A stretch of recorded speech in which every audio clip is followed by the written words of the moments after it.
A very good morning. It's 9 minutes to 9 on Saturday, the 27th of October 2018, here in beautiful Bahrain in the Middle East, part of the GCC, home to Formula One and, of course, the first Arab Cup of indoor skydiving, the Flight Fighters competition last year, and now here for the third World Cup of Indoor Skydiving with the FAI. A very good morning. I'm Air Sports presenter Regan Tetlow, and joining me in the studio, as always, we've got FS expert Ray. I made a very good morning, Ray. Morning, Regan. It's a brand new day. We had a fantastic day of action yesterday in the FS and in the dynamic and in the freestyle. But we're starting today with the FS action. Let's have a look at the overnight scores.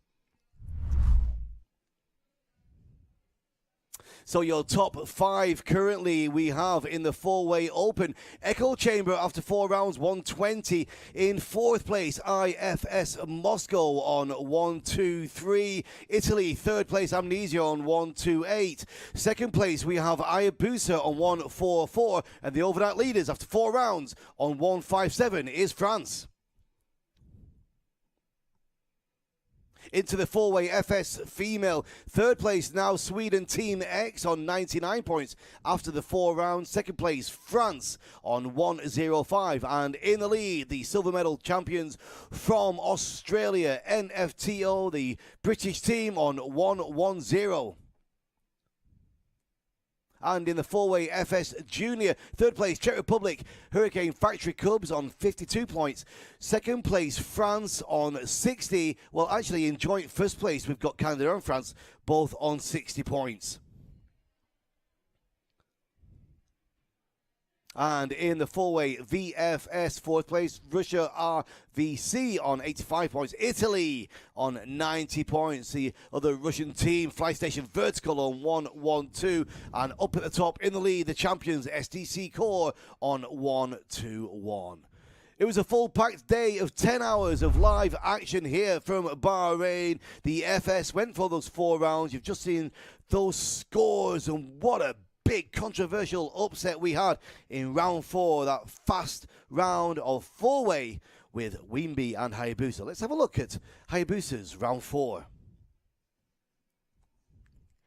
So this round was 5 MOC, probably the fastest round of the meet. We're just watching Hayabusa get into the tunnel now. Probably not their strongest exit into the tunnel. And they start well, you know, building up the pace as they go. Kind of getting into their rhythm. The exit would have caused them a little bit of a hesitation, and there we have a hesitation, and that's caused them to have a reset, complete reset. They've had to go a bit slower and then start building up again. They do it very well, but obviously fastest round of the meet, and it's cost them a few points. And they're building up again. And you know, it's such a fast round, and to have it on the last round of the day for day one, it's pretty tricky. They got 47 points, 3 busts. But they lost a lot of points just due to the fact that they had to have a reset in the middle of that skydive. Yeah, 47 points is a big score, Ray. Not looking at the best. Of course, after coming from a outdoor championships, it's always a little bit of a dip when you go back to the tunnel. It is, and it's really tough for these teams. I mean, you know, you've just come from a high from being at the World Meets. You know, you put all your energy into outdoor flying. You know, you're not really reset ready for flying indoors, and it's really tough for these guys to come back into this environment. And you can see like their energy levels might be low because of all the emotional energy that goes into an outdoor meet. And they had Hayabusa had quite a tight fight in Australia with their speed. So coming here, they would be a little bit tired, trying to get into their rhythm. So we expect them to not be straight out the gates, and you know, you can tell, and it'll be tough for them. Well, let's have a look at what Wimby from France did. These 4 world champions put together for this tunnel team. Let's have a look at their round 4. Ready in the door. Super nice entrance, straight out the blocks, Wimby. You see they start nice and slow, and then they just start to ramp it up from about here. The pages are getting faster. This is really nice that we're seeing from them. You know, we're seeing that they're continuously going through the pages. I know a couple of small glitches, but, you know, for us, for the untrained eye, you can barely see them, but they're powering through. And they just keep going. You know, it's fantastic to see. obviously they've not had the amount of training that they've wanted to do in this lineup. Two people from this team have competed in the outdoor in Australia, Christine and Sophie, coming from the outdoor meet where they also won the gold medal in the female category. Fantastic flying from Wimby. Indeed it was. 57 points. Absolute shattering score. An amazing overnight lead for Wimby. But it's not over yet. 6 more rounds to go in the FS. It's fight back time for Hayabusa. Let's have a look at the explanation video of just how four-way works.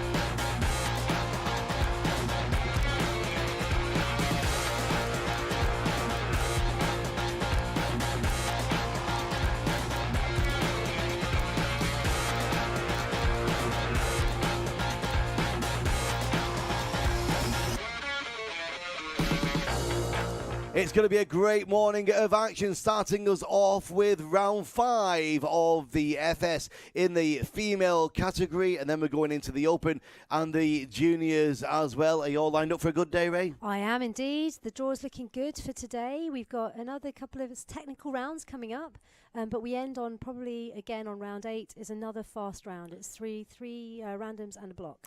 So it's going to be an interesting day today. And what have we got coming up in this first round today in round 5? So round 5, we've got for the Open and the female, we have N8P19. Yeah. So no slot switches, but 2 blocks and 2 randoms. So it's going to be a working dive, and we could see some variation in engineering for the 19. They could be. We'll have a look and see what the teams actually do.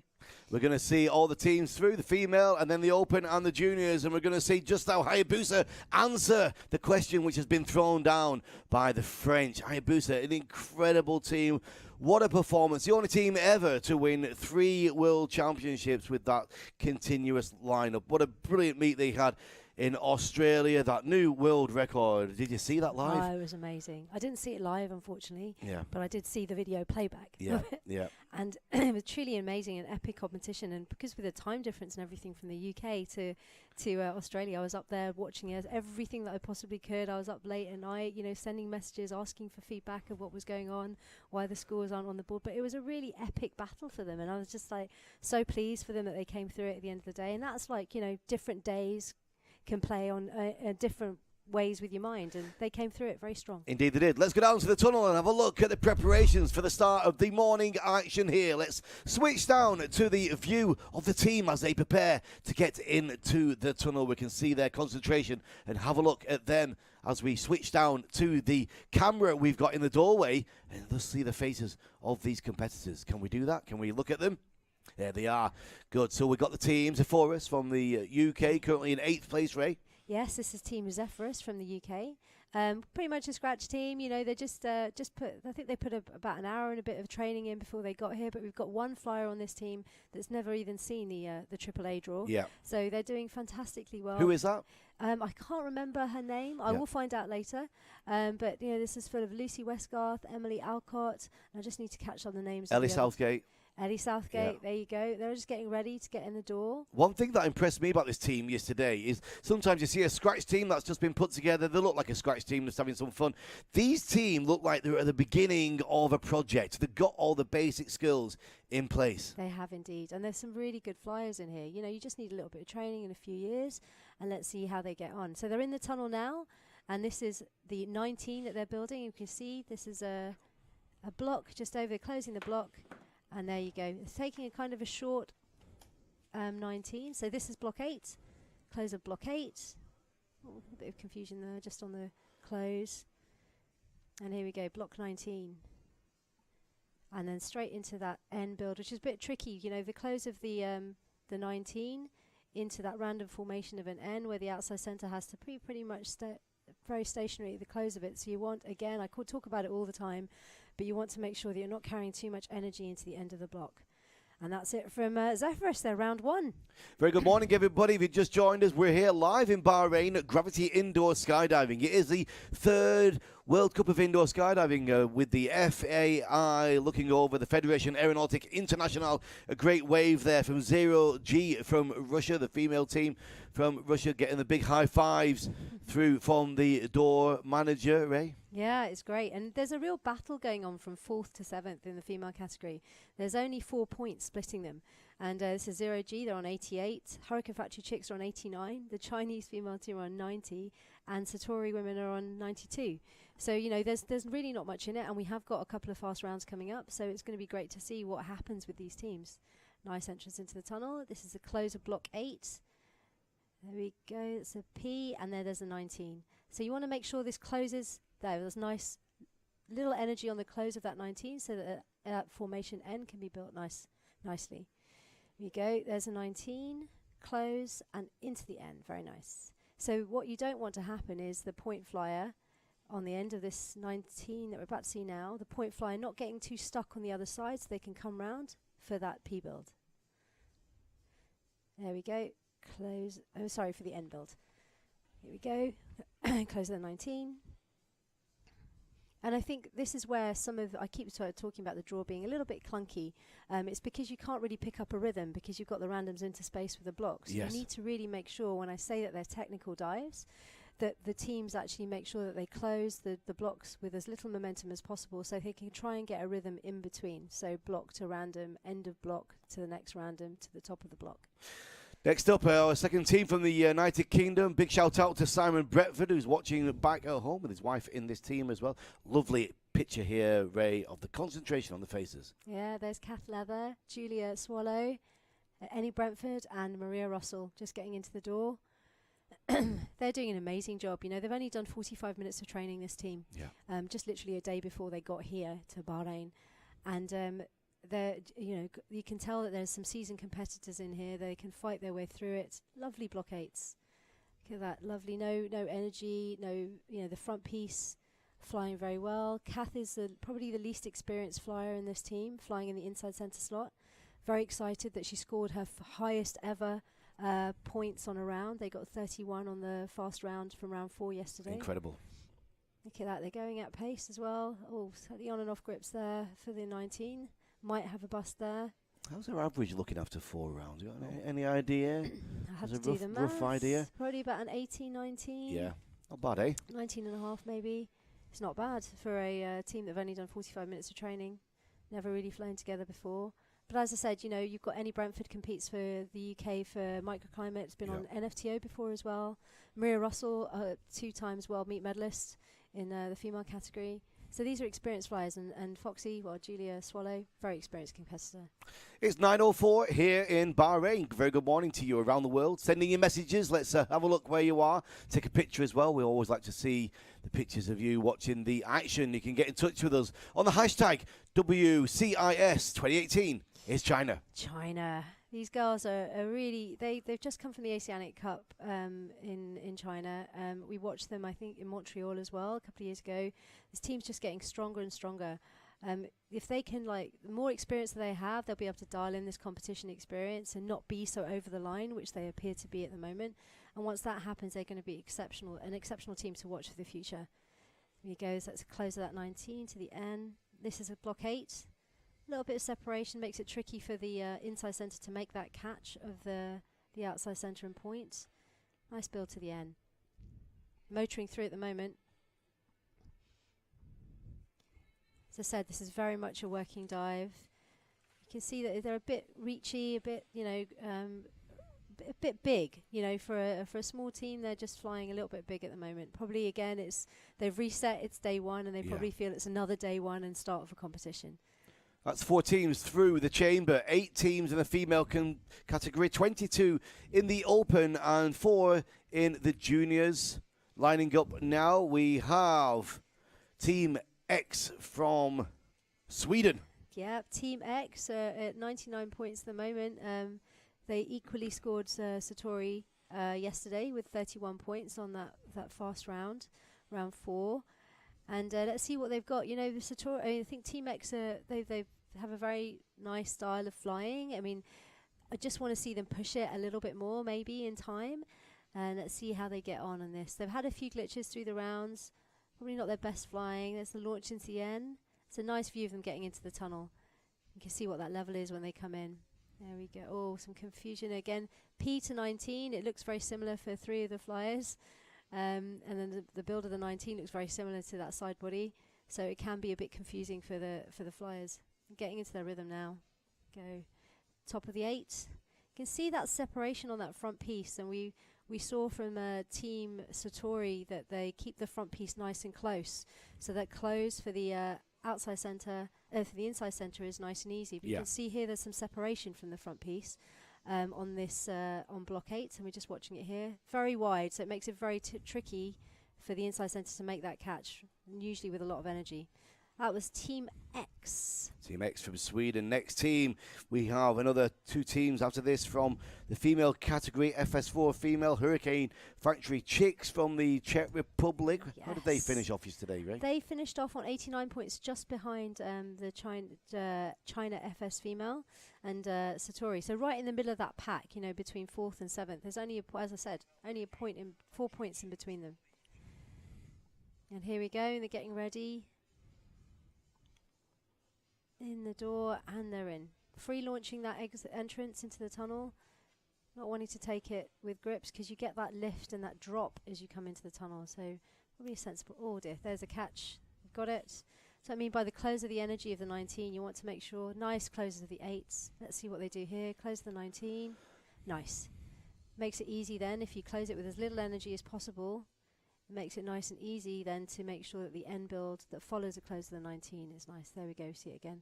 These are nice 8s that we're seeing as well. Nice easy catches for the inside center. Nice work. It didn't start too well for them this round for the Hurricane Factory Chicks, but they've definitely brought it back together. And they'll be pleased with this. Nice. It's one of the things with this tunnel, you know, you do get that drop as you come into the tunnel, and mainly because they have, you can see here, they've got that the blue vacuum on the door, and you kind of get that drop, so it can be disconcerting when you launch an entrance and it doesn't go to how you want it to, and you kind of feel you're on the back foot and have to start ramping up. But you need to give yourself a beat, especially in this tunnel, to get over that drop and then start flying. And different teams are tackling it in different ways. You can see what NFTO doing here. They're very pleased with their flying so far. There's Kate Lindsley there, Vanna Parker, Sean and Anna that you can't just out of shot at the moment. These teams originally they were called Volta, half of Volition, our UK female indoor team, and half of NFTO, but now they are fully NFTO. 2 more teams to go. This is UK and NFTO. Currently in first place. Here we go. Nice launch into the tunnel. Nice 8s, nice and close. Here we go. Nice 19. See, very good. Kate coming around there on the close of the 19 to build that N. Those 8s getting a little bit wide. Oh, that's nice. Varna held that for a minute. Levels, I think. Oh dear, a bit of a clash there. Not panicking, working through it. It's definitely a working dive. It's closed there as well. So first thing in the morning, you know, the wind's going to be slightly different to what you were flying last night or in the afternoon. Probably just getting used to it. Again, it feels like it's a fresh competition today. There we go. NFTO. Out the door they go. 1 more team to go in the female category from France, Ray. And in second place, what's the overnight point difference? Overnight point difference between NFTO and France female is 5 points. And that's, you know, it's not a big gap. It's easily something that you can bring back, especially with some of the rounds later on today. It's something that you could bring back to the table.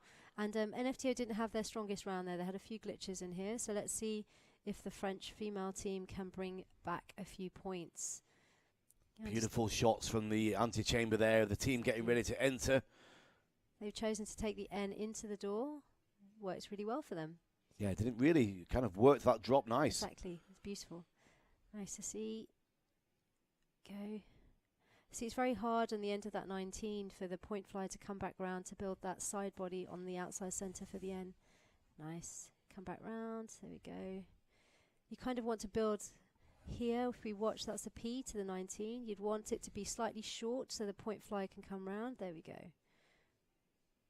Nice. They're getting into a rhythm now. Here we go. This is nice flying. Nice block 8. Right, from France. That's the first of the last of the female teams. We're going to go into the FS Open and round 5 next. With first off will be the Fly Spot Sky 4-4. That's right. Into the FS Open. It's a good round, I think, from the female teams. We've seen a few glitches from a few of the teams, but they're powering through. And this is one of those dives where you really have to just work through it. You know, you can't really build a rhythm, and you have to make sure that those closes of those blocks are bang on, so you can move on to the random and the top of the next block. 22 teams in the open category. This Polish team, a lot of experience here, Ray. A lot of experience. Fly Spot Sky 4. It's a bit of a mouthful. Yeah. So here we go. They're currently in 13th place on 91 points. And they're in. Yep, chose not to take the end straight into the tunnel, the random straight into the tunnel, which is good. They're starting well. You see now with the open teams, slightly bigger teams, fill up the tunnel a little bit more. So just to remind everybody at home what with the 4-way, that you have up to 6 points you can do. You have randoms, what we call randoms, and blocks within that. And you can see this is a block that they're turning right now, and that's a random, and now to another block. It's perfect. Very nice flying from Fly Spot Sky 4.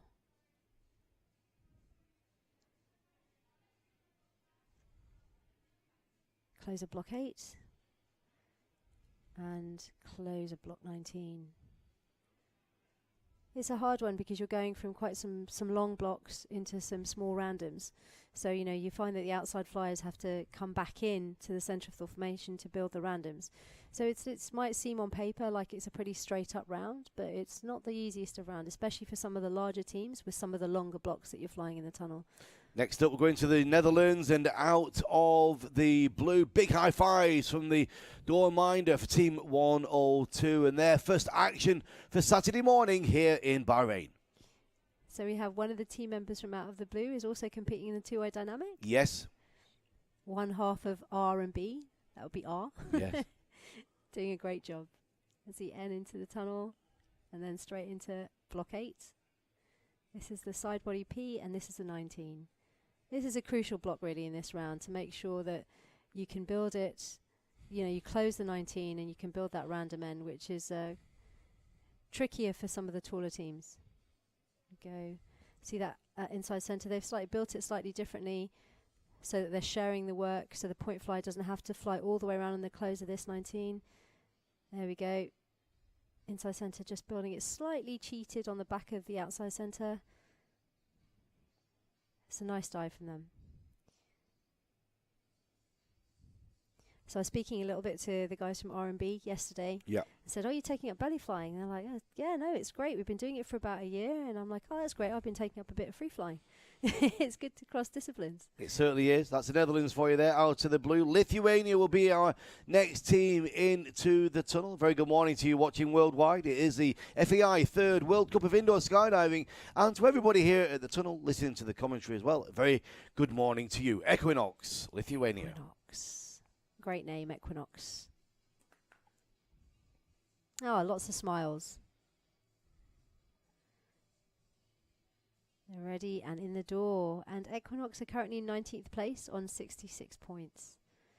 Taking that end, that crank, straight into the tunnel. Nope, not quite linked, but there you go. Nice. These guys are a big team. Their back piece looks quite tall. When I say back piece, this is the when you come and take it out of an aeroplane, I guess, in many ways. It's the rear flyers, so the inside center and the tail flyer. The front piece is referred to the outside center and the point flyer. There you go. This is a close of that 19. It's tricky, that close of that 19. If you don't close it well, oh dear, there's a close of the 8. Don't close this 19 very well. It has a little bit of energy. You can see some levels there. It's very difficult to then build the next point, which is the crank or the N. Bit wide on those 8s. And then again, the close of that 8. And they're out the door. That's Equinox from Lithuania. We are moving steadily through the open pack now, bang on schedule at 9:16. Next up, South Africa in Hurricane Factory, Jazz Republic. Jazz Republic. They had some good rounds yesterday and some not so good rounds, but I think they'll be pleased with where they're at. They're in 17th place on the leaderboard. I'm sure they're going to eke out some few more points. They did have a meltdown, I think, on round 4 towards the end of the round. So they probably lost at least like a page, if not a page and a half. So I'll be a bit disappointed with that again on the fast round. So let's see what they can bring back to the table now. A nice launch into the tunnel. Again, a very wide block 8. We've seen different styles of flying these blocks. And people often wonder, where do teams find the time for things? And, some teams will say, well, it's energy, or some coaches will say it's energy, but a lot of it is about efficiency and how you turn a piece. And we can see here that, the 8s they're building are quite wide, so when the inside centre comes to catch both the outside centre and the point, if his arms are fully stretched up, he's going to catch lift, which means that he's not going to be balanced to take the next point. So you see a lot of other teams that build those 8s and they come around very close together, so it makes it much easier for the inside centre to then move on to the next point. You see the same here for the close of the 19. They're out of time. That is Jazz Republic. From South Africa, we have 22 teams in the open category here at Gravity Indoor Skydiving, the 3rd World Cup of Indoor Skydiving. What an honour to be here in Bahrain. Great atmosphere has been built around this tunnel with the Gravity Village, and we're going to take the first of our teams from Bahrain into the tunnel. Local talent here on a Saturday morning with Bahrain 2. Bahrain 2. I was having a chat with these guys. They're really pleased that we're getting some coaching from... and a big thumbs up there from their Russian coach. And then I was like, you've got a name for me? They're like, oh, we can't remember his surname. I was like, oh, great. So I'll find out later and let you know. But they're doing a really good job. You can just see the edge of the coach's face on the glass there. And there's a nice start. Oh, dear. I'm not sure he had the top of that 8. Definitely got the bottom of the 8. There's the side body P. And here we go with the 19. There we go. Yeah. As the end build. Yeah, you can see there that the it's sometimes when you're learning, and this is a good example because Bahrain are just learning. They've just started getting their coaching. That it can feel like the pieces are fighting each other when they're turning those blocks. And you can see where the inefficiencies can come, but with a little bit of training and on technique, you can see that they can get much faster. In time, and I'm hoping in the next few years that we'll see these Bahraini teams really come along. Expect to see a Bahraini 8-way team as well in a tunnel in the future, with these 2 4-way teams. That was Bahrain 2. Yep, next up is going to be Russia, then Czech Republic, France and Monaco are your next teams lined up, ready to go. Great smooth operation being put in place here from all the team at Gravity and the meet director and all the judges. There's a lot of moving parts to make this happen, and we are bang on schedule. It's Russia, no limits.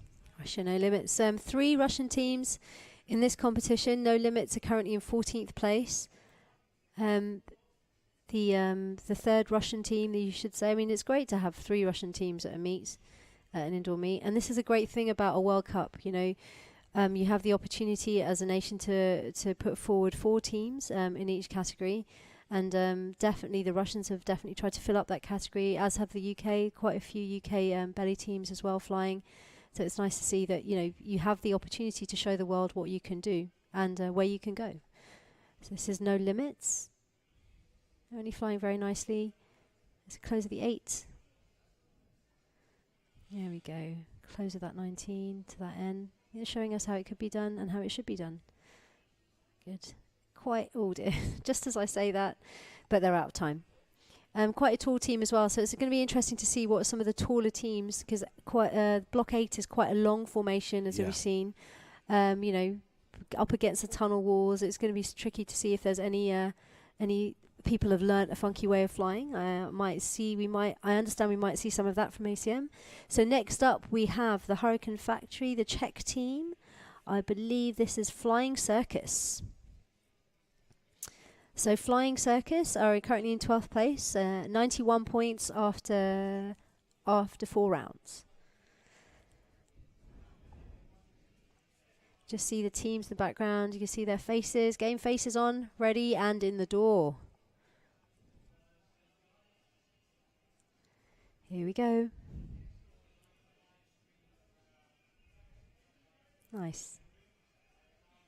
Very relaxed.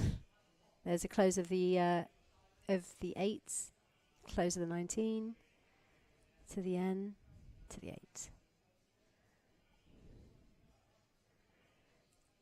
Go to the 19.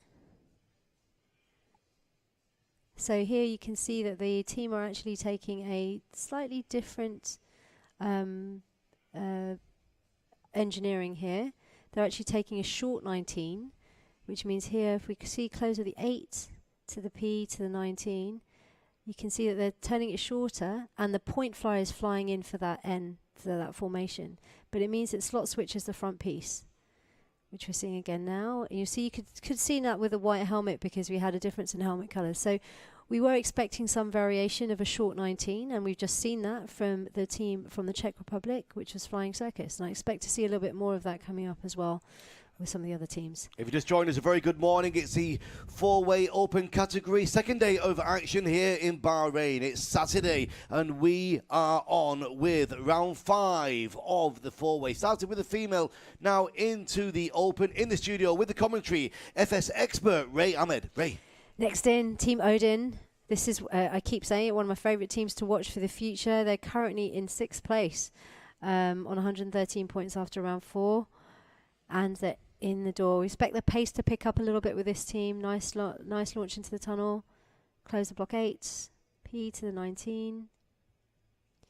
Nice. Close of the energy of that 19 meant that the end build was really easy for them to do.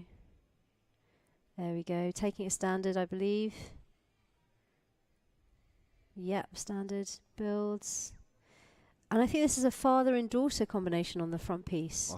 I need to double check that, and I want to reconfirm it. But I do believe that's father and daughter on the front. I'm sure they'll let me know if that's incorrect. But these guys work really hard and they're super fast. You know, these guys are keeping up to speed. They're just behind Echo Chamber and IFS Moscow. Great round from Team Odin. They're super pleased with that. Yeah, Golden from France getting their first attempt of the day out of the way. Next up is going to be Monaco. It's four-way action all the way until 13:34 this afternoon, where we go into the round 4 of solo female junior, and then into the female open, and then back to the freestyle. But at the moment, FS action all morning long here, live from Bahrain. It's round 5 of the championships, and Ray Hamed's here with the commentary for Monaco. Monaco in the tunnel, and they are currently in 15th place after 4 rounds.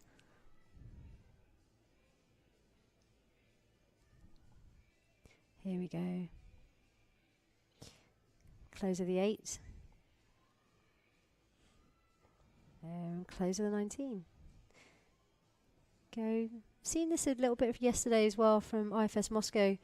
The team are flying a little bit higher in the tunnel, and I'm not sure how that affects them, but you know, they start quite low on the tunnel, but for some reason today Team Monaco have started a little bit higher in the tunnel. Doesn't seem to affect their flying too much, but there may be some variation during the day. Nice on and off grip simultaneously, nice to see. Save that one. A little bit of a kerfuffle there, Regan. Getting a bit crushed in the centre, yeah. Can do on that block. Again, especially from a taller team, right? Yes. That was Team Monaco. Monaco, a lot of great experience there from Jeff and the rest of the 2 flyers, and then the new kid on the block joining them as well. Really looking like an excellent team now, working well together. Papia 2 from Spain, Buenos Aires, España, preparing for their first fly of the day. There they are, indeed. Papaya 2 from Spain, they're currently in 20th place. Haven't had much of a chance to catch up with them, and I'm sure we will at some point during the competition, just to see how they're training, what their plans are for the next few years. And we're ready, and we're in the door.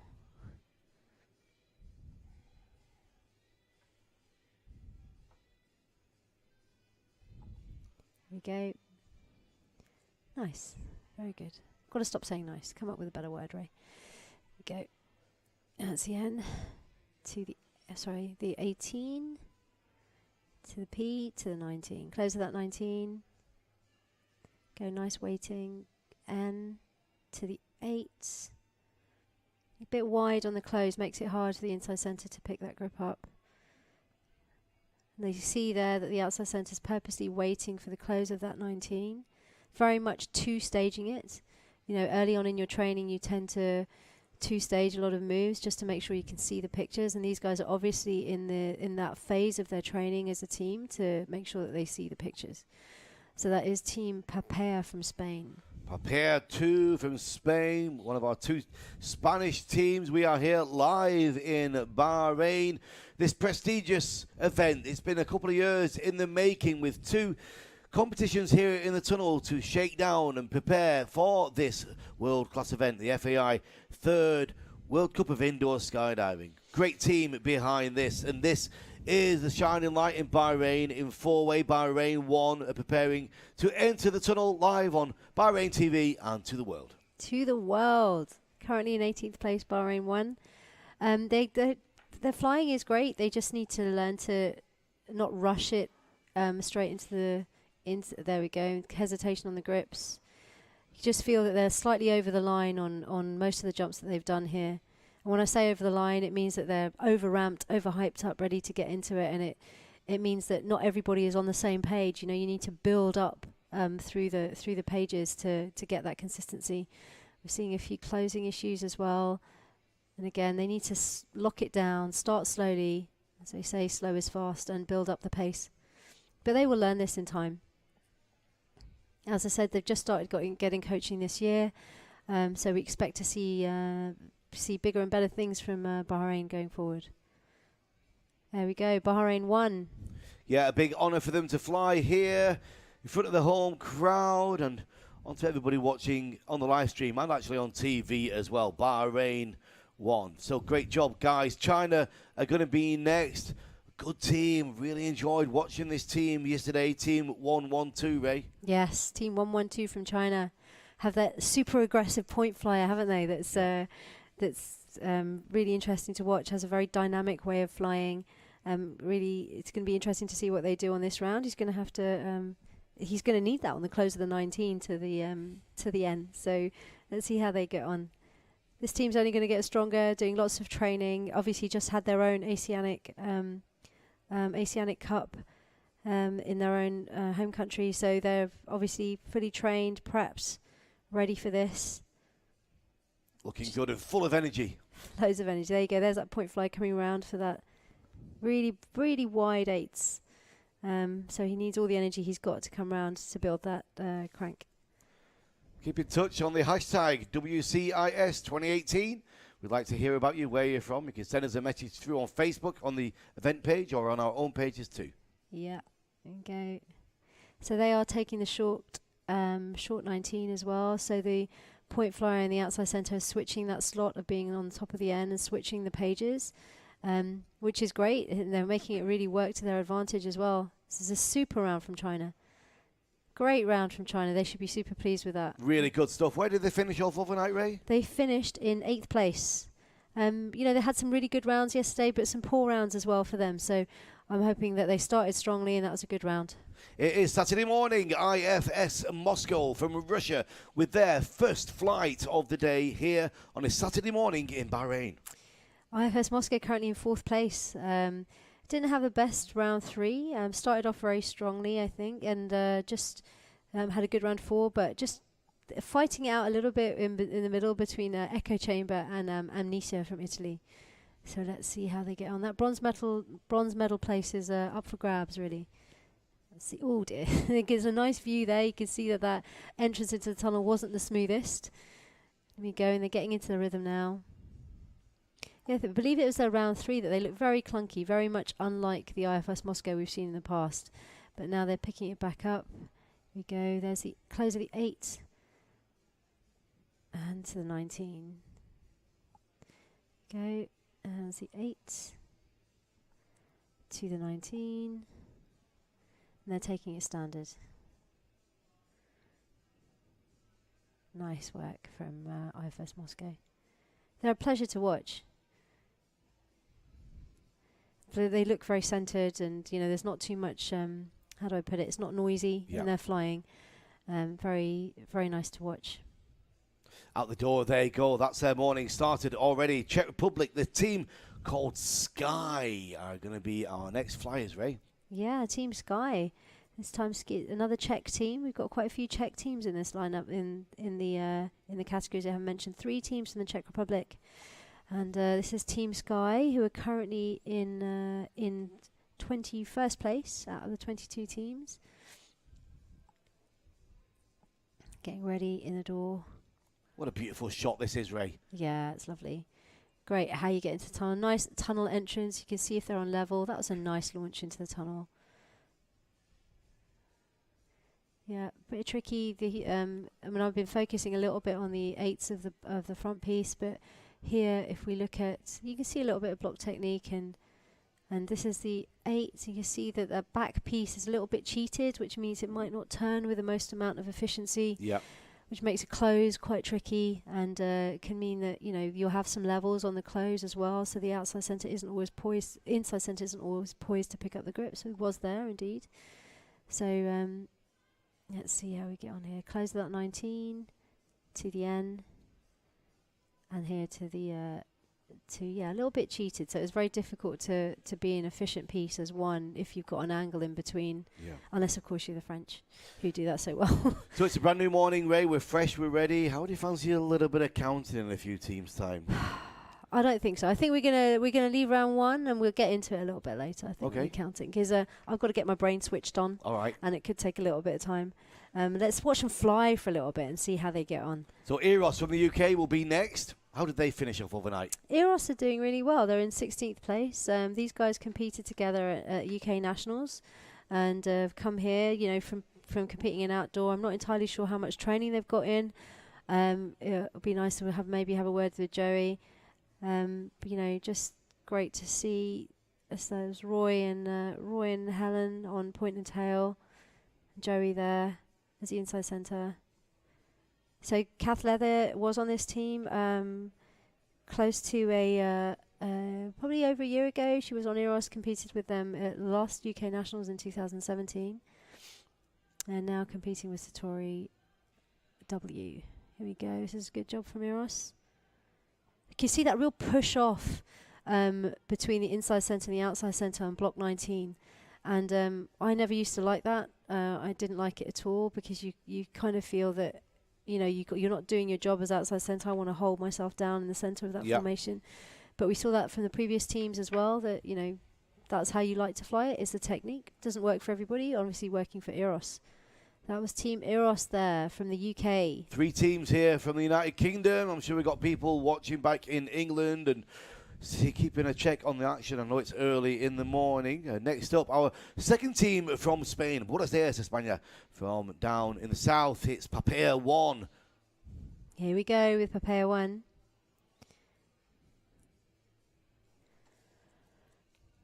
They're getting in the door. These guys have they're always smiling, happy to see you. They have that tunnel in. I keep saying it, but I really like saying Murcia. That's why I keep saying it. That tunnel in Murcia in Spain where they train. They're a military team. Go. Close at block 8. Yeah, as I said, IFS Moscow, when they flew, don't look very noisy. These guys look a little bit noisier. You can see maybe that's the colours on the jumpsuit that I'm looking at. When you have a block colour, we've seen it with Echo Chamber as well. To me, I can see a lot of orange flashing up with the grey or the black, and maybe that's just what I'm seeing. But yeah, these guys look like they're going for it. Lots of energy. Their closes, but a bit big in their flying, which can make it tricky. But they are bigger guys. There we go, and they're out of time.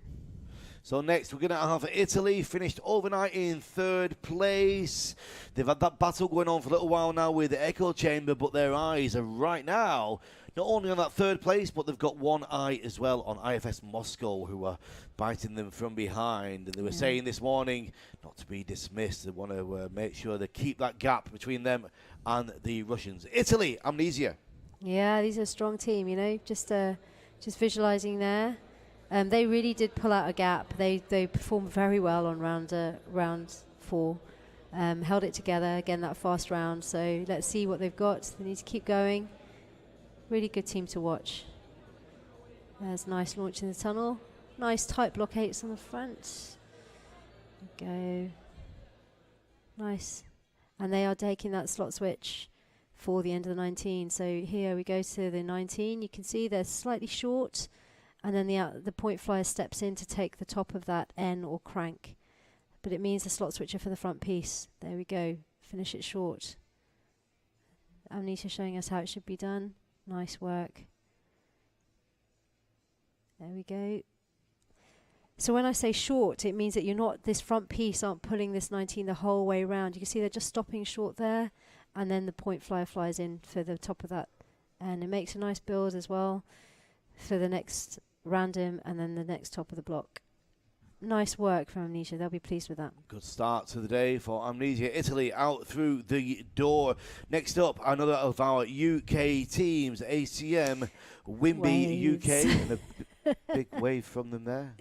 Yeah, I had a quick catch up and a catch up from Dave Rogers. Sent me a message this morning just to see how the team are doing. Big thumbs up from Dave there. I think they are. They would like to consolidate today. You know, they didn't have the best set of rounds yesterday. They want to go a little bit faster today. You know, push it a little bit more. Probably like 50-60% pleased with yesterday's performance. So let's see what they've got today. ACM currently in 7th place on 111 points. Nice and calm. There's the 8. I think he had the grip. There's the 8. So I understand that ACM's point flyer Fletch has a very distinctive way of flying the 8. Has his shoulder pressed up against the glass. Hope we get to see this soon. And they are slot switching the, taking the short 19 as well. So the point flyer and the outside centre can fly back in. There we go, nice and short. Point flyer flying back in. Go, close of the 8. 19 again. Hari stepping in. It's an interesting way of doing it, and it probably makes a lot of sense. It's working very well for ACM. Oh, a bit of a clash there. Large team, you know, Will Cook's not a small guy. And there, they started that round really well. They just lost it a little bit towards the end, but I think they'll be pleased with that. ACM, Wimby UK out the door. Next up, Sweden, Echo Chamber. Again, in that battle, looking for that 3rd place at the end of the competition. That bronze medal is what is up for grabs between a few of the teams here this morning. Echo Chamber, Sweden. Yeah, again, Echo Chamber, another team that have just come back from Australia. You know, best of the non-professional teams. You know, they came 4th or 5th. Just another shout out from Dave there, in Australia. So they will also be, you know, emotionally it's quite tricky for them. You know, they would have had expended all that energy in Australia and coming back into an indoor competition with their coach as well. One of their flyers is out, so slightly different lineup. So it must, you know, again, it's hard to come back into a tunnel competition after just being outdoors. And they're doing a good job. There we go. Close the 8s. Yeah, a bit noisy again. I'm taking it standard from what I can see. So fully taking, no, sorry, no, I was wrong. They are switching for the close of the 19. Here we go, we should see it here. Short queue, yes. Short 19 into a non-standard N. Close.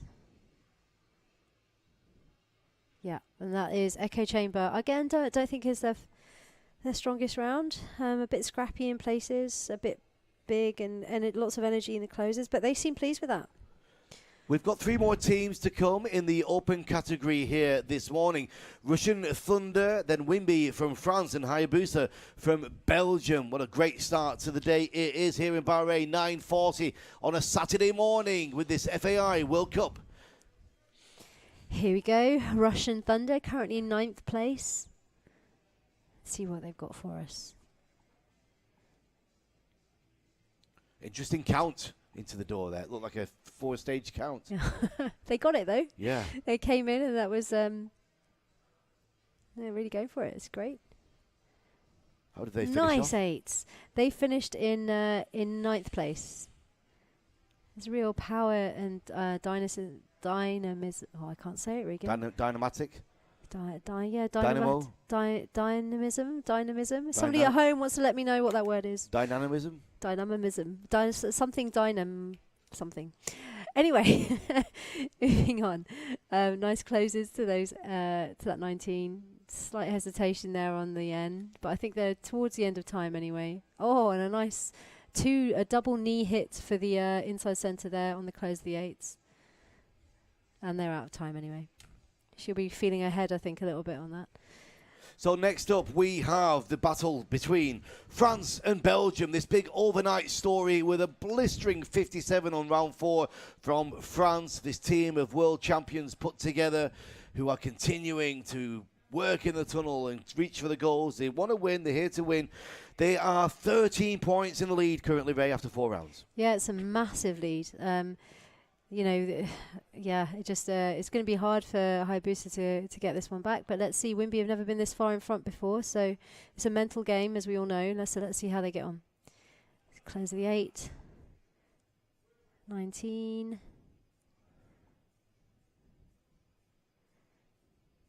Looking fast. Looking quite spectacular, on rhythm. It's amazing. I do love watching Christine fly. Dynamo. Very good morning, everybody. This is Wimby from France in the door, now currently in the lead by 13 points overnight. Did have a little bit of a slowdown there. I think they had a little bit of a glitch on that 8. So yeah, that would have set them back a little bit. So they did have a couple of glitches, and one on a close of an 8 which just seemed to like stop and pivot around the inside centre and the outside centre. So Hayabusa have the chance here. They do indeed. The most successful 4-way team that there's ever been in the history of skydiving. 3 times world champions with this lineup. Undefeated indoor and outdoor. Hayabusa from Belgium. What can they bring now? They're going to be feeling the pressure now, right? They will really feel the pressure. They've never been this far behind in a long time in a competition. They're going to think how they're going to do it. But as I said, it's also about how much you care. Just coming from an outdoor world meet, let's see. Let's see what they've got. They've got the chance to claw back a few points here. Let's see how they get on. And they're in the door. Oh, straight out. Wow. Come on, guys. That was an incredible start. And they're really going for it now. Oh, they didn't have the catch on that 8. But they're not. They're just keeping going. They're not resetting. They're not doing what they did yesterday. They're just keeping going. It's good. They would have and again, you're just slightly slowing it down just to make sure they make those catches of those 8s. You can see some slightly on and off grips, not all at the same time. They're really pushing it. It's unlike Hayabusa that we've seen in the past. Slowing it down again, but they're working through it. Wow. They're done. What an incredible explosion out of the door, Ray. Exactly. There's Dennis just having a little bit of fun in the tunnel. Afterwards. That's amazing. They were really explosive. They came out. They would have. There was a grip that might have got lost in there, but then also Wimby had a few glitch towards the end of the skydive as well. So let's see what the scores and whatever the judges may pick up on bus. Very good morning, everybody. Welcome to Bahrain. It's Ray Ahmed, Regan Tetlow in the studio with the Saturday morning action. We've been through round 5 of the 4-way, and we are going into VFS. Yeah, we're going into the VFS, and next in we have Fly Station Vertical. I had a quick chat with these guys yesterday. They actually outscored SDC Core on round 4. They got 30 to the SDC Core's 29. These guys are looking really strong, and these guys are also coaching. One of them is coaching the other Russian team, FVC. So this round is 3 blocks, 6 and 16. So Snowflake, Snowflake, Shorty Shorty, and Chimmy Chimmy. So that's a nice view of them as they're getting into the tunnel. Here we go. That's the Snowflake, Snowflake, Shorty Shorty, and then a Chimmy Chimmy. Nice work. Yeah, this is all pretty much head down. No, the Snowflake has some transition, head up to head down flying, but a lot of the blocks are flown head down with some slot switches as well. I think the Chimmy Chimmy has, sorry, I got that wrong again. The Chimmy Chimmy has a mixture of head up, head down flying. So it won't be the fastest of rounds, but won't be as slow as I think round 2 or 3 yesterday. So Fly Station Vertical making short work of it right now. And it's all really about, you know, you strong head up and head down flyers. I mean, from this view, we get to see from the bottom cam, we get to see how fast they can actually go and turn those blocks. What's very interesting to see is, like, obviously when you're transitioning from head up to head down, some of the slower teams or teams that are just learning will find it difficult to make sure they maintain that speed with the transitions from head up to head down. It's all about the levels, and you can get it. We can see it a little bit maybe from the outside view as the teams get into the tunnel. Nice to see them starting on the net and how they fly up and get that view from around the tunnel. Next in, Ray. Next in, we have Esercito from Italy. These guys are doing really well, currently in 3rd place. 5 points off 4th and a few points off 2nd place, but they'll be pleased with what they're doing. They've got smiles on their faces and really enjoying their flying. That was the shorty we just saw, and that's the Chimmy, I think. Here we go, yes. That's the shorty. It's good for me because I can see with the shorty you've got, it's very much like block 4 in the belly flying. You've got 1 flyer that flies outside of the formation, 3 flyers flying I believe a 360, and 1 flyer just catching up on the back. So very similar to block 4. I want to say a good shout out this morning to Nigel Holland and Ali Milne, who are watching the action from their hotel room here in Bahrain. Yeah, Ali, a big VFS flyer. Hi, Ali. Probably watching this. 4 teams in the VFS. So Esercito had a little bit of a blow up, and I think somebody either corked or fell out of the formation in the middle of that dive, towards the middle of that dive. So they would have lost a few points there. Be a bit disappointed with that, but they're walking straight out the tunnel. Next in, RVC from Russia. Nice suits. I do like their suits. There's always been that thing with the VFS. You have the baggy suits, you have the tight suits. Right. And me personally, I'm really not good enough to fly VFS in a tight suit. I don't have enough lift. I need all the help I can get. But these guys from FVC showing us how, RVC showing us how it can be done in these tighter suits. And they're off to close of the snowflake. And they're, just trying to see what's going on there. Sorry, it's the Chimmy. And this, bit slow, so I'm just trying to figure out what we've got going on here. Slightly different engineering and different way of turning this piece. I was always under the impression that shorty was a 3-way piece with 1 outside flyer, but I'm seeing 2 flyers, so I'm not entirely sure if I'm looking at the right thing. I'm sure somebody can explain that to me. Ali, if you're watching and want to send me a message and telling me how I'm getting this wrong, please feel free to do so. Here we go, and so close. That will be the Chimmy. I think there's just a little bit of confusion from the team in general about what they should be doing, but they seem happy with that and they're out the door. High fives to SCC Core behind them. One more team to go here this morning in this round of the VFS, and it is, of course, from America, the world champions, SDC Core. SDC Core ready. Hey, Rook. Fingers crossed. They're ready. This is a nice view how the VFS flyers, they start on the net and they're off. Great. Let me see. No, they're right. Yeah. This is a...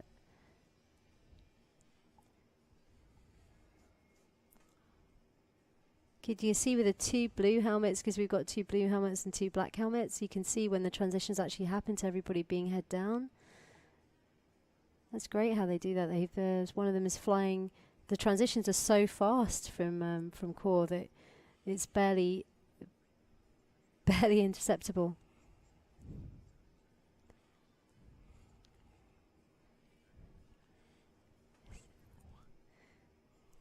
This is some super flying from SDC Core. Very fast. Amazing transitions. They just make it look so easy. Very nice flying from Core.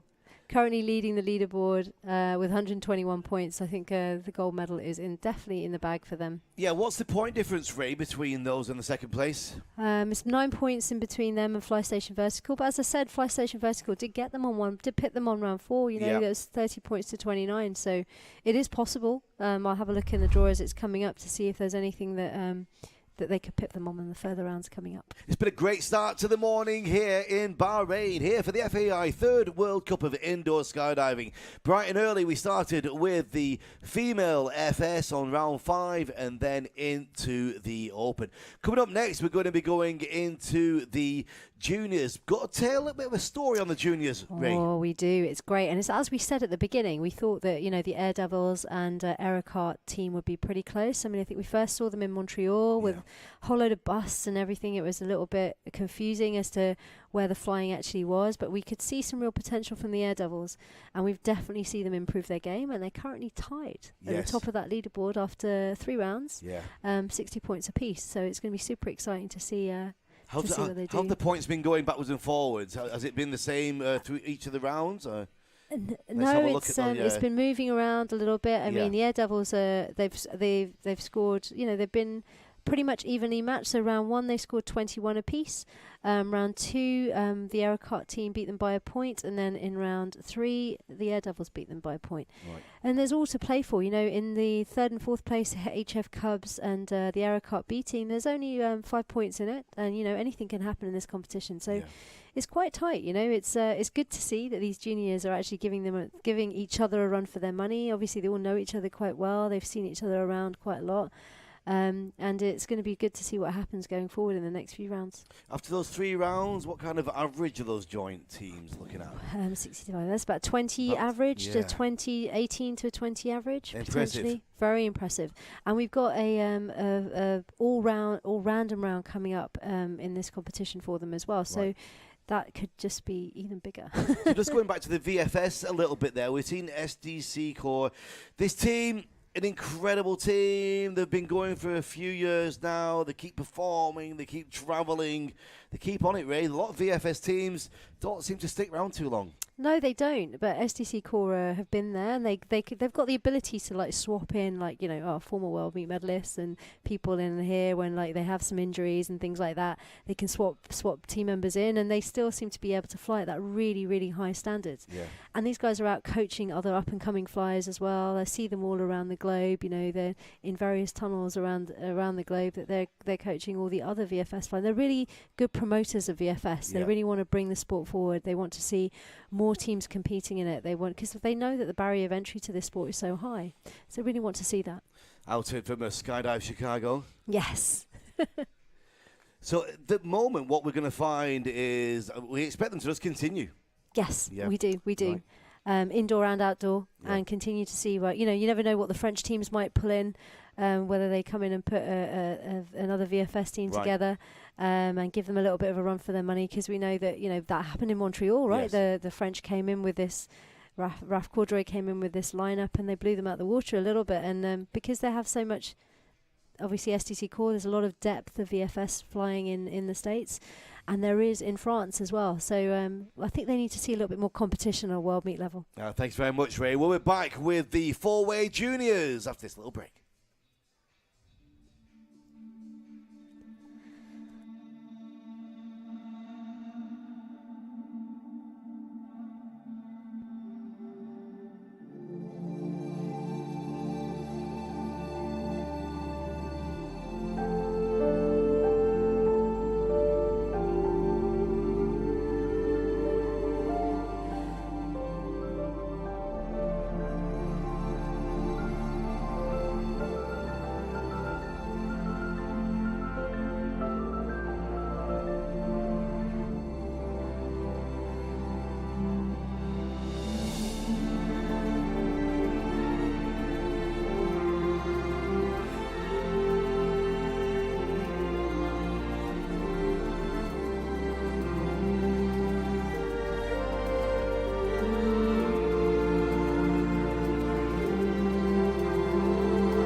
I'ma tell you what flying feels like.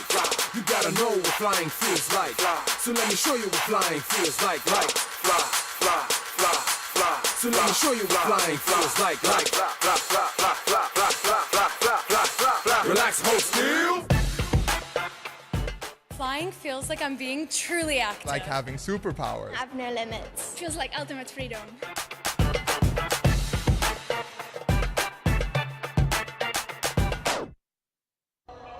There are many people who bring us the World Cup.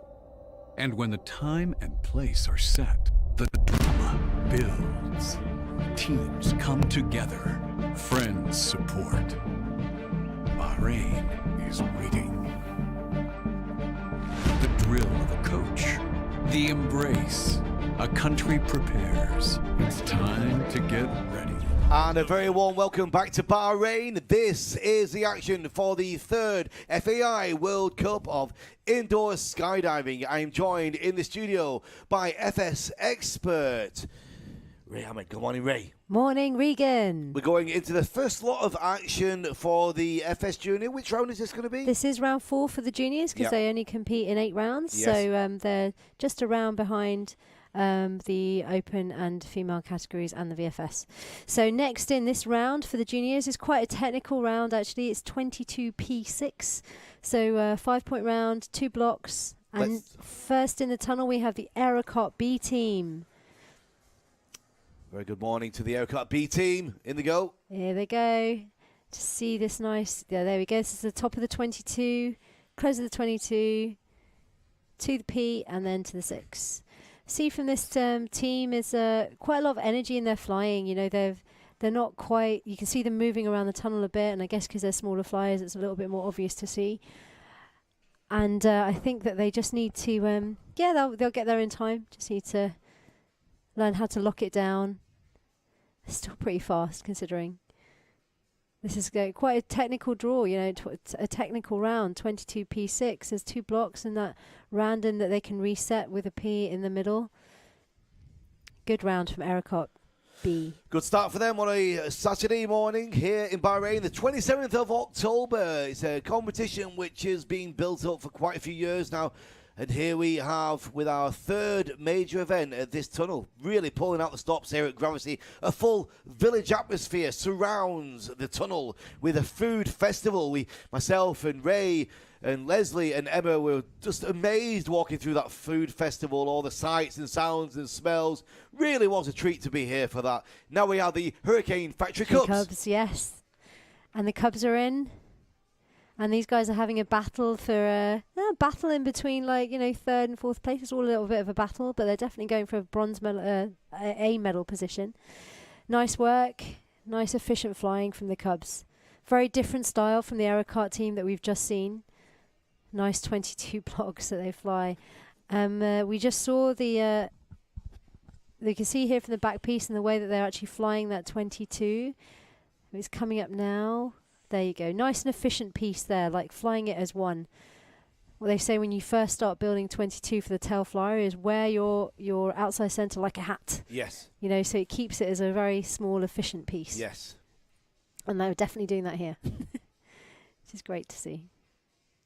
Nice. And 22, this block that we're seeing here from the juniors will feature in that very fast round on the last round of the day for the open categories. So can't wait for that. Exactly. So for people watching technique and how a block 22 should be flown, watch these juniors because they certainly know what they're doing.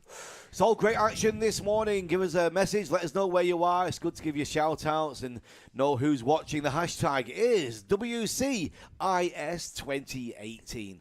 Here at Gravity Bahrain. What do you make of this tunnel, Ray? First impressions when you walk in with the light. I think it's an amazing tunnel, so much glass. We've had the privilege of flying in this tunnel as well, the Flight Fighters last year, and it's just, there's just so much visual around you.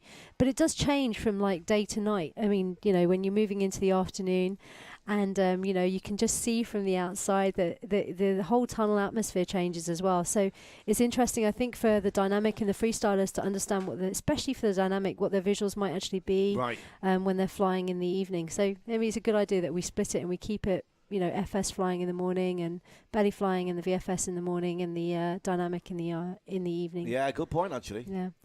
Close of those 22s here from the Air Devils. I'm expecting them to pull a lead. If they can fly well and keep it together, I'm expecting to really fight it out with the Aerocot A team, and I'm really wanting to see that battle.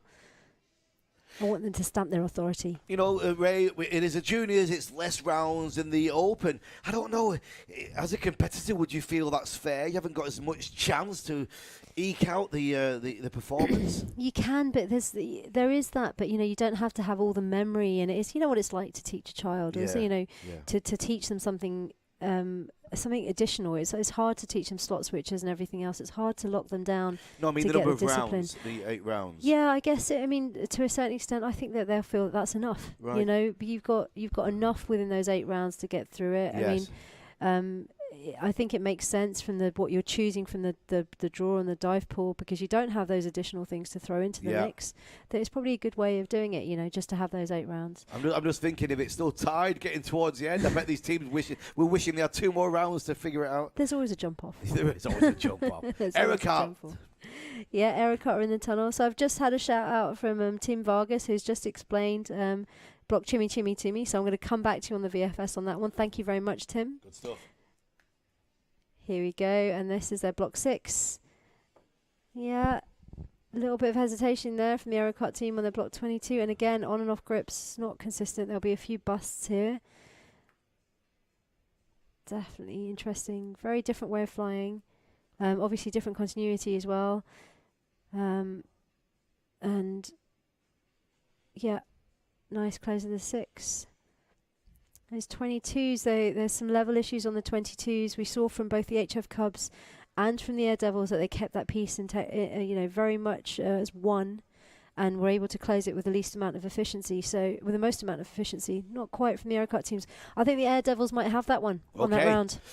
Ray Ahmed giving us the expert view on the formation skydiving. We're going into the female open of round 6 very shortly indeed. Very good morning to you. Salam alaikum from here in Bahrain. Kifalik, everybody. The whole world is watching, and we've got quite a full house down there in the auditorium as well. This beautiful 5, 6, I think 7-story building, and the females are getting in the door. Let's switch to the action with Ray. And we're in with Zephyrus, and this round, for everybody at home, is 6, 9, 10. So a triple blocker. Block 10 is a slot switcher for the front piece. So it requires some memory, and obviously with 2 other blocks next to it. I mean, block 9 is a, what do they call those blocks again? Random block. Random block, yes. There you go. Thank you, Regan. Is a random block, and so pretty easy to on the memory side of it. So is block 6. You learn that one pretty early. It's Boogie a boogie block. Boogie block. So this shouldn't be too bad. And block 10 is one of those blocks that really is a relationship between the pieces. We'll see it here when they get back to this block 10. This is a slot switcher for the front piece. So you build that block 10. You can see here that the tail fly really has to work around. The inside center doesn't want to step out too far. The outside center doesn't want to step out too far at the top of the block. It's very much working as a team. And Zephyrus doing a good job here. Well done. Yeah, great job. I'm really enjoying watching them coming to this competition on the world meet and putting themselves out there and keeping it calm, using that maturity of skill as they're flying. The flying skills that they've developed to just keep that rhythm going. Yeah. Really interesting. It's really good, isn't it? Yeah. And they're consistent scoring, as you said. We look at the scores, and they've been scored for round 5, and they scored 13 on round 5. Not too bad. Not too bad at all, So they'll be around that, 13, 14 average. Yeah. 0G now, Ray, from Russia. 0G are in the tunnel. They scored 20 on round 5. Let's see how they go on. There's block 6. Nice. Straight into the tunnel. Block 9. Here we go, block 10. There you go. You can see that real pivot from the back piece. Yes. Very different, obviously a better trained team. I really like flying the back piece. I'm a front piece flyer, but I've really started to fly the back piece a lot more. And it's great because you get this challenge of flying new blocks. And I really do like block 10. It's one of those ones. There's both tail and inside center. It's a real, how do you want me to be? You can see that from the catches as well. They're so close. It's really nice to see. This is good flying from 0G. Yeah, good stuff. As a close of that's block 6 to block 9. Nice work, 0G. Very nice dive. Any plans for some more four-way, Ray, from you coming up? I like to keep my Options open. Yeah, exactly. I do as much 2-on-2 as I can. With the likes of Hayabusa and whoever else is happy to fly with me, just to keep my hat in the ring. You know, I've done 10 to 12 years of four-way. I don't want to let it go down the wayside. So I'd like to keep up to speed on it. So now UK Satori W. Satori W, yes. We don't have their scores in for that round yet, so let's see what they do. This is quite a fast round, I think, 6, 9, 10. Even though it's it's 3 blocks. I mean, there is a random block and a boogie block in there. Oh, didn't have the best entrance there, but they've got it together. There we go. But it's not too slow around. There we go. Maria really showing you what she loves that block. Yes. She always have done. I've flown with Maria for a number of years on a number of teams, and she'll definitely know how to deal with that block 10. As does Kath. Great job. And I think they're doing a fantastic job here. Nice to see. Nice close 10s. And I'm sure if they did more than 45 minutes of training, this team would be a good one to watch for the future. Nice block close with block 10. And I think that this is going to be relatively for the top trained teams as well. The teams will be trained in the block 10, obviously, so one from the likes of Wimby and Hayabusa. They could actually be quite a fast round. Yeah. So Satori, do we just finishing off there, talking of Wimby and Hayabusa from round 5. We have got one score in for those two teams already, Ray. The judges downstairs putting it all together. And for round 5 for Hayabusa, it's 33. Yeah, they did get that bust on that 8, the bottom of the 8, I believe, that we saw on the video as we were watching. But the rest of it was clean. And so it looked pretty good. They really were going for it on that, which is good to see. Let's see what the scores come through for Wimby. Had a little bit of abandonment, I think, on that round when we were watching Hayabusa. And now China. Now in from China. So the Chinese team haven't been scored yet. They're pushing a little bit. Yeah, see the technique on the 10s. Not quite as tight as we just saw from Satori. Turning that back piece. We go again. It's a real pivot about between the point and the tail, point and outside and inside and tail. It's a great block. Love it. There we go. That's a nice close. Block 6. And the random block. Nice work. Just to watch that arm to make sure that... So as the tail flyer goes here for the block, needs to make sure she keeps that arm in so she doesn't show that she's connected to a side body picture with the inside center. That's the female category on round 6 is through and out of the door here in Bahrain. Saturday morning. Very good morning to you. My name's Regan Tetlow in the studio now. Ray Ahmed with the FS this afternoon. Emma Matacola will be back with us as well. And we've got from skydivemag.com Leslie Gale out with the roaming interviews and camera. We're going into round 6 now, Ray. We are just finished the so now we have Team X from Sweden.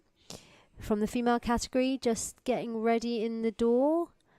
Here we go. Not been scored yet for round 5, Team X. Oh no, they have been. They scored a 22 on round 5. Here we go. It's a close of block 6. Nice entrance into the tunnel. Nice 9s. And a fairly decent close of a 10. So, you know, we're talking about the different blocks and the techniques as we go through. One of the interesting things for block 6, even though it's done very early on, it's one of the first blocks you learn. It's one of those that can, and especially for me, I found this in training, it can go backwards and forwards depending upon the lineup that you have. Right. You know, it's all about not getting that center point bust, but also making sure that you're working with your piece partner, holding your ground, not holding your ground, going through, you know, not going too far over, too far forward.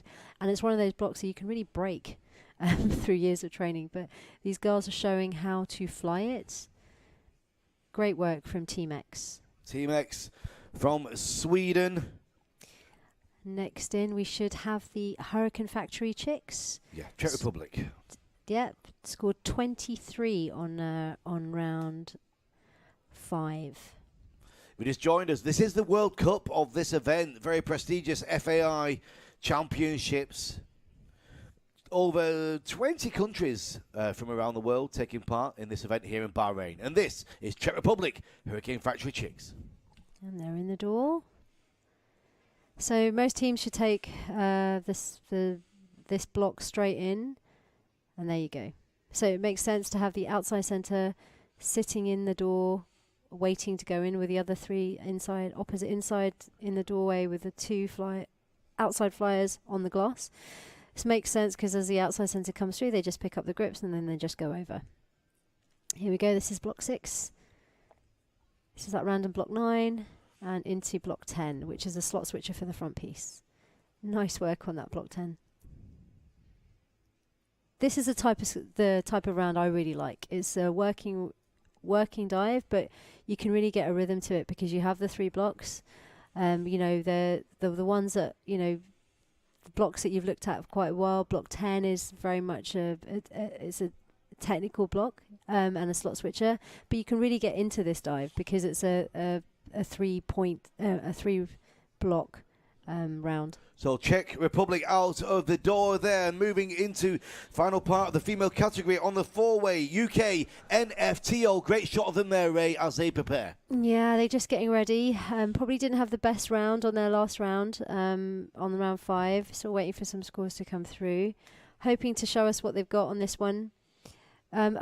These girls have all come back from an outdoor meet, so it's hard to get that energy up for them as well. I mean, Kate Lindsley competing for microclimate in the 8-way had a great meet, and then the other 3 competing, getting that silver medal in the female category.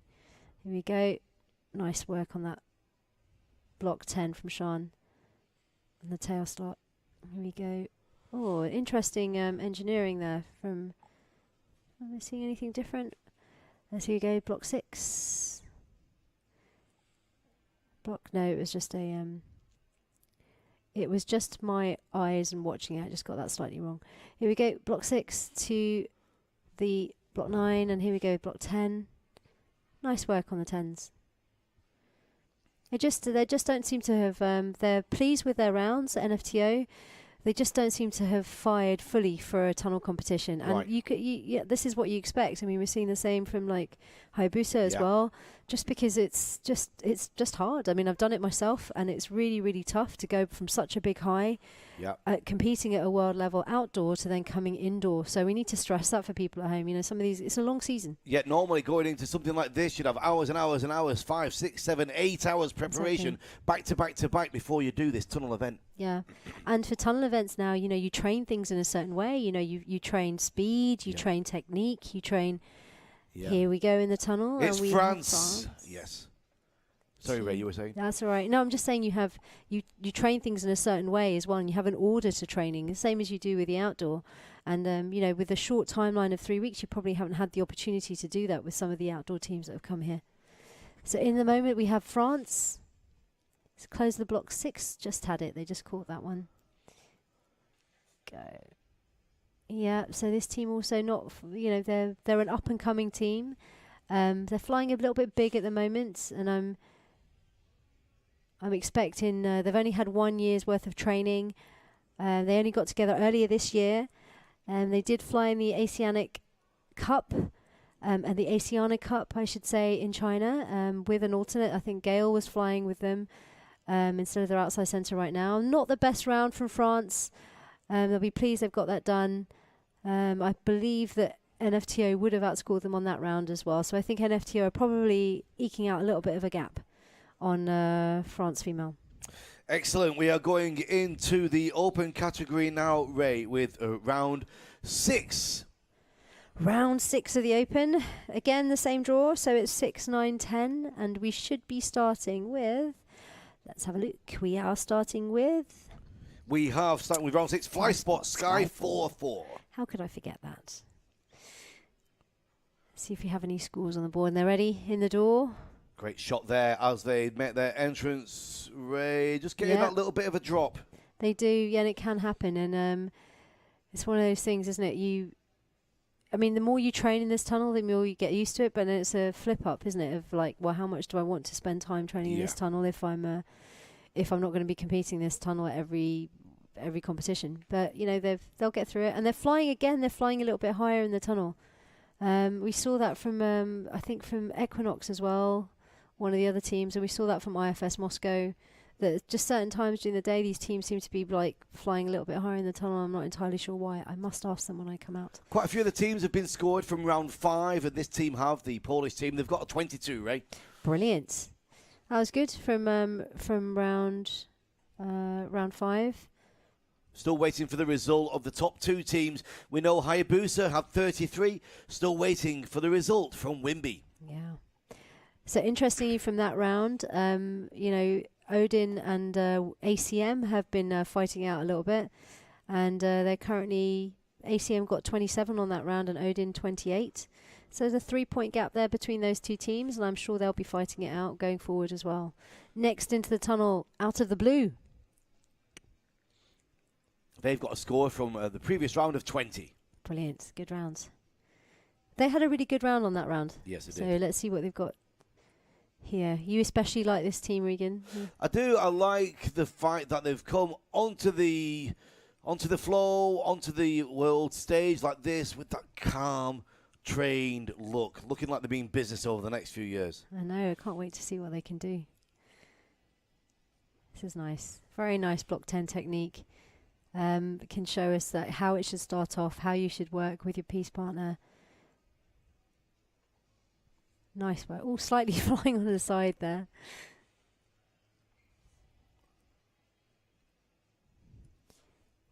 I mean, people at home might be thinking, or you know, even in the audience, like, you know, it's turning, you're grabbing something, but it is all about the physics and the efficiency of how you actually turn it. Yeah. You know, if you're trying to pull something, you might want that thing slightly higher, or you know, slightly lower. So it's working with your piece partner to make sure you give them what they need if you're turning around that point. The action started yesterday here in Bahrain with 4 rounds of the FS in the 4-way. We went into the afternoon sessions with the freestyle open and juniors, and then the start of the 2-way dynamic competition went bright and early live this morning at 9 a.m. and here we are, just coming up on 10:22 on the Saturday morning.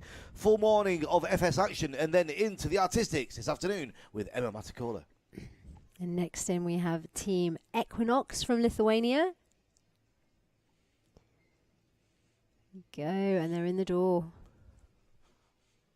Wow, that was steep. Yeah. Nice view. You don't always get, I mean, it's nice to have the different views that you can see. So you can see the teams as they come in, you see the levels that they suffer from when they come into the tunnel. And then the top cam gives a really good idea of, like, you know, how they're actually flying, whether they're, gives you the judge's view to a certain extent. Yes. Of how they're scoring their points. Go, and this is a close the 6. And to that random block 9. And to the 10. Close the 10. So I said a little bit of memory here for the front piece. I mean, we had this in round 1 for the open team with the 18, I believe. But block, and again, this is the same thing for point and outside center having to do the slot switch. It's a very different feel to the move that you do in block 6 and in block 18 as point and as outside center. So it's understanding that memory and understanding that you're in a different slot. You have to lock it down and then fly that slot. Coming up next, we've got Hurricane Factory Jazz Republic from South Africa, just preparing themselves in the door. Let's just change that graphic on screen for you if we can. South Africa Jazz Republic are going to be the next into the tunnel. Ray. Yeah, here they go. So Jazz Republic, they've been scored for round 5. Can't see at the moment, but they're ready in the door. They scored 20 on round 5. A bit high in the door. A bit high, going up high there, yeah. Maybe counteracting that drop a little bit too much. But they actually reversed the entrance. They actually had the front piece entering into the tunnel airflow first. Yeah. Which is different to what the other teams have done. And maybe trying to counter for that drop. Maybe trying to use this airflow a little bit better for their entrance. Block 10, as I said, they've got new members of this team. It's a fairly new lineup. They're all finding their feet, all very experienced flyers, and just trying to, it's first competition for them in this lineup, so they'll be learning from each other and learning from competing as well as a team. And everybody comes to, when you start a new team or you bring in new team members, everybody has their own way of flying a particular block, has their own technique, and it takes some time to find team speed and team technique to a certain extent, and I think they're just finding that at the moment. Well, a very good morning to everybody in Bahrain watching on the television, and all the people from Bahrain sat here in the tunnel as well. Salam alaikum. Alaikum salam. Kifalik. We are going into our first of the Bahrain teams, of the two four-way teams we've got here for you today. Bahrain 2 are set and ready for action. They are indeed. And they're in the tunnel. Bahrain 2 scored 14 on round 5.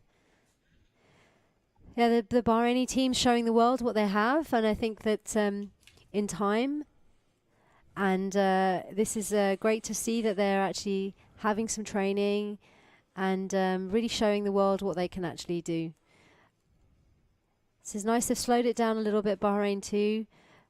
Maybe first day competition, can get a little bit nervy for you, but they're doing a good job here. And really pleased to see they're getting the training that they need to make sure they can show the world what they can truly do. What an honour to represent your country, Ray. It's amazing to be able to do that. And, I think we've all done it at some level, and it's just fantastic to be able to do that, really show the world, look, I'm here, this is what I'm training for, this is what I'm all about. Because, not everybody will fully understand it. And then you get to show them this and be observed by, people of the community. It's great. And this competition has had a big impact on this island. There's billboards everywhere, flags and posters. It's really captured the heart, isn't it, of the nation? It has indeed. And it's great to see all the flags lining the roads, and to see Fatima up on the screen, and the Bahrain team, Bahrain 1 team. I've seen some pictures of them up on the roads as well. Here we go now. Team No Limits from Russia. They're off. Block 6.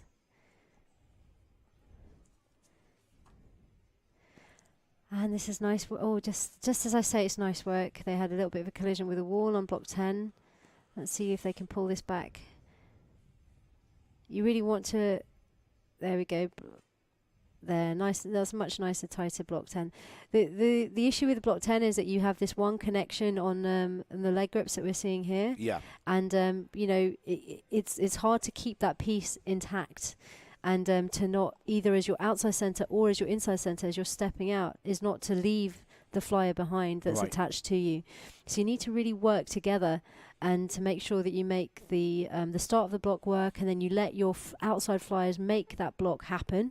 And then you need to make sure that you can pick up the grips when they happen, so don't move too much with your upper body.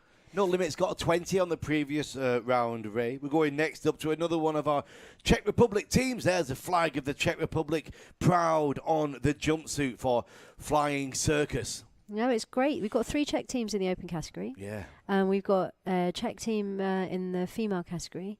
And we have a Czech team in the junior category. So quite a few strong teams. Yeah, 5 teams competing in the FS, and we've got a couple of teams competing in the dynamic, I believe, as well.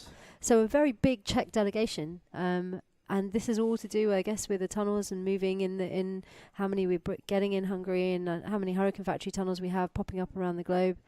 And they're in Flying Circus. A little bit of a drop there, as we mentioned, for other teams on the 6th launch into the tunnel. This is block 10. Nice block 10. Very nice. Nice, efficient block 10. It's good to see. Block 6 is not quite on as good, but they're really enjoying these block 10s. That's fantastic. The block 6s are a bit wide. Communications probably...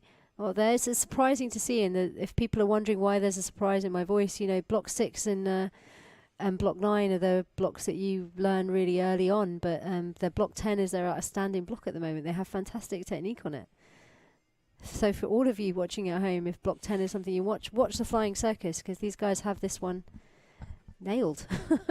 Really nice round from Flying Circus. Super impressed with their block 10s. Good job, guys. Next up, Ray's team of the moment, the Odin from France.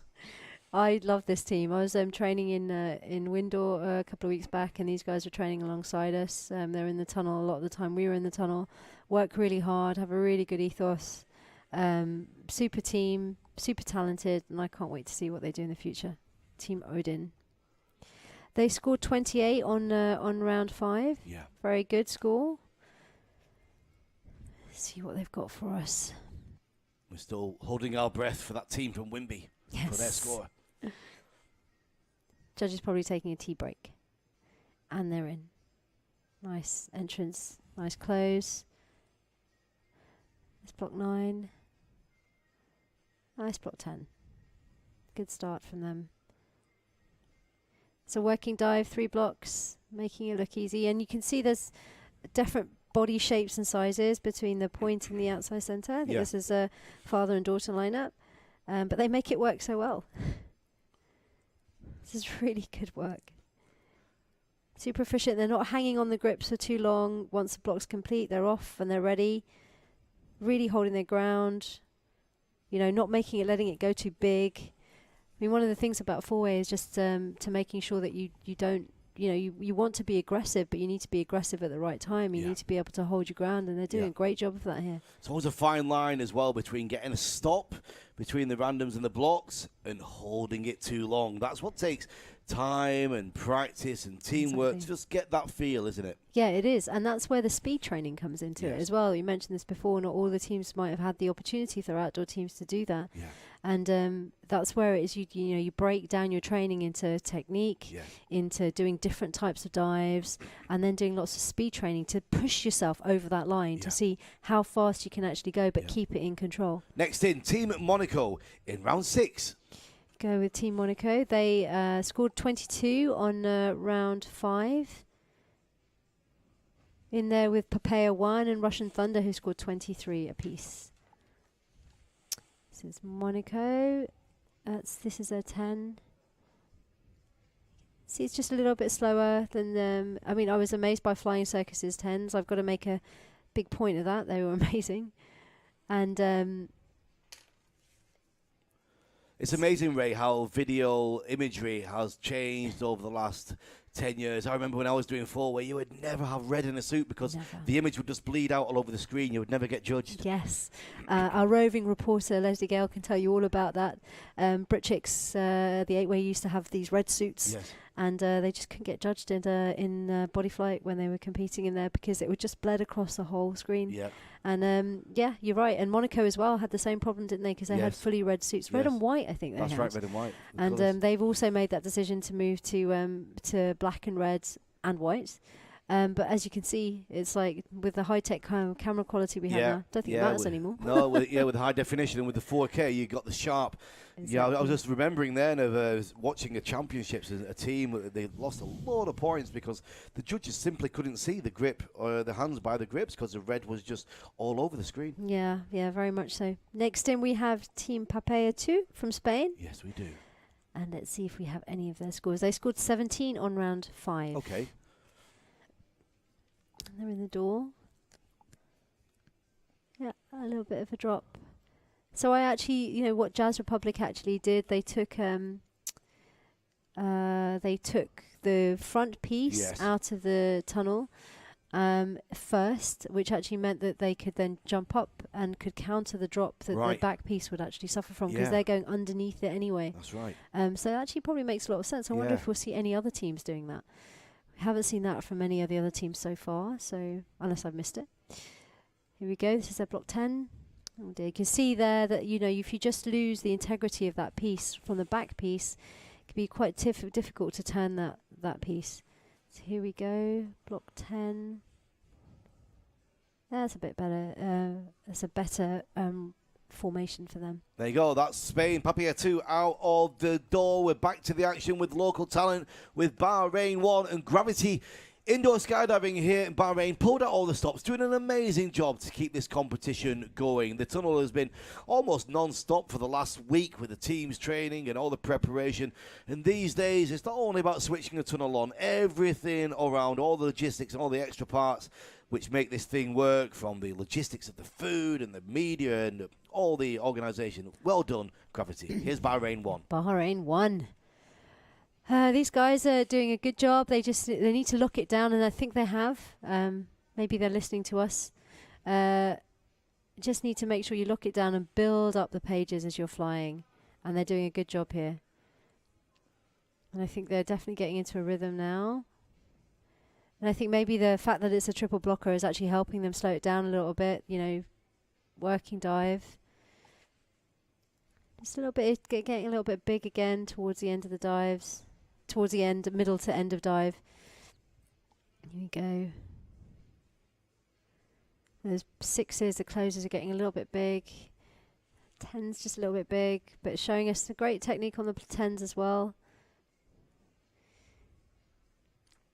It's funny, that's a great round from Bahrain 1. Maybe a few busts in there, but pretty good round. How are they doing with their average? That's a rough idea, right? Oh, you're putting me on the spot there, Regan. Yeah. I would say probably around the 18-19 mark. Good start for where they want to be. Yeah, very much. So Hopefully moving they'll forward. be pushing that 20. So the next team through in is going to be China. Now, we've been talking a lot about China, not just in tunnel flying, but in all the air sports. They really have put some major investment into air sports these last couple of years. Keep your eye on what China's up to. They have indeed. No tunnels popping up all over the place, aren't there, in China at the moment? And they scored 25 on round 5. It's a good round for them. Let's see there's block 10 technique. Yeah, it's pretty good. I think the back piece are doing a great job. Front piece a little bit energetic. You can see, yeah. I think just a little bit. It's funny. I'm watching these teams, and they're locking it down for block 10, and they're making that slot switching block, the more technical block. But they're getting very big on their block 6s, which is like, you know, it's one of those blocks where it should be your bread and butter. Yes. But as I said early on, you know, block 6 is one of those blocks that you can actually break through your life of training, and have to learn to bring it back. And they're bringing it. The Chinese here, they're bringing it back as the round progresses. And really getting into the rhythm, but they're out of time. China through the door, round 6 here in Bahrain, the third FEI World Cup of Indoor Skydiving. It's a big world-class event. IFS Moscow biting at the heels of Italy and Amnesia. I know, and it's good. They had a good round on their round 5. At least it looked like a good round to me. I don't know if I've seen any scores. No scores yet from IFS Moscow. Looking forward to seeing what they do here. Just waiting patiently in the door. Is that almost a smile? Maybe. And they're in the door. As soon as the clock starts. The clock starts. As soon as their feet leave the net. There we go. You see the clock would have started now. IFS Moscow. They're a big, powerful team, Ray. They are a very big, powerful team. See, they are... a few of them fly with that very wide-legged position. Closing that block there. And there's a close of the 10. Right. See, keeping those 6s nice and tight and efficient. That's right. It's amazing. I think it's amazing to have it right in front of your face like this. Yeah, I know. It's amazing. It's truly amazing to see. Nice close of block 6. These guys are showing us how it should be done. Yeah. You know, it's a nice, efficient block 6s. Block 6s were always one of my favourite blocks, but I have broken them in the past as well. Right. This is nice to see. It's great. Good flying from IFS Moscow. Good job, Moscow there. A few teams here from Russia today. Back now to the Czech Republic. Now, Ray, we were talking about Czech Republic a few moments ago. Yeah. Very strong here. Sky, Team Sky. Nice, simple name. Team Sky. Team Sky, believe they scored 16 on round 5.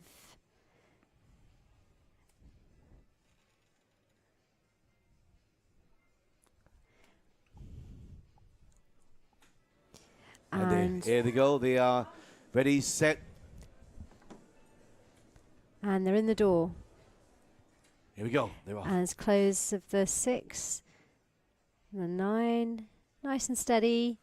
As I said at the beginning of this competition, for people watching at home and in the outside as well, that might be watching the live stream, the way that the FII World event takes place is that you have the top 10 seeded teams from each country listed top from ranked 1 to 10, and then the other teams are chosen from whichever country. They're chosen and randomly selected to compete. They're not seeded in any way. Right. So we're very much seeing through the rounds. We're seeing a variety of different techniques and ways of flying and amounts of training from the teams that are coming in. So we just saw IFS Moscow that are very much more of a trained team, followed by Sky that are just starting out in their journey. So, and they're rubbing shoulders next to each other. So it's not really seeded. So people might be a little bit confused at home. So just so you have that information for you. It's the second day of action here from Bahrain, and we have got FS all the way through until just after lunchtime at 1:30. We'll be joined in the studio with Emma Maticola as we go into the dynamics. But right now, the action continues with Ray Ahmed, FS expert. Ray, what a great overnight story we had. Yeah, that's a great overnight story that we had. We have Team Eros just about to get into the tunnel, and the overnight story is from the open category at least that Wimby and Hayabusa are fighting out in that fast round that we had, and Hayabusa left some points on the table. Had a glitchy round in one of the fastest round, and Wimby just flew through it. It was a solid round from Wimby.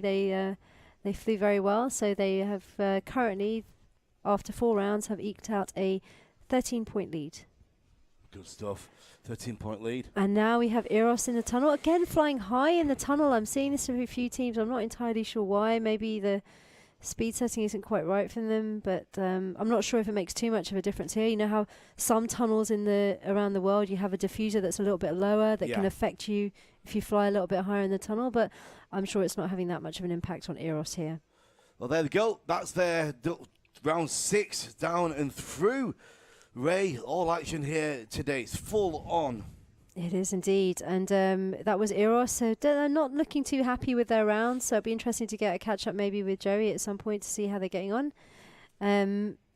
Not looking too pleased with what they've put on the board so far. Next in, we should have Papaya 1. Yes, the other team from Spain. Just checking those scores. Yeah, any updates on the Wimby, Ray? Not seeing anything at the moment. Papaya did score a 23 on round 5. There we go. And that's the top of round 10. Yeah. Again, flying slightly higher in the tunnel. Yeah, good stuff here from Papaya. 2 teams here from Spain this morning competing in the FS.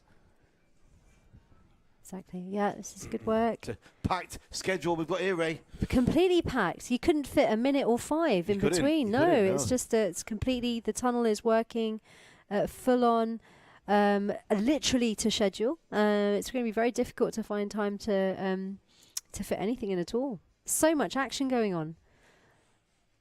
I'm super excited about later on today, sitting there, sticking my face in front of the tunnel, watching the battles that will come in the 2-way dynamic. Yes. It's going to be great with Emma here in the studio.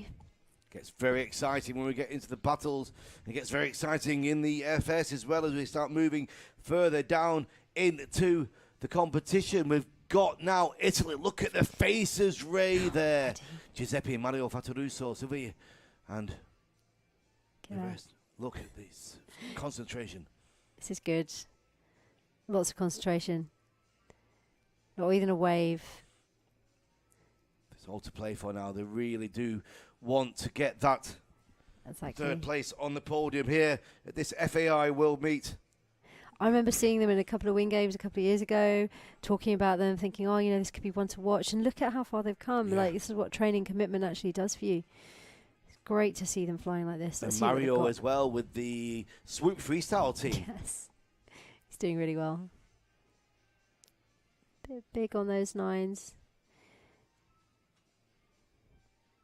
Go. Nice work. Nice. Much, probably just a first page glitches, but they're getting into the rhythm now. Nice small 6s.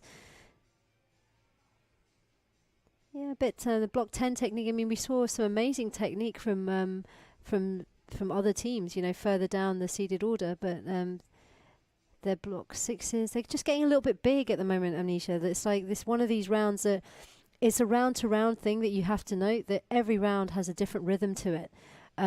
This isn't really the round where you can try and ramp it up too much because it's 3 blocks. And the technique is important, and you're wasting time if you're moving around too much. And I think they just got a little bit big in that round, and they'll be a little bit disappointed with that. Right.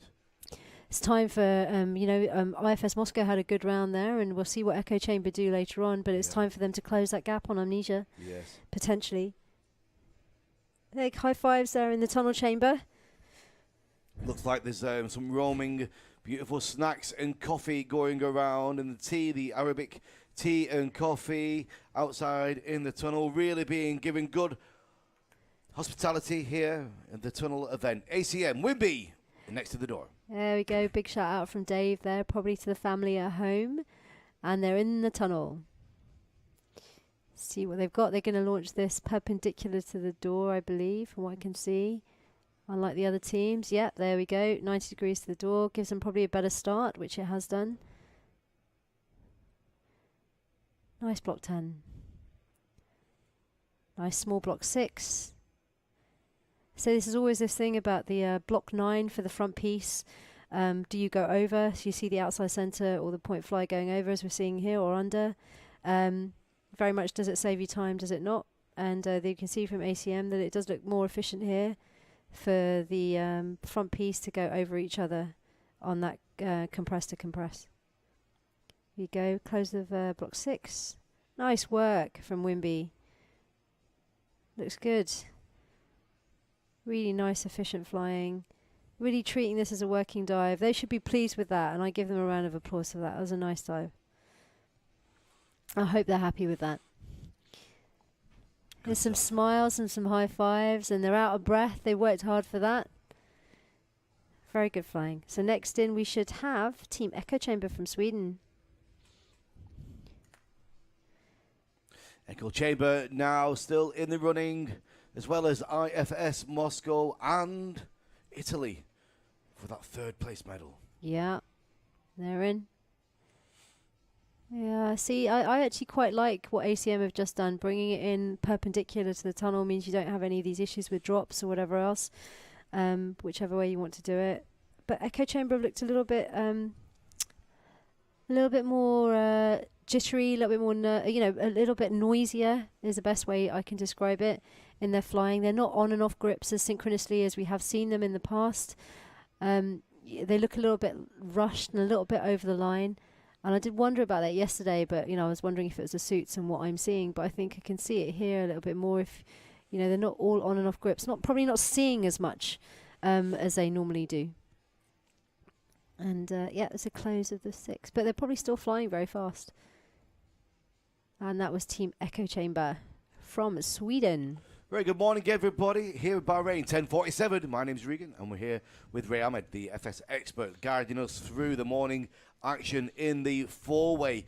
Been a good morning so far. It's buzzing way through. We started at 9 o'clock, Ray. It's been full-on stuff. We're still waiting for that first round scores to be complete, to see what happened overnight. Next up, Russia and Russian Thunder. Russian Thunder. So Russia, Thunder are currently in... they scored 23 on round 5. Definitely the middle of the Russian teams.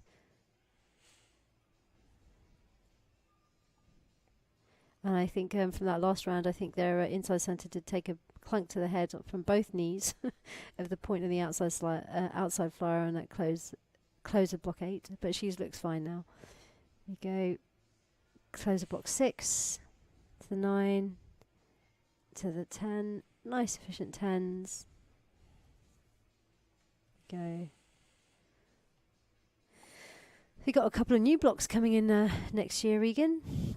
What have we got? I think they're changing block 1 and 13. And it's an interesting conversation because it sounds a lot like, some of the longer blocks. Yep. Are we fitting it for the tunnel? Are we changing them so it can be fit into the tunnel? Bring back Mola. Is that what you want? Oh, yes. Mola. Yeah. Is that your bid That's to like IPC? like a satellite, but with both, like a cat at the front. A cat at the front? Yeah, with the Mola. Maybe we should do that if we get some tunnel time. You gone can a show long us how time. to do a Mola. Back in the 1700s since we're last competing. 1700s? It is. Oh, you're a spring chicken, Regan. France are next up. Wimby on the attack. They've tasted blood. They are here and ready for round 6, Ray. Here they go.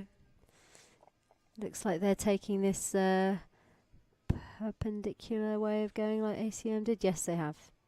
Not surprising as they're being coached by Wimby. This 10s are a bit sticky. See? I mean, super efficient flying, looks good.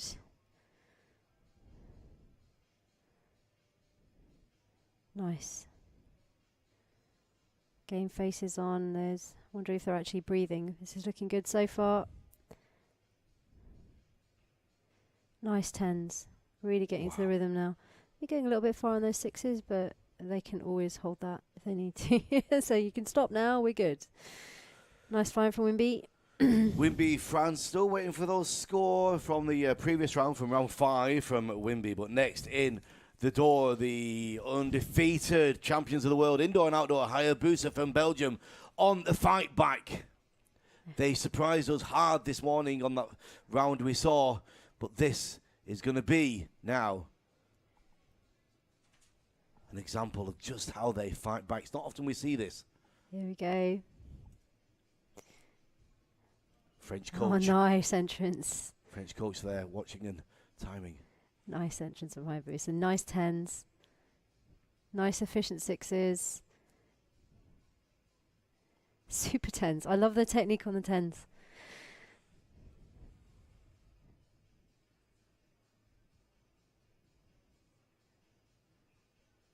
What's your first impression, Ray? First impression is it looks even Stevens.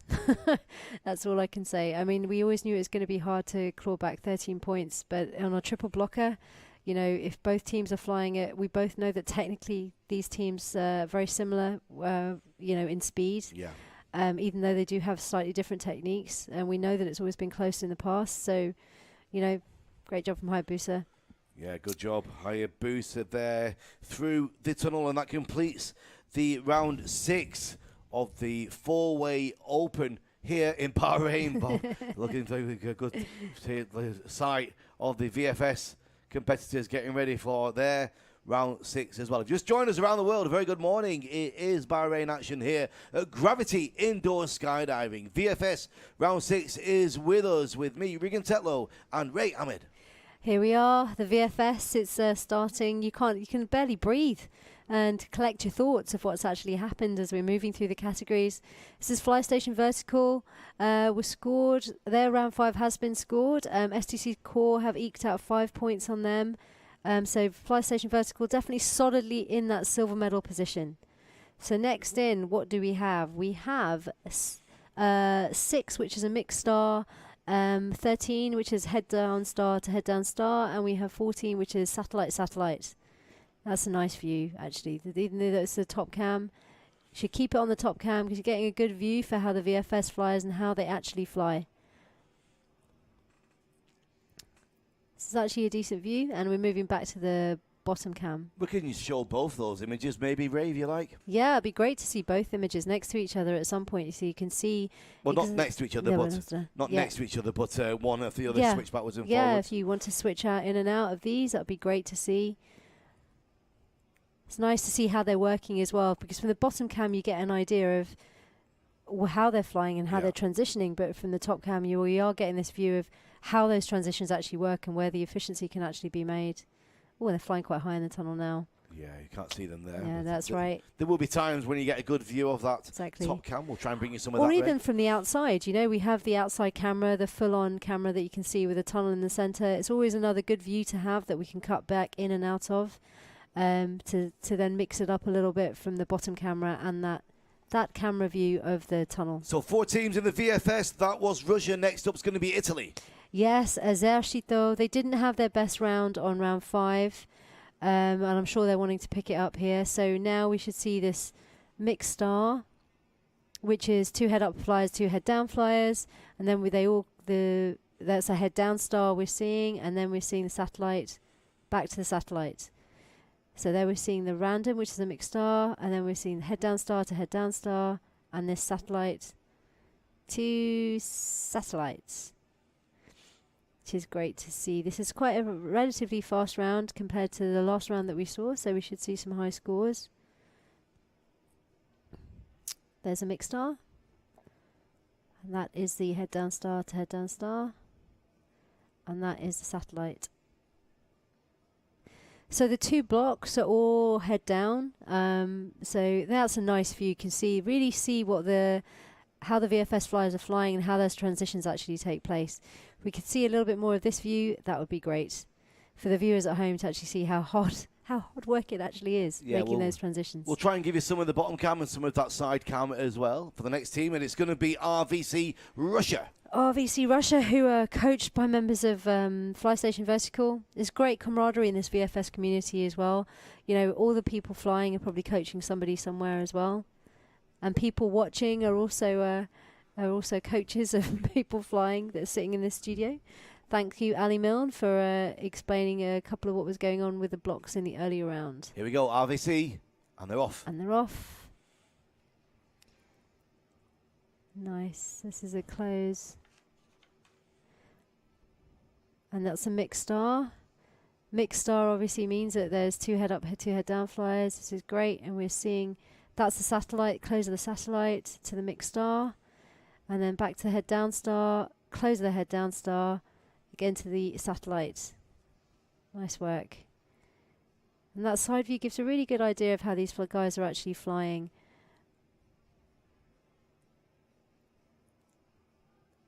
Nice to see, there's a bottom cam view.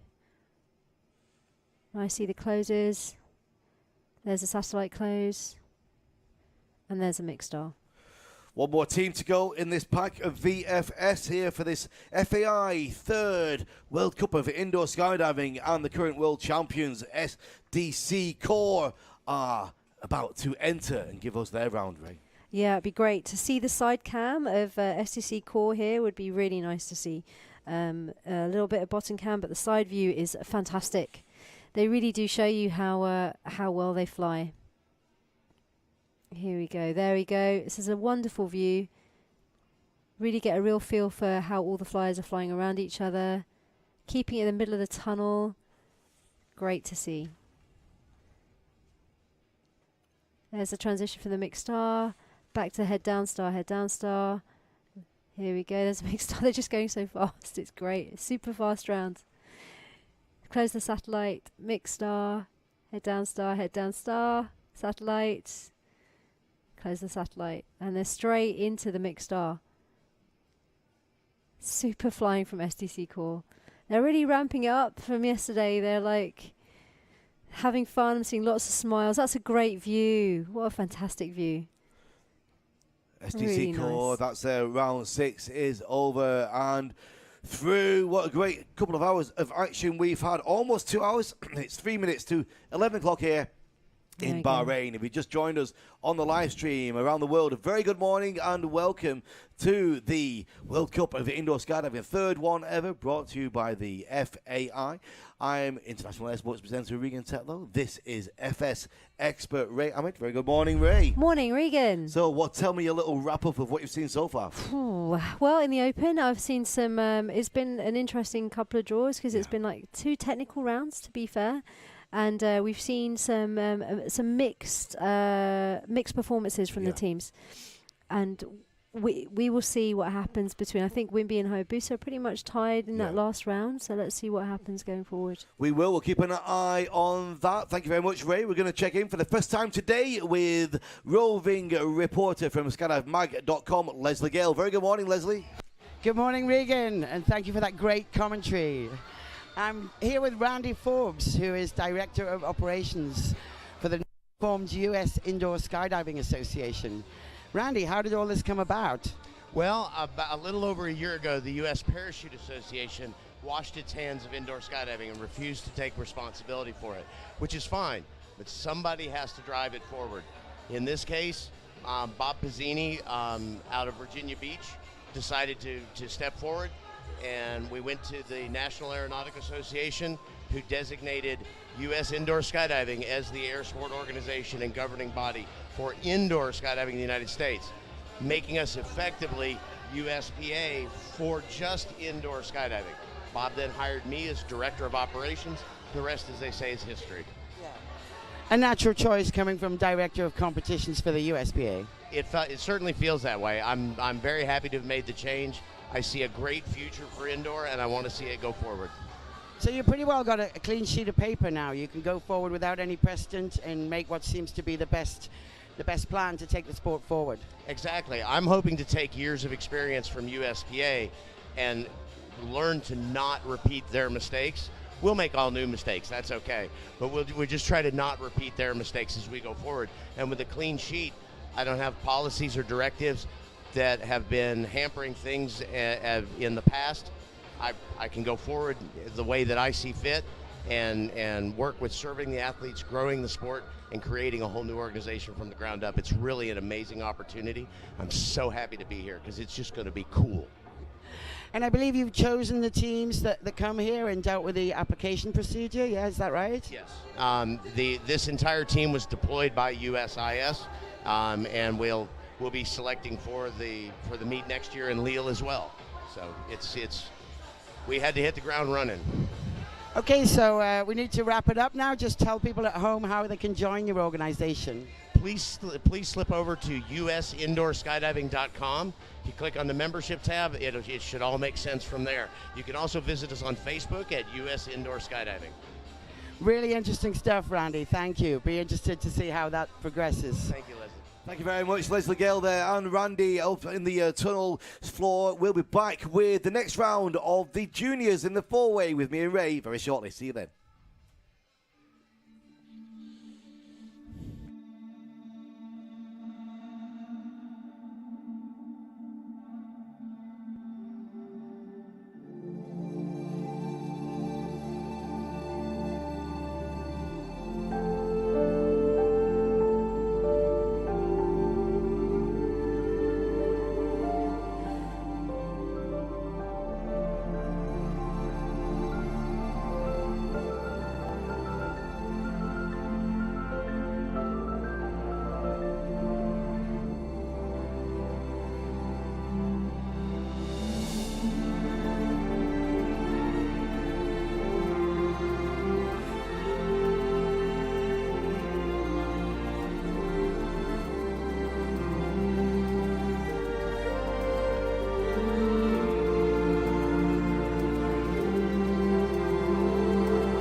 I'ma tell you what flying feels like.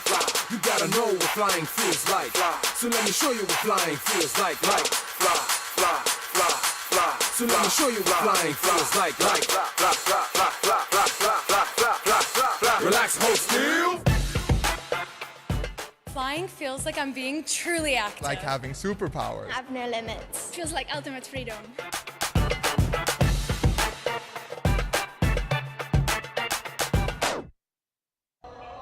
There are many people who bring us the World Cup. And when the time and place are set, the drama builds. Teams come together. Friends support. Bahrain is waiting. The drill of a coach. The embrace. A country prepares. It's time to get ready. The photo shoot. The live broadcast. The audience. The presenter. Bahrain. We are on. Bringing you freestyle. Dynamic.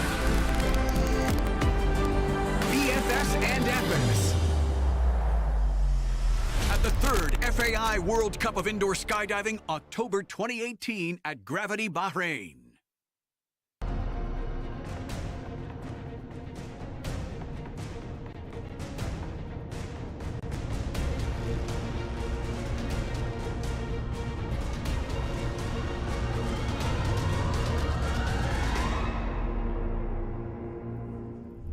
A very good morning. We are live in Bahrain, the FAI third World Cup of Indoor Skydiving. Great action into day 2. I'm Air Sports presenter Regan Tetlow, and I'm joined in the studio by FS expert Ray Ahmed. Good morning, Ray.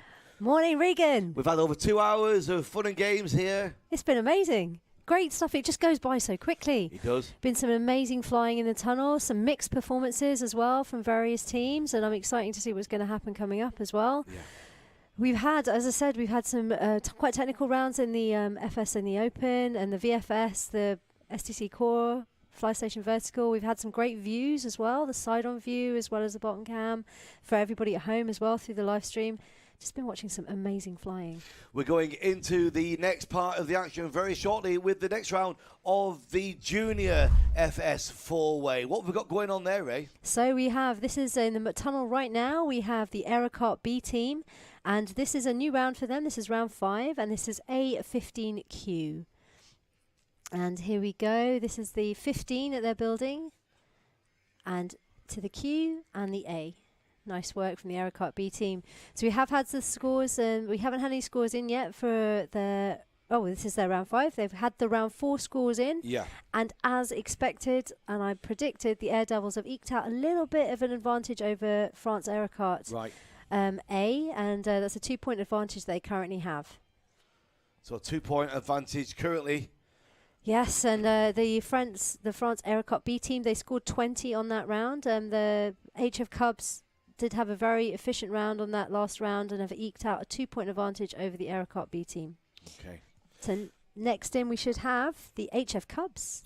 We should indeed. This team from the Czech Republic, been together a couple of years now, a long project. Wow, I mean, if they keep going as well into the open category, this is going to be over the next 3, 4, 5 years.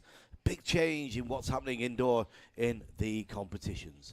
Next up, they are getting ready. Ray, here they go. Here they go, the HF Cubs. And they're in. And in the airflow.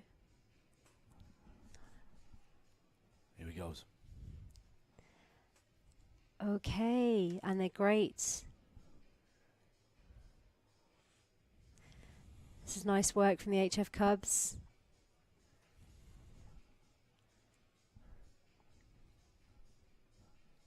Nice 15s. It's really tricky, the 15s. Yeah. Oh, just missing a grip there, I think. Did they? Oh, it's unfortunate. We go, 15. Close the 15 to the Q, to the A. Very nice in the way that they're actually making it flow. Very nice work from the HF Cubs. A little bit of a glitch there. Q, A, 15, Very nice. So the outside centre is literally just spinning the whole way around on the Yes. top of that block.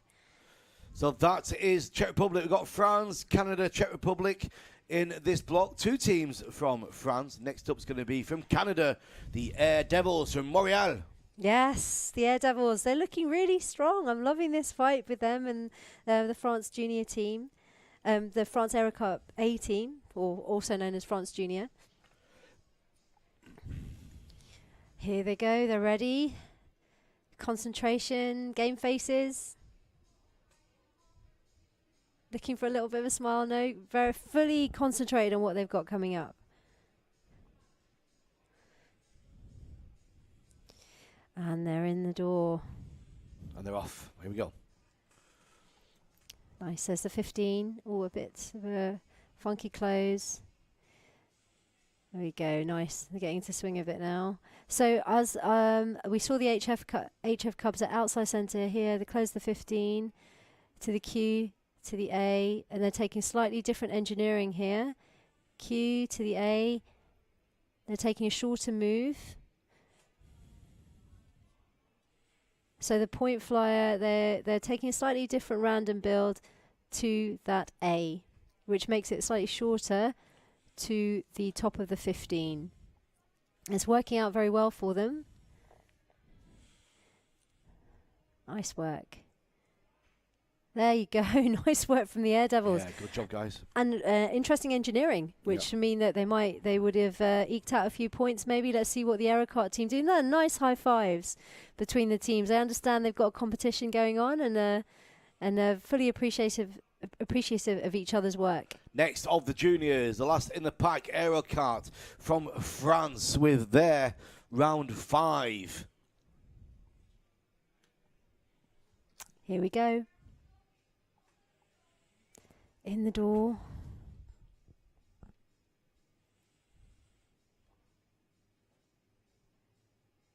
It's getting that drop right at the end at the back. Yeah, it's tricky that. Really, you can see from the level how level they are on hard they're working. Here we go, 15. QTA. 15. They're just moving so fast. It's great. This is good 4-way. It is good 4-way.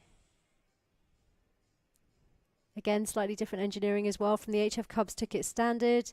The Air Devils took a slightly different random for the A. And the French team are also taking a slightly different A as well.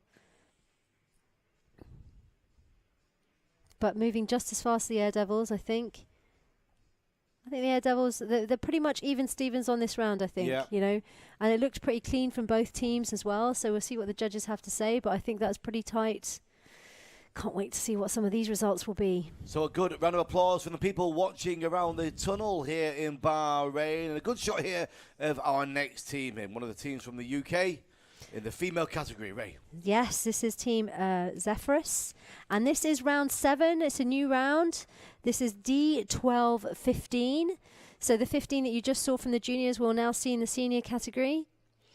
And this 12 is a slot switcher for the front piece again. So block 12 is where the front piece turn a compress forwards, and it's a 540, so that's where the slot switcher comes in, and the back piece turn it backwards with just a 360. So a bit of memory in this one. There is indeed. Here we go. Go. There's the D. There we go. To the 12. And there's the slot switcher. A little bit of levels there. And to the 15. Individual turns on the... Yep, so they've switched out of the memory here. If we can see here, this is the 12. And you can see in the orange, Emily in the orange suit, orange and blue, just stepping forwards into that 15 build. You see, not a trained team, so we'll find it difficult to deal with slot switches.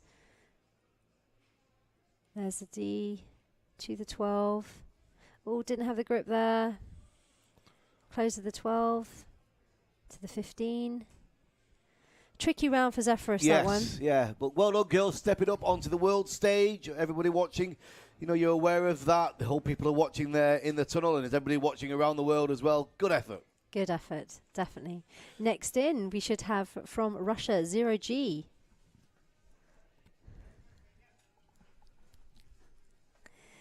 getting ready to get into the door. And here we go, getting ready. Just put a foot on the net. I hope that hasn't meant that they started the clock. Let's be careful with that one. Yeah, Ray. she just put their outside flyer, just put a foot on the net. There we go. You don't see that often, you don't see that happen a lot, no? You don't, and you know, but hopefully that we'll see what the judges make of that. I mean, it just depends upon, you know. Anyway, let's see if anyone else has spotted it. Maybe not. And there we go. This is the 12. It's hard turning that front piece forwards. It's one of those things at the 540 as well, so there's an extra 180 degrees, which makes it quite tricky. And you know, there's various techniques. And I used to hate block 12. I hated it for years. Yeah. And I did a lot of 2-on-2 with Dennis and Hirun, Bob and Bambi, as I like to call them, from Hayabusa. Yeah. And they put me through my paces, and Kate Lindsley also of NFTO taught me how to turn a block 12 properly. Very efficient way of flying it. Very appreciative of that. That's Russia and 0G through on their round 7. Wow, round 7 already. We're whistling through all this. Next up from the female FS4 UK, Satori W. Satori W. It's amazing what chocolate does in hot countries. They can generally All right, Satori W in the door now, Ray. Here we go. I just gave them a quick high five earlier. They're really enjoying their competition.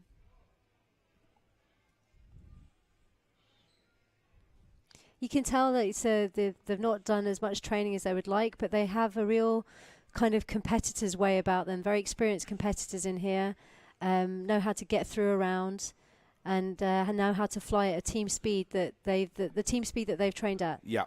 Which is great. There we go. Close the block 12 to the 15. Oh, there we go. Nice. Reset onto block 12.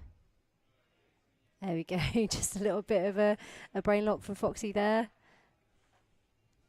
It's hard on that 12 to know where you actually are, especially if you're going at speed.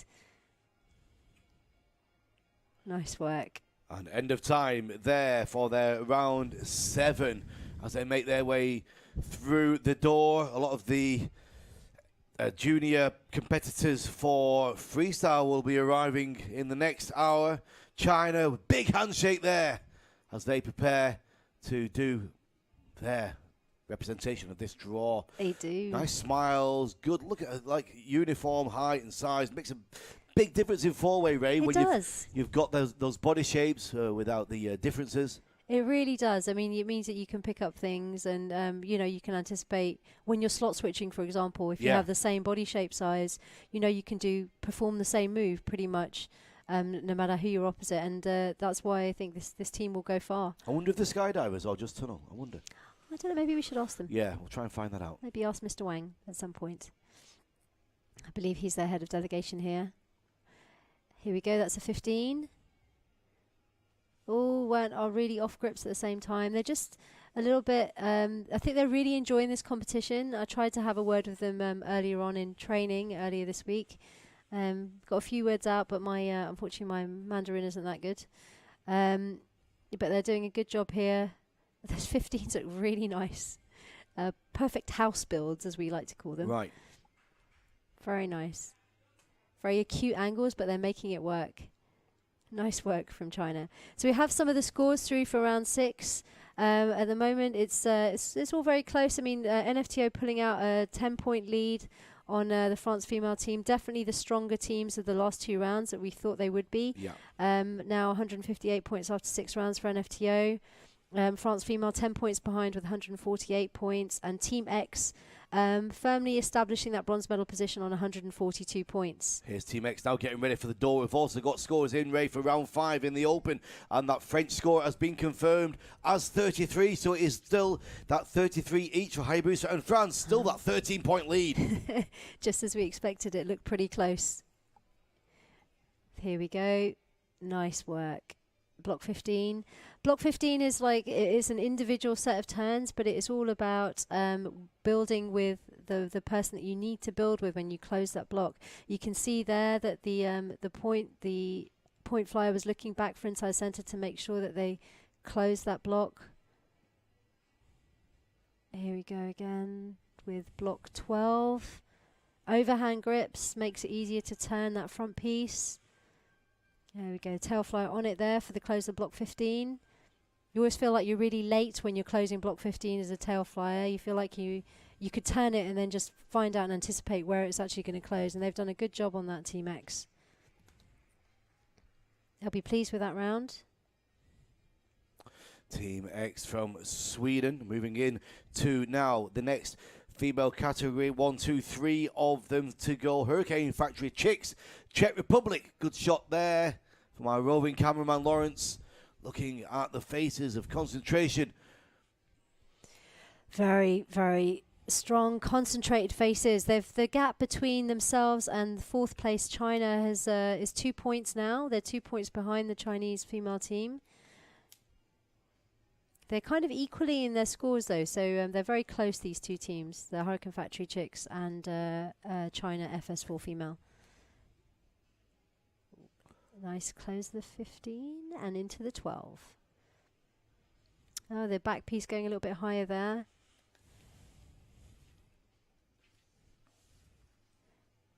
They're just looking a little bit, you can see here that there's a slightly different technique on how we're turning these 12s. The back piece, if we see it now, Yeah. so it comes in the back piece, translating forward slightly and around to cut the corner a little bit, which helps the front piece. They don't have to do that full 540, but it does walk around the tunnel a little bit as you're watching it. Right. So you see it here now, you can see it walking slightly around the tunnel, but they're doing a great job of that. Good job from the Hurricane Factory Chicks. 2 more teams to go in the female category on round 7. Next up, UK NFTO are lined up. They're ready and in the door.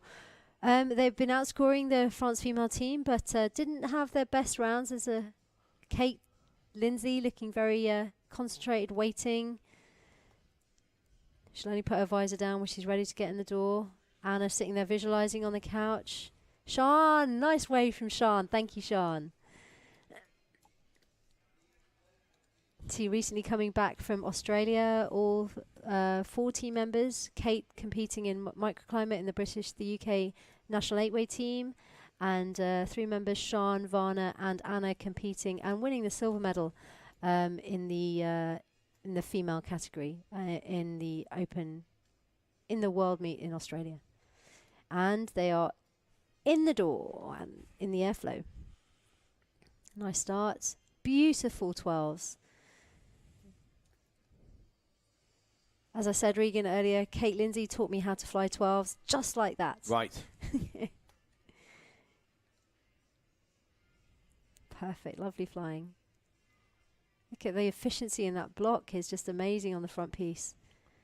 Really nice flying. See how they bring it together? They compress it and they turn it as one piece. So it's not like you have 2 separate bodies. There's so much efficiency in flying it like that. And it's the same for the back piece on block 16.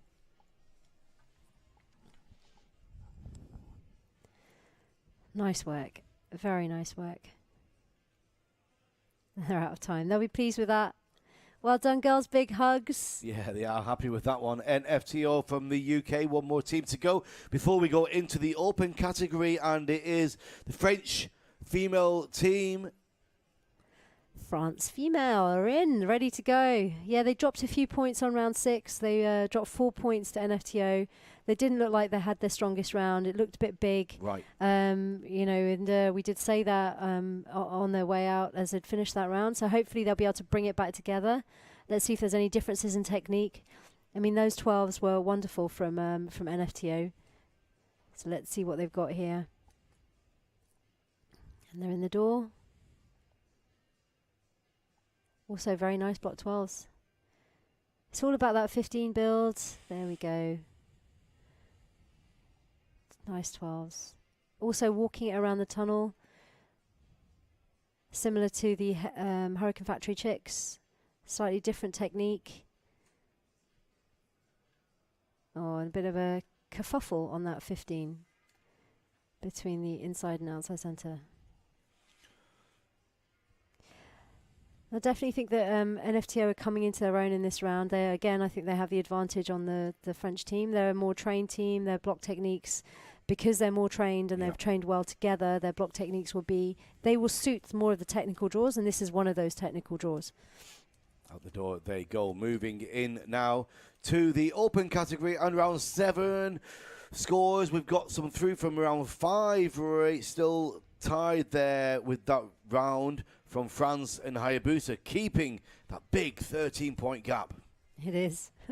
It's going to be a tricky one for them to make up, and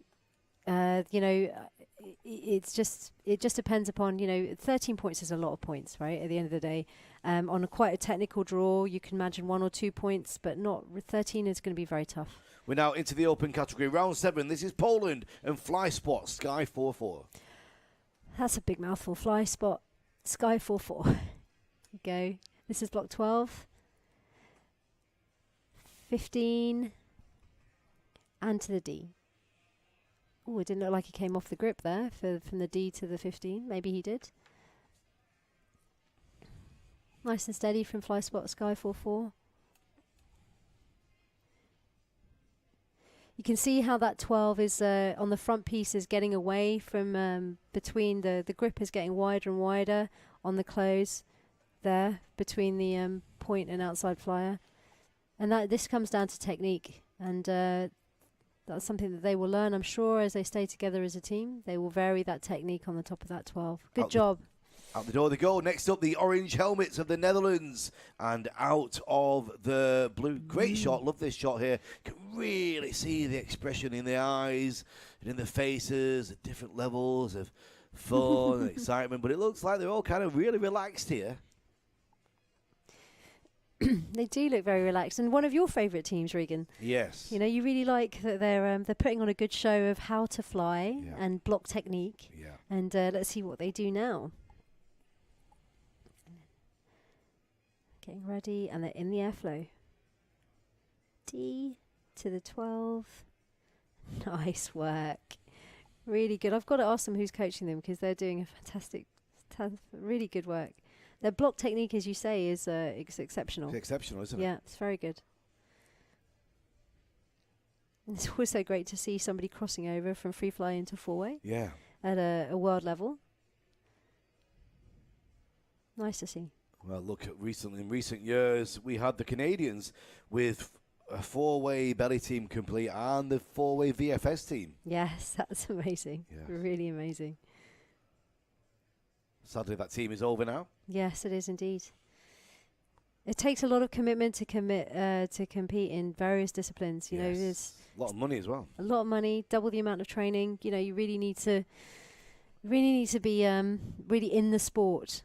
And all be in the sport. Out the door go the Netherlands. The next team is Lithuania here in this World Cup of indoor skydiving. Another branch of the FAI, governing body of air sports worldwide. Directly after this, we've got the World Finals of drone racing in China. And I'll be bringing you all the action from there. But now, Lithuania, Equinox, four-way indoor skydiving. Excellent. We go with Equinox. They scored 16 on round 6. I think they're just steadily. It's been nice for Lithuania to put themselves on the world stage. I think we talked a little bit about this yesterday. I think it's tricky for them. They don't have a tunnel on home soil yet. I'm sure they will do at some stage. So they must have to do a little bit of travelling to get to a few tunnels to train. And to compete, but it's great to see them here. Team Equinox. Close of the block 12. Oh dear. There we go. Top of the 15. This is one of those things with the block 12 and the technique. When you close that block 12, because you're moving straight into a random, you want to make sure you lock it down to get that D build. Team Equinox. Out the door they go. That's Lithuania. Next it is South Africa, and the team is Hurricane Factory Jazz Republic. Let's get a shot of their faces. Here we go. Jazz Republic scored 19 on round 6. And they had a pretty good round on their round 6. I think they will be pretty pleased with that. They've got a couple of new team members that they're flying together. So Claire and Dirk have flown together in the front piece for some time, and they've got a couple of new team members on the back piece. So again, it's trying to fit in the technique and how you fly, and bringing it together as a team. And they're finding that with this competition as they go.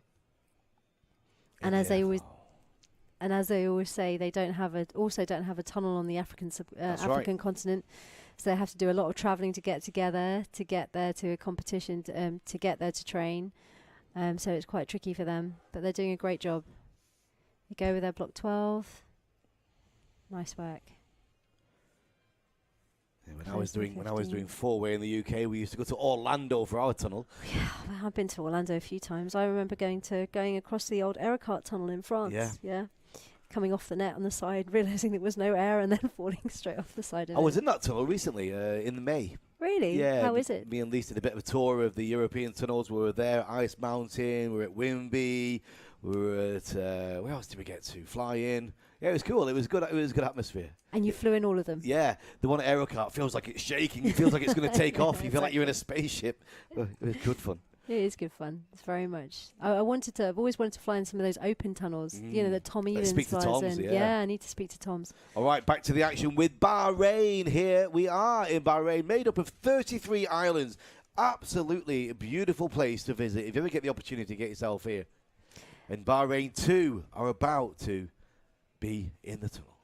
Bahrain 2 scored 15 on round 6. They had a good round for me. I mean, they just need to... They're early on in their training, in their phase of training, and I'm sure we've seen it with other teams and other nations in the past. As soon as you start ramping up your training and you get, some good support from your community, from your country that you're representing, the training starts to come and you start to gel as a team and you start to see some amazing things develop.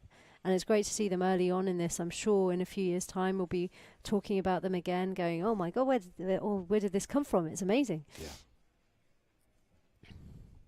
There you go, close of the 12. Build of the 15. To the D.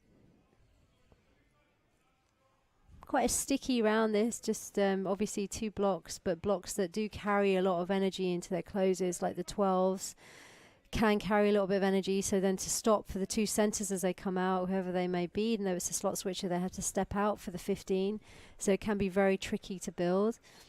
I'm excited to see some of the top teams, how they can make that work. Next, we are moving through to Russia and No Limits, Ray. No Limits, here we come. One of 3 Russian teams in the open category. So it's No Limits, IFS Moscow, and Russian Thunder. Round 7 right now of the event. We're going to go into and complete round 8 for you this morning before we get into the artistics. But now, round 7, No Limits, Russia. Here we go, and they're in.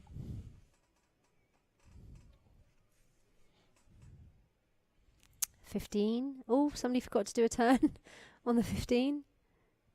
Or did I just miss that? I think I might have missed a 360-degree turn there. There we go. We've got one now. Oh, somebody out the door.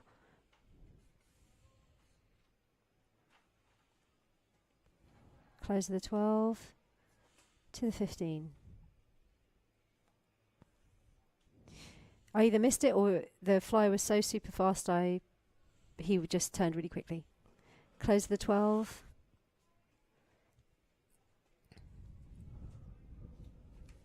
There we go. Nice work. Nice work from No Limits. Not their strongest round. It did look like a little bit clunky, but they seem happy with it, which is great. That's Russia for you. Next up, Czech Republic. There's the team. There's the big smile and waves. Everybody watching back home. It's great to get your messages and find out who you are and what you're doing. We all like to get a photo of you, a selfie, in front of the screen watching the action. That's always nice to see. You can send everything through on the Instagram or the Facebook pages. Don't forget the hashtag WCIS2018. Here we go, flying circus in the tunnel from the Czech Republic. I was super impressed with their block 10. It's amazing technique. Let's see what they've got for block 12. Looks really good. Block 15. Nice work. To the D. 12. Super nice work. They're being remind me very much of Out of the Blue, very deliberate in what they're doing, and making sure they have all the stops so they don't carry any energy into the next point or the next block. Seeing that here from the 12. Close the 12 into the 15. It's a tricky build, and they do it really well. Super flying for Flying Circus. We don't have any of their scores in yet for round 6. They're a great team to watch, I think, for the future as well. Flying Circus. There they go. They are finished that round. Out the door they go. It is round 7. Ray's favourite team. Odin, good prepared. Good shot of them there as they big breaths, focus, relaxation, commitment.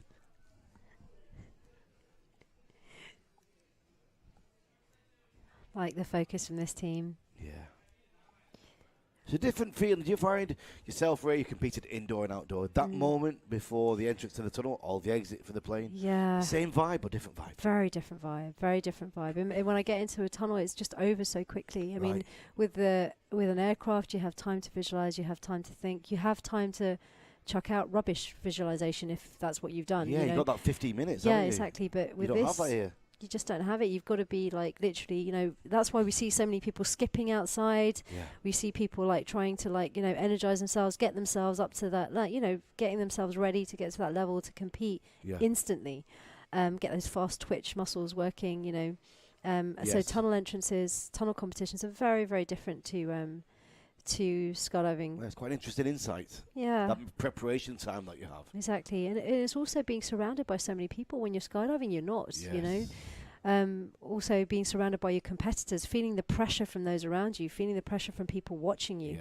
On an airfield, you can walk into any corner, be on your own. You can take your own time. Yeah. And we're watching Odin's flying here, but I'm just not seeing the best flying that we've seen from them.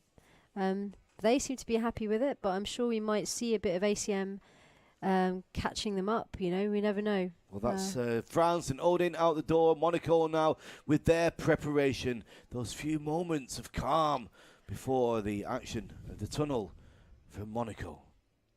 Yeah, Team Monaco, they scored 22 on round 6.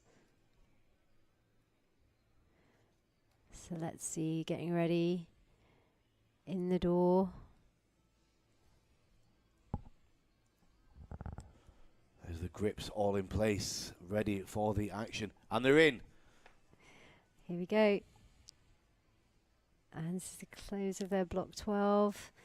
15, quite a cute angle there from the centres. Seems to work for them though. Must have go-go gadget hands. Which is said from anybody that was coaching me is that if you can make it work and you don't move out and you don't don't compromise your body position, then you can make it as a cute an angle as you like. Right. Unfortunately, I always compromise my body position, so I was never very good at that. Here we go, block 15. Go, block 12. Variety of techniques. You can see that 12, the front piece is definitely walking a little bit, translating across the tunnel, as the same with the back piece. That's Team Monaco. They're happy with that. Bit of knee flying out the door for Monaco. Next up, we're going through to Spain, and then Bahrain, China, Russia, and the Czech Republic. But Papier 2 are our next team, this trained military team from Murcia, as you like to say. Murcia. Yes. Love it. See. No, I do. I think we should go down to Murcia and find out what it is. But it's a military tunnel there, right? So we're not allowed in it. Yeah, I'll be in Spain at Christmas time in Seville at the Christmas Boogie. Come and jump with me. Yeah, you're organising. Very good. And we're in. And we're in. There's the grip. 12. Yeah, you can see that the front piece getting quite wide, you know. They've through the years, the last few years, people have been toying with overarm grips and talking about, you know, how it works. And I think what I've discovered, at least with the front piece and turning it forwards of a 540, and what I've been told and been coached, is the best way is just to keep it as efficient as possible. You know, keep it as close as possible, and you know, and to make sure that you turn it as one piece. And it's the same with a lot of the blocks. But you know, you keep thinking, and I've been guilty of it in the past as well, that you can make things turn faster if I just put in a bit of movement. Yeah. I put a bit of input, sorry, but it doesn't work like that. There we go. Team Papaya 2 from Spain. Next, back to the local talent and the top team from Bahrain. Bahrain 1 are preparing to perform in front of their home audience here at the tunnel and on Bahrain TV as well. Good morning, gentlemen, for your second round of the day. Round 7. Round 7.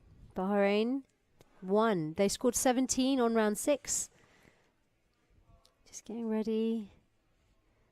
Concentration in the door. And I think, I'm not sure if they've decided. They definitely did in the previous round. They've locked it down and not ramping it up too quickly. So let's see if they do the same here.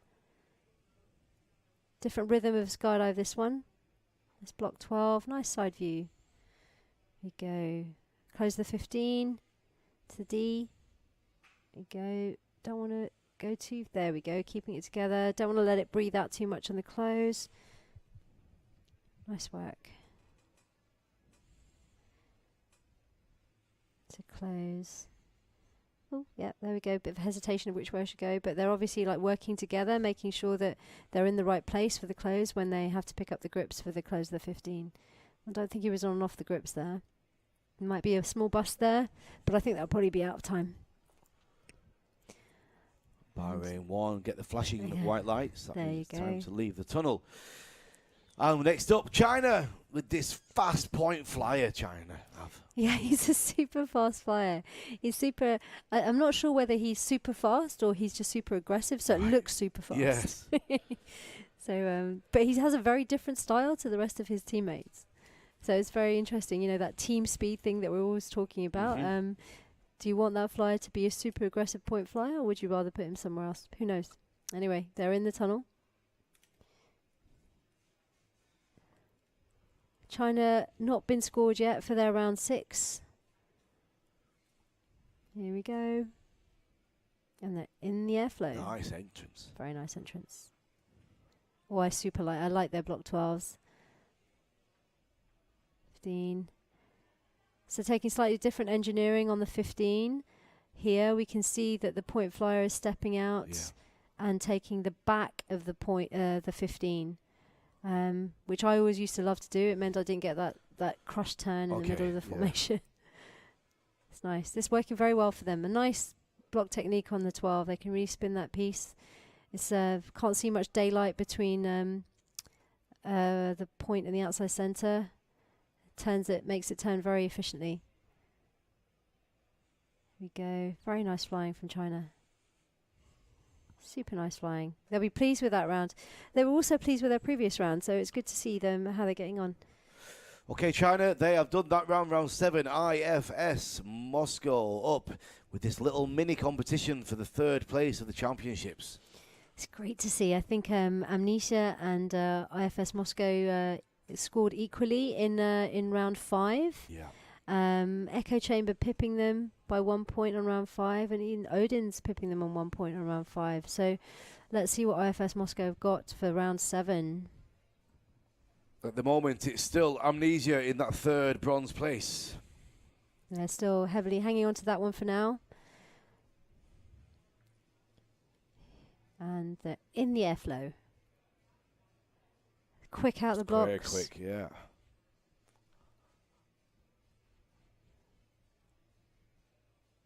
Again, see how little daylight there is between the point and the outside centre. Almost vertical with each other. Yeah, it's great. It's there you go. Brilliant. Almost over on his back. Fantastic technique. I love to see this. It's like, it's taken me years to learn this technique of flying it like this, and these guys have been, just make it look so easy.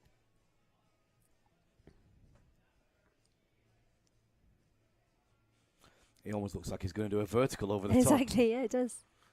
Get that lovely technique. It's so fast. Yeah, it's it is.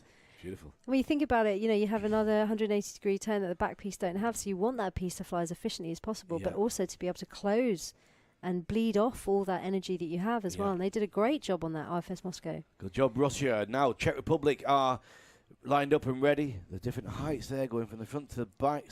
Team Sky. Yeah, Team Sky, they haven't been scored for their last round yet, for round 6 yet.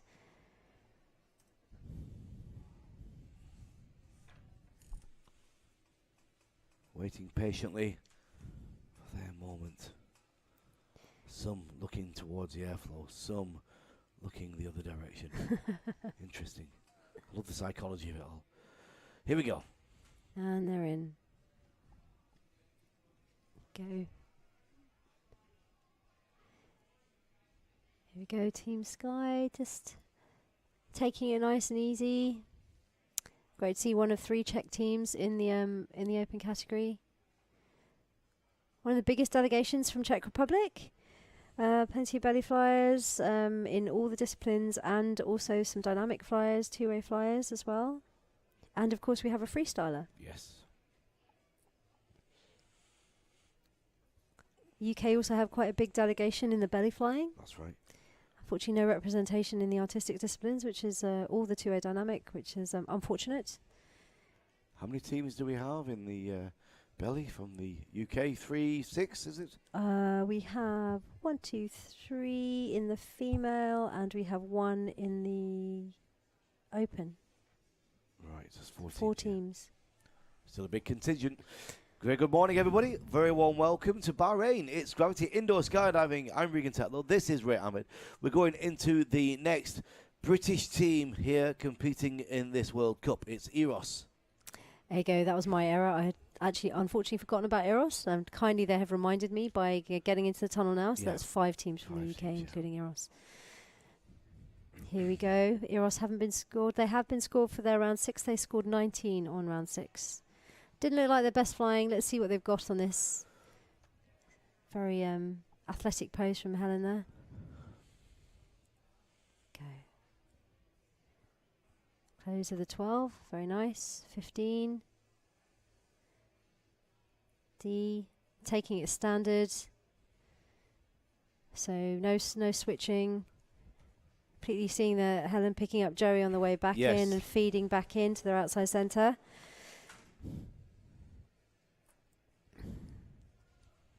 Nice. This is a good round from Eros so far. Nice work.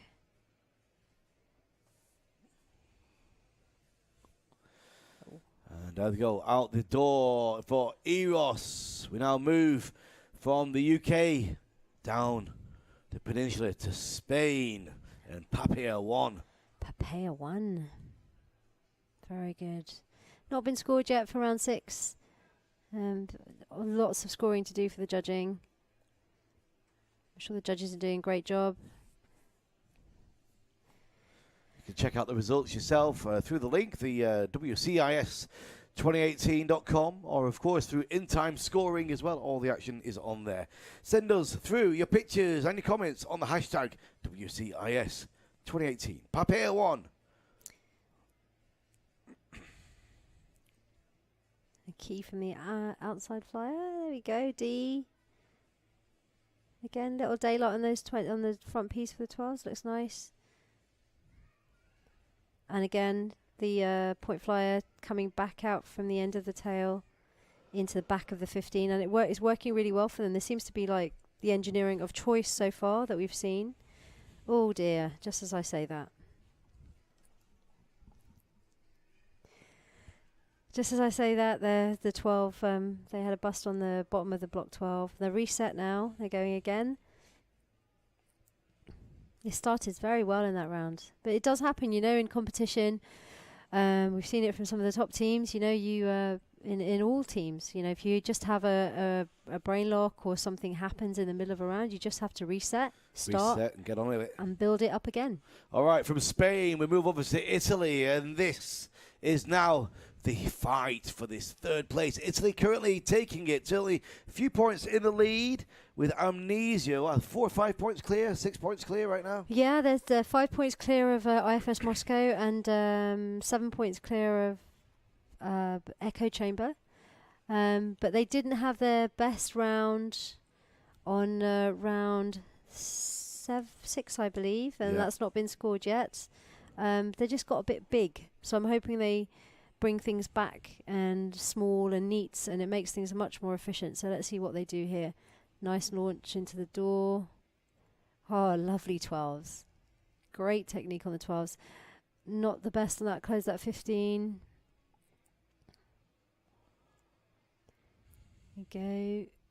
Very acute angles on the 15 makes it very difficult to close. There we go. 15 onto the D. They're keeping it very tight, so when they finish the 15, they can go straight into building that D. Oh, very wide grips. So they've chosen again another form of engineering of this dive, but you can tell they've not trained this too much because they're on and off grips again towards the latter end of the dive. Seems a little bit noisy and reachy. So the first half of that dive started really well. They had a glitch and they didn't really get it back together. Right. So again, they're happy that it's done, but they might be a little bit disappointed with it around. From Italy, we move west back to the UK. Another one of our UK teams, ACM Wimby. Shout out from Dave there, saying hi to the family. Fletch. Nice to see you, Fletch. Hari and Will there in the background getting ready. They had a really good round on their round 6. So I really enjoyed watching it. It's like ACM at how we've seen them train. And it's good to see them now, and hopefully they'll continue this into this round as well. And they are setting up and in the airflow. Nice launch. Nice close of the 12. Nice steady build into that 15. Nice close to the 12. Okay, taking it pretty standard from what I can see. Yes, pretty standard dive. Nice. They're making these working dives work really well for them. You know, they're it doesn't give them the chance to let them run away with it. Yes. They can keep it locked down.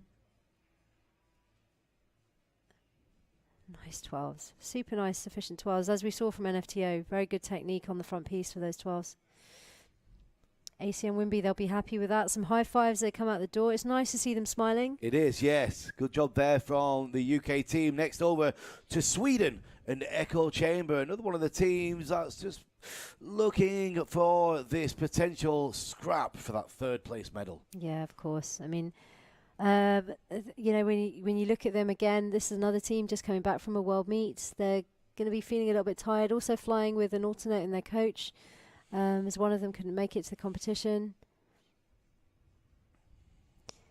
So we've had some scores in. This is Echo Chamber closing that block 12.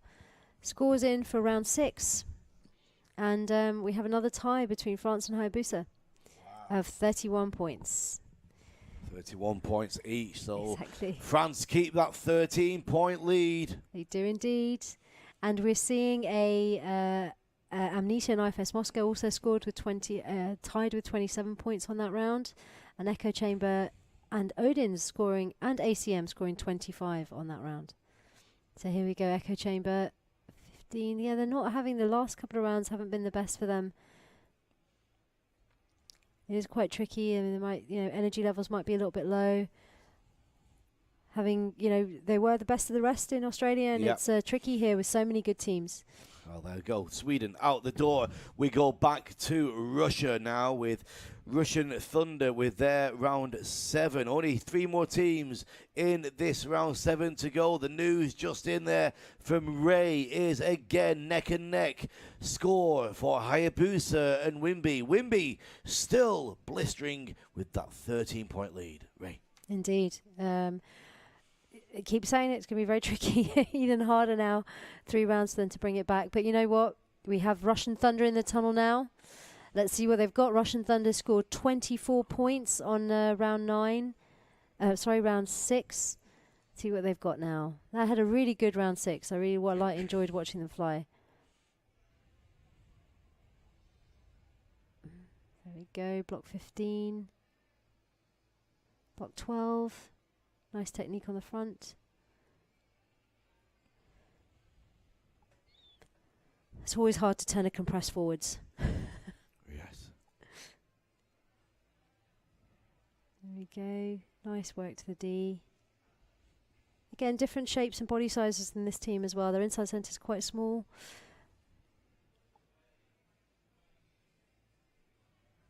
Nice work. It's very, it looks very clean. Looks very like, they're working through the dive. Not going to get too many points on the, not going to lose too many points, won't gain too many points. This is a good work from Russian Thunder. From Russia, we move through to France, and currently the superstars of this event with a blistering finish on round 4 yesterday. 57 points in time, taking them to an overnight very comfortable lead of 13 points on the 2 rounds. We've seen them fly already today. They have been neck and neck with Hayabusa. Still a big lead for Wimby and France. Yeah, I think it's a lead that we're not going to see. I don't think Hayabusa will be able to bridge the gap with a number of rounds left, but, never say never. Here we go, fast off that first block. There we go. Super fast 12s. Have so much respect for watching these guys fly. And Hayabusa, I mean, they're just amazing flying. So much energy, different technique, but they manage to control that energy so well. Very different style of flying. But as we've seen from the scores, pretty much just as fast as each other. And then it comes down to really does become a mental game. Good flying from Wimby. Are we pleased with that? Great job from Wimby. From France, we move over now to Belgium. And Hayabusa with a big task on their hands. I think that's it, isn't it? You have overnight to reset, Regan, and then you think, okay, 13 points is a lot. Do you just go and have some fun and enjoy your meet, fly to your best? Over you, David, there. These guys did come here. They did look a little bit tired from the World Meet. You can understand why. Let's see what they've got.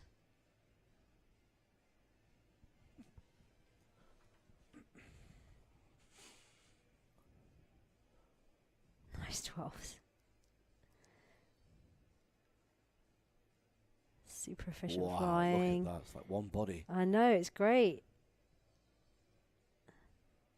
This is super fast. It's great to see. Nothing left on the table so far for everybody.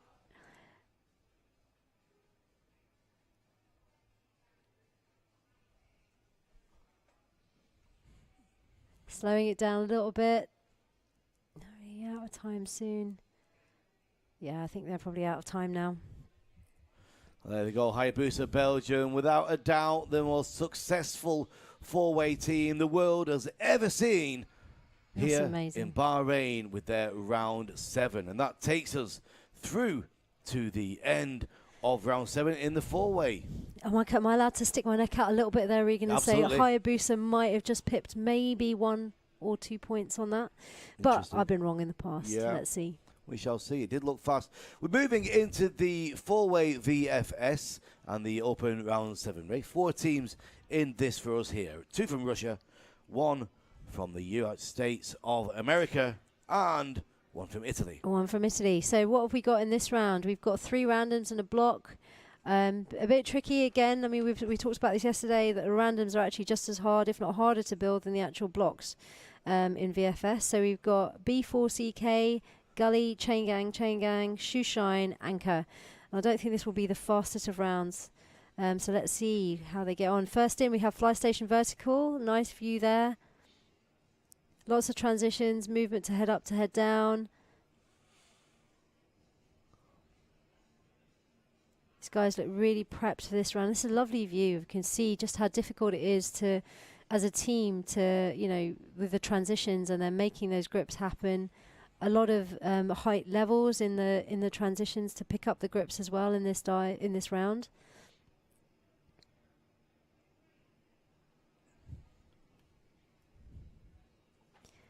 Go. This is Fly Station Vertical, working their way through it. Great.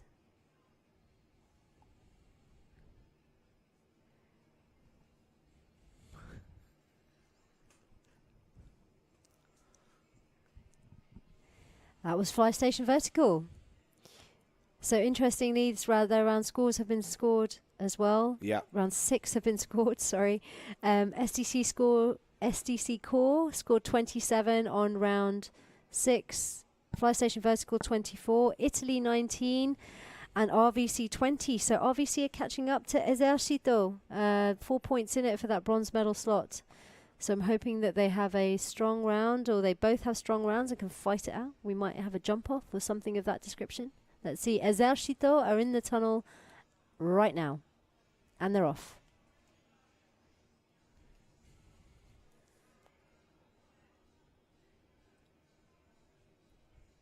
Two shots for you. There's the bottom cam. From Italy. Yeah, and so can see that they're being a bit more deliberate in this. They did have a blow up on round 5, I believe, of the first round of the day. Esercito would be a bit disappointed at that. You can see that there's a variety of, even though we have a variety of docks being picked up, we have foot docks as well as like knee docks. Yeah. And that level means that the flyers, when they're transitioning, they have to fly 2 different levels in the formation, can make things quite tricky. So this is quite a tricky round to fly. Esercito. Time up for Italy now, making their way out, looking full down in the tunnel area. A lot of the freestyle teams and competitors, families are arriving now. They'll get their action after the next round of FS with round 8. But now it's back to Russia and RVC. Just about to get into the tunnel. So yeah, so with this, the formation, the round again is gully, chain gang, shoe shine, anchor. And all of the randoms pretty much involve foot grips, which can make things a little bit tricky. So the block in the middle is 2 head up, 2 head down flyers, transitioning and into head up and head down. So there's a lot of transitions going on here. It's a great view to see. Now it can get very confusing as well. And the side view really does give you a nice view, I think. I mean, the bottom cam is what we use to score and judge. The side view, the side view you're seeing right now gives you a great idea of how they're flying and how difficult it is to make these transitions. Soon we'll see some foot docks being taken. There we go. The foot dock there. And it's hard. You know, it's all about levels for VFS. You have to be on level. And it just goes to show how much training. You can see there that the flyer just closest to us was just lifting his foot to be able to take that foot dock. Very good flying from RVC. RVC get the flashing lights out the door. There you go. One more team here in round 7 of this World Cup of indoor skydiving here in Bahrain, and SDC Core. That's right. Skydive Chicago. Mr. Nelson. Yeah. Always fun and games. I think STC Core have a pretty healthy lead. They can relax a little bit.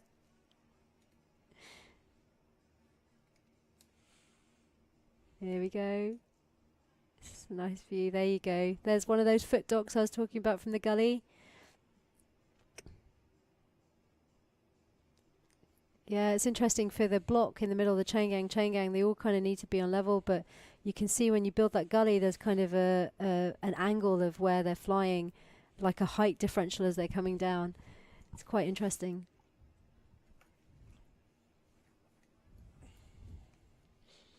It's a wonderful round.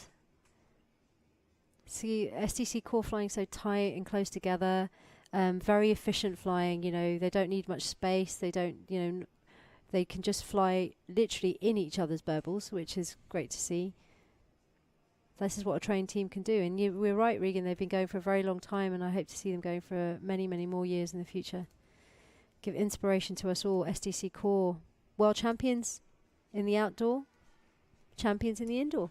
There they go. That's the VFS round 7 finished for today here Saturday morning in Bahrain. A very good morning to you wherever you may be watching from. My name is Regan Tetlow. I'm here with Ray Ahmed in the studio. Coming up very shortly, we've got the next round of the juniors. But first of all, we're going to check in with roving reporter Leslie Gale. Good morning, Leslie.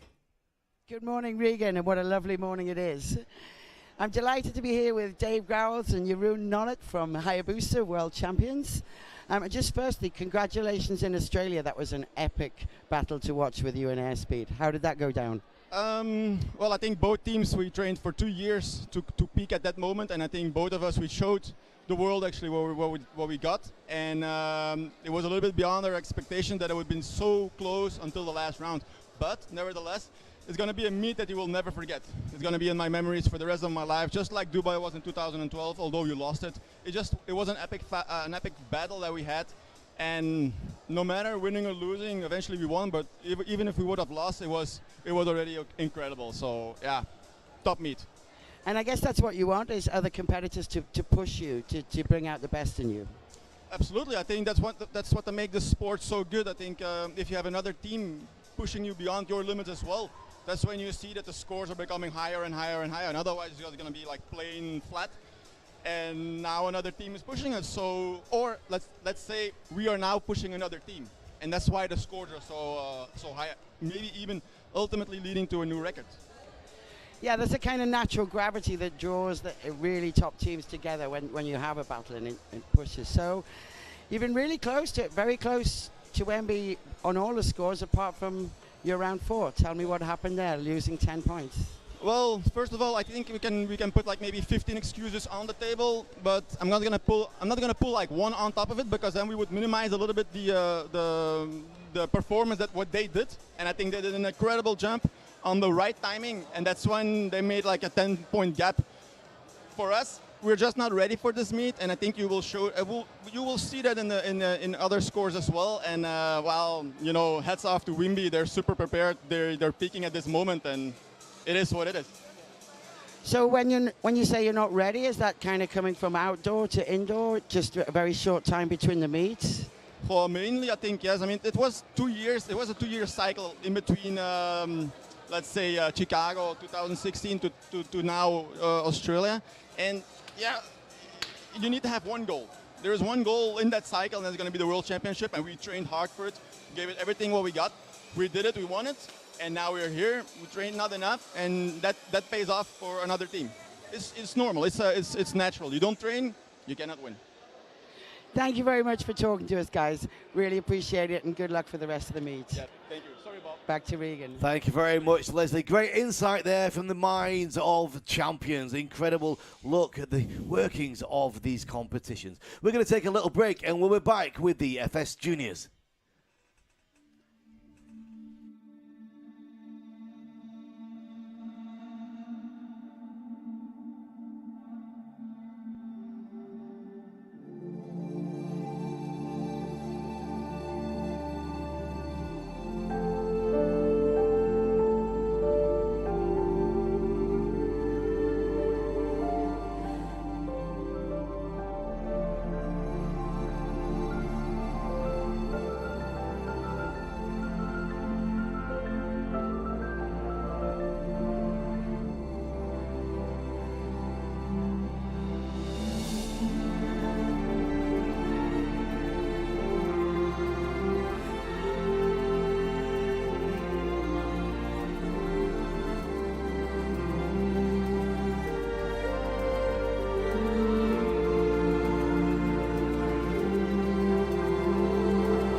I'ma tell you what flying feels like.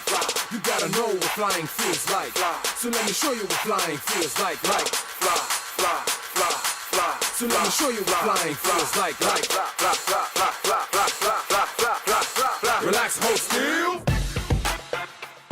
Flying feels like I'm being truly active. Like having superpowers. Have no limits. Feels like ultimate freedom.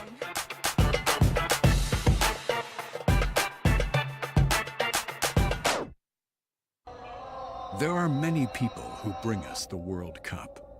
And when the time and place are set, the drama builds. Teams come together. Friends support. Bahrain is waiting. The drill of a coach. The embrace. A country prepares. It's time to get ready. The photo shoot. The live broadcast. The audience. The presenter. Bahrain, we are on. Bringing you freestyle, dynamic, VFS and FS. At the third FAI World Cup of Indoor Skydiving, October 2018 at Gravity, Bahrain.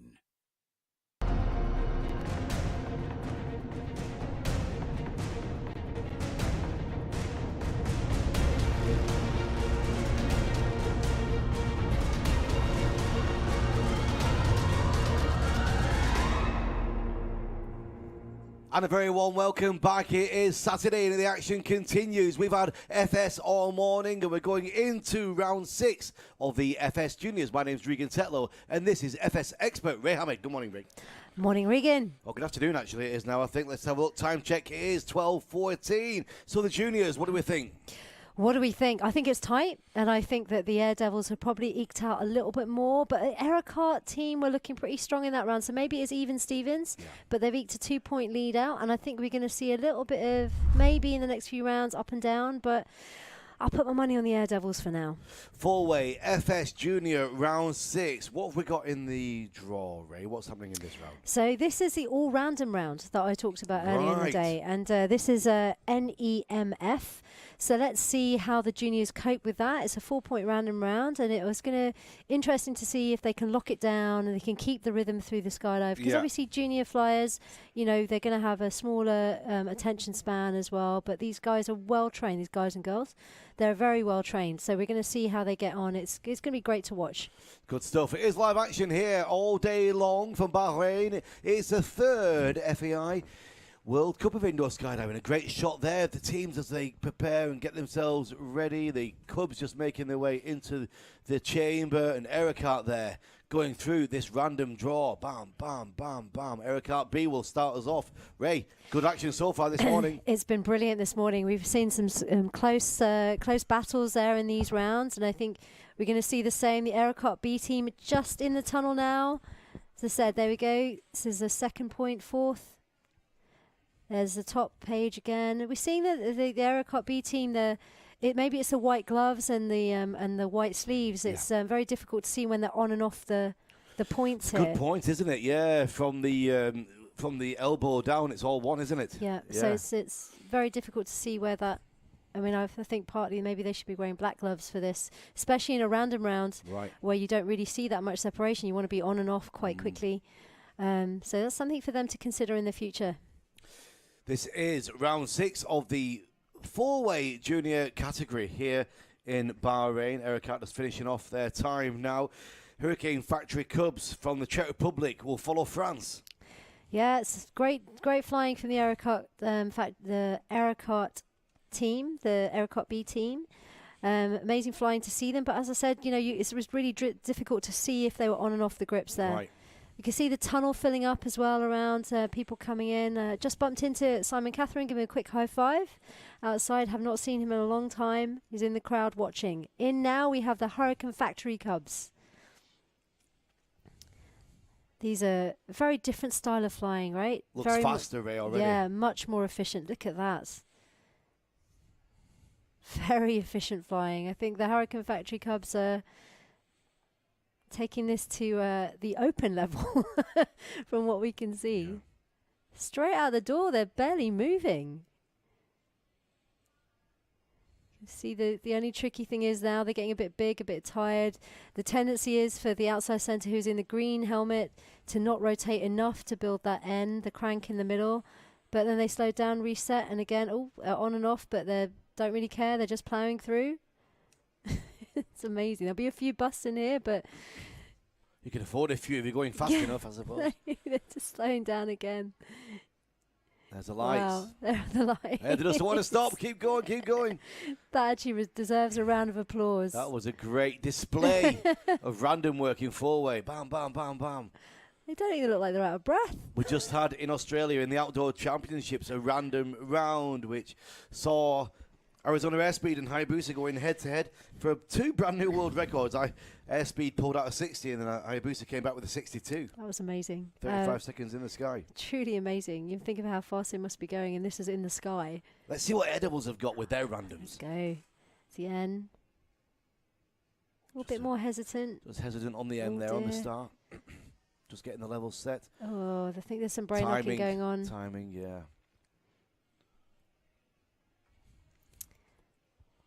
This is the round again. This is a round for the juniors because it's a random round. The Air Devils haven't really managed to reset very well. Bit reachy on these grips. And now they're getting into a rhythm. But the Hurricane Factory Cubs had that straight out the door. I mean, into the flow. It's amazing. Now they're building that rhythm.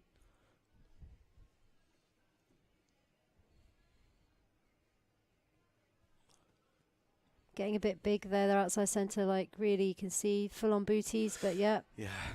Yeah, nice round of applause there from the appreciative crowd, looking for Chaya for Canada there. But wow, the Czech team really seem to dominate this round so far. What can Aerocart do here now? I mean, to be honest, Regan, that could really change the scores because it's not tight. You know, there's only 7 points and 9 points in between the Air Devils and the HF Cubs. So here we go. Let's see what the Aerocart team have.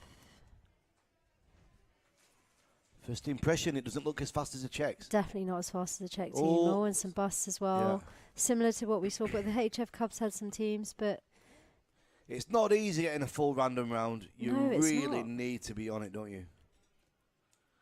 I am expecting to see an upset after this round. I expect the HF Cubs, depending on the number of busts that they got, and the judges might want to slow this down and watch it again, but I'm really expecting the Cubs to come to the top of the leaderboard.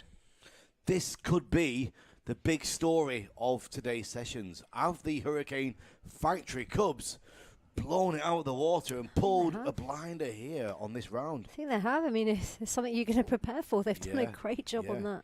Well, there we go. That's all of your four juniors through and out of the box. And what an exciting round of competition that was, Ray, for this team for round 6 of the championships. Wow, we reset and we move into the open category and the FS female for their last round of the day, round 8. That's amazing, yes. Round 8, and this is a fresh new round. Round 8 is QBG22.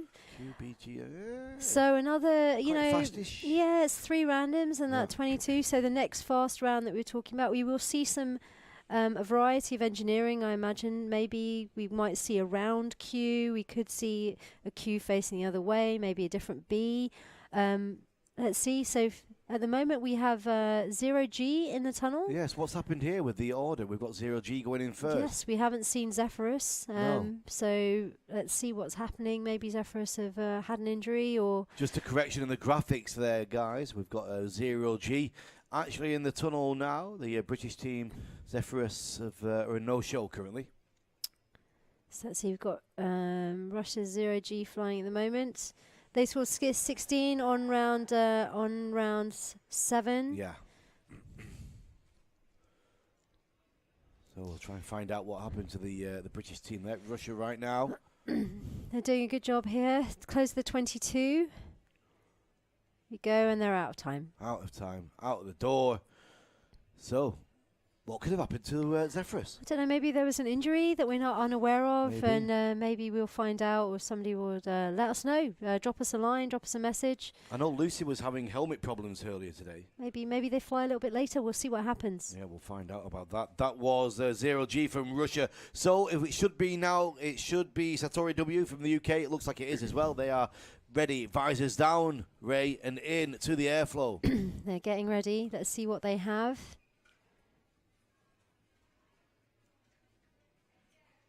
And they're in. There's a Q, standard Q to a non-standard B. Close the 22. Q, B, G. It's a 22. So the only thing that they've taken engineering-wise here is a slightly different B.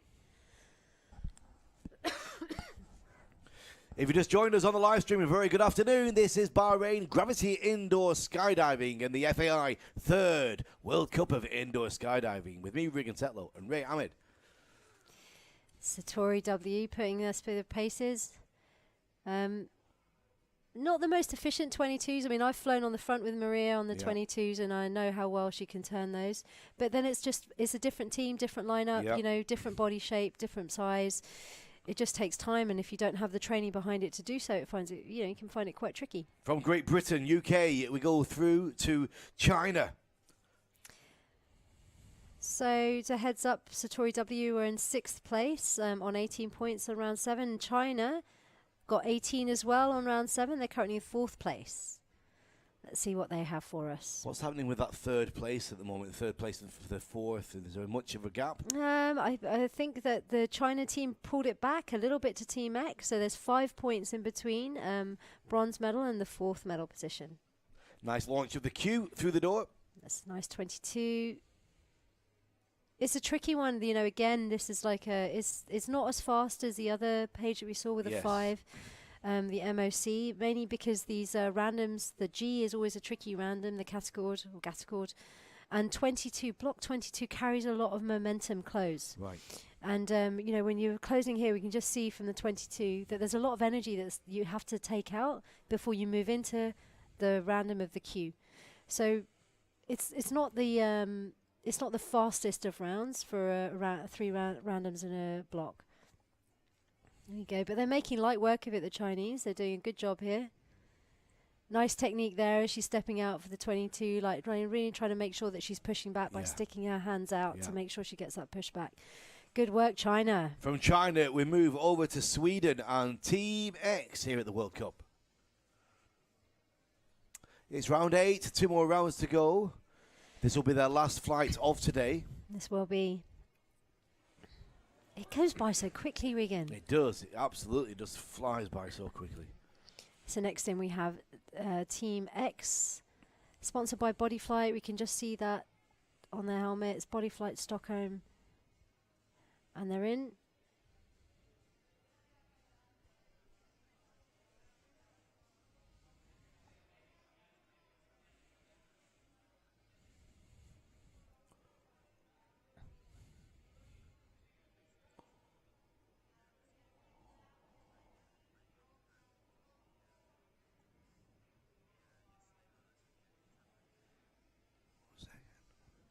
So Team X are doing really well here, closing the 22. Close the 22, there we go. This is a nice round from Team X. Again, similar technique to the Chinese.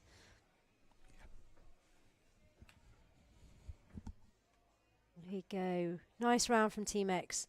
So they probably would have made sure that they close the gap a little bit to the Chinese to ensure that they have that gap of 5 points for that bronze medal position. They're pleased with that. High fives all round.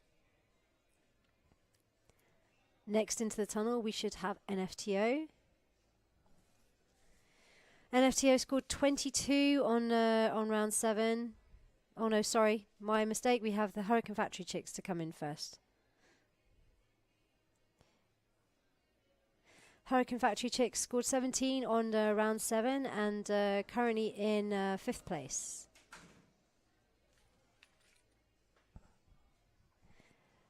Close of the 22 to the random sprint K, B, G. It's the top of the 22. Close the 22. Here comes a random sprint. When we say random sprint, what we're saying is, you close the block, then you want to go through the randoms as quickly as you possibly can.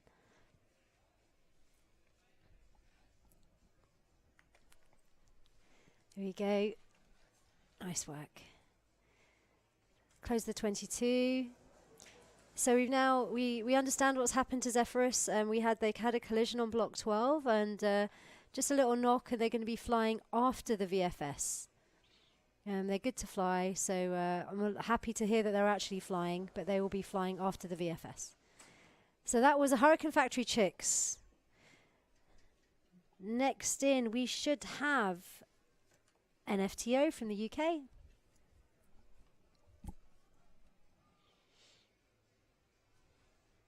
That's it, visors ready. Sean just giving a wave to the camera.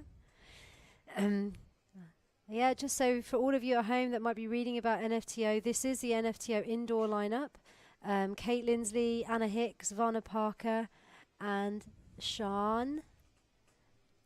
There we go, they're ready in the door. And they're in. Really nice round from them. The last round, they scored 22 points clean. Having the top view of the cam here so we can see how they're getting on would be nice. There we go. Beautiful 22s. Nice step into close the 22.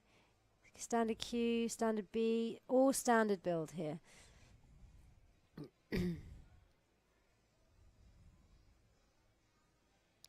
Not leaving too much room for centres. They're not on and off grips. Just close the 22s to the... They're flying at their own speed at the moment. There we go. They're bringing it down, dialing it in a little bit more. Good job from NFTO. They'll be pleased with that. High fives. So even though it's 3 randoms in a block, not that fast. From the UK, we move now to France. With the last of the female teams here for this championships. Don't forget the hashtag WCIS2018. Nice to hear from you. Now that where you are. Got a message through from Simon Bretford. He was saying that...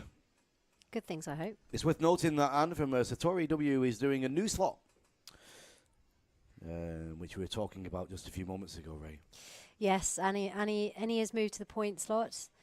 Which means that she's not so familiar with that slot. She believes she has flown it before with NFTO in a previous team NFTO. Maybe you can confirm that with her, Simon. So she's not completely unfamiliar with it, but she it's not her most familiar slot. Here we go. This is close the 22 from France female.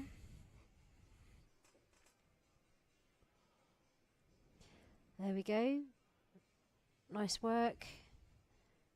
Close the 22. This is always, build of the 22 is always a tricky one. Though, you don't want to leave your tail flyer hanging out there, but at the same time, the outside center needs to be bold and position themselves where they think they should be to make sure it's best for the formation to fly. Oh, we've had a hiccup, but I think they're out of time, so that's fine. And they'll be pleased with that. There you go, France out through the door. Round 8, they can relax now a little bit. It's all over for them. And we're going into the final round of the open category, Ray, for today. I can't believe we're there already. Moving into 4-way open, round 8 here at the FAI 3rd World Cup of Indoor Skydiving. This beautiful, iconic, shining example of wind tunnels here in the GCC in Bahrain. The blinds are down. We have a different light aspect in the tunnel now, and the action is on with Poland, Fly Spot Sky 44. Yeah, Fly Spot Sky 44. They did score a 20 on round 6, and they're currently in 11th place.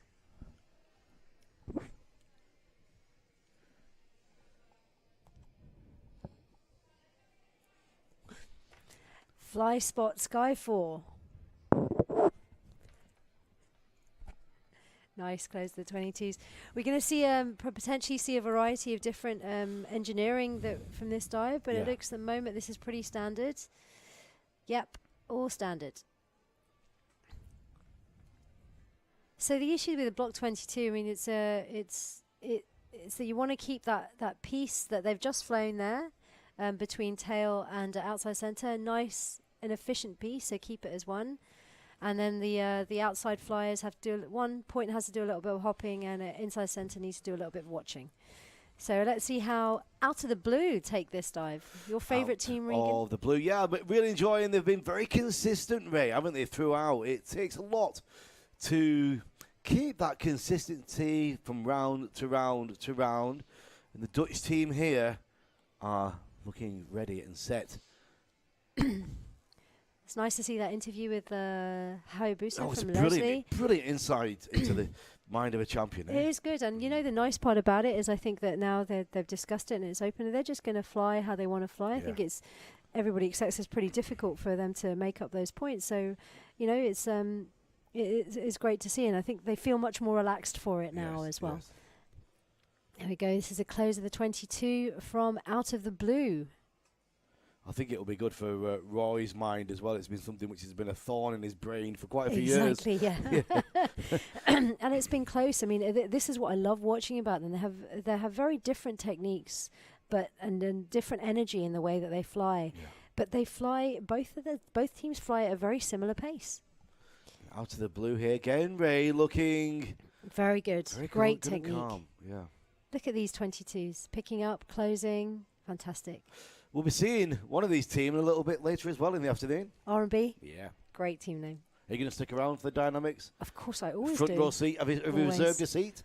I don't need to. Do they know who you are? They know who I am. Do you know who I am? All right, we're going now from Holland, from the Netherlands, into Lithuania. Do you know the difference between Holland and the Netherlands? Do I know the difference? Yeah, so I should have really thought about it. It's a little bit more. I know, I was like, but oh. Holland is part of the Netherlands, and there's many different. I'll say districts. I'm sure I'm totally wrong, but that is Cantons, just a regions. famous one. Yeah, cantons or counties, whatever. Holland is just the most famous one in the Netherlands. I see. So it's naturally taken that name. Yeah, it's but not the country, actual no. country name is the Netherlands. That's true. Great. This is close the 22 from Equinox from Lithuania.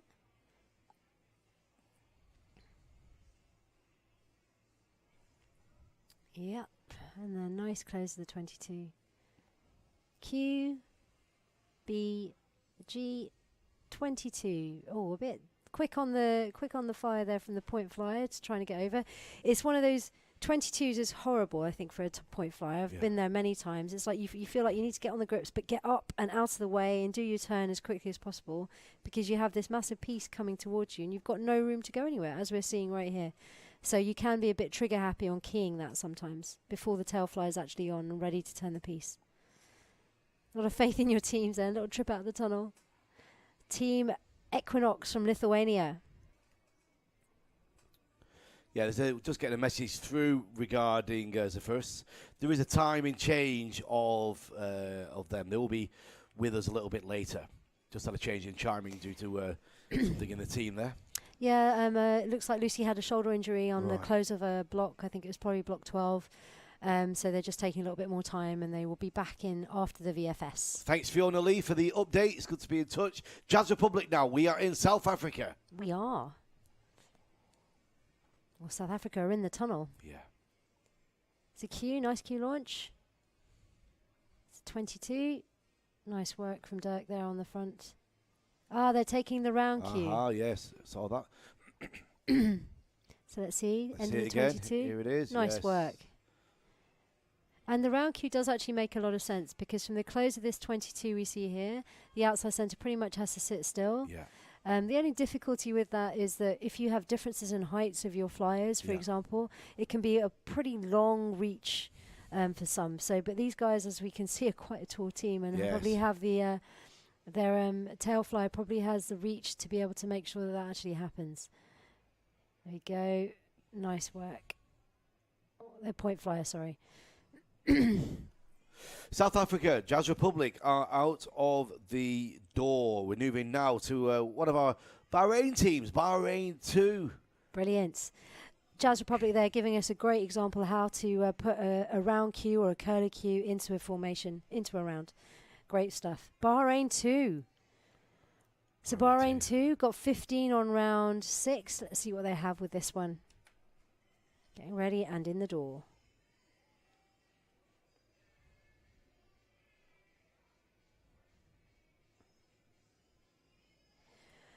There we go. And they're in the tunnel.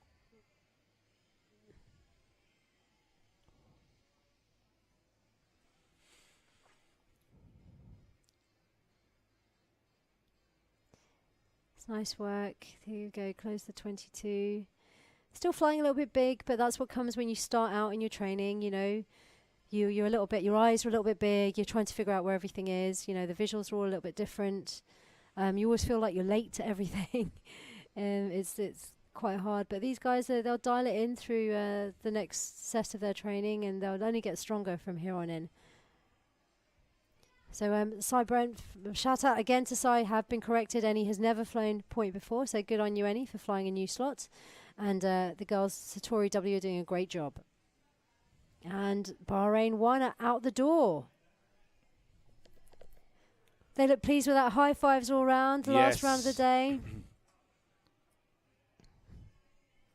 No limits. Now we go from Bahrain to Russia. Here you go. No limits. So No Limits have been flying very well. They're currently in 15th place. They scored 20 on round 6. It's pretty good. It's like flying at the level of the 10th place flyers. So they had a good round there, and we did observe that. Go. Q. There's the 20. Enter the 22. Close the 22. Standard build. No, non-standard B. Thought the Russians might want to chuck something else at us, but they've only chucked us one non-standard B. Yeah, it used to be one of your highlights, Ray, getting all the different engineering from the Russian teams. Oh, I used to love that. I used to get very confused. Right. So they're actually doing me a favour by not checking too much in. But now so many more teams are putting in more engineering. Yeah. And it lends itself quite well, I think, to tunnel competitions, because people are training more for tunnel meets, which means that they have the ability to chuck in different engineering, because it's a tunnel wall at the end of the day. You know, you can flip the formation completely depending on suiting and what you actually want to do. Yes. And obviously in a tunnel you can condense your training a little bit as well. You don't have to look at exits or too much out of a plane, so it's interesting. I'm seeing much more of it now. Russia now move away for the Czech Republic, who are going to be our next team in the floor. The Flying Circus from Hurricane Factory there. Martina, good shot of all the team as we prepare from this cam on the wall of the antechamber, giving us some great insight and visuals of the teams as they prepare. And here we go. Flying Circus, one of the best block techniques I've seen for block 10 in an earlier round. They will long live in my memory for that, but they are on a different round now, and this is a close of the 22. Oh, some confusion there as to what point they were on.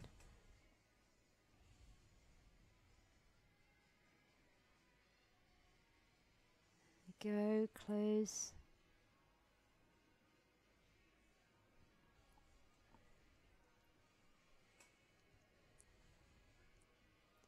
And the close of the 22.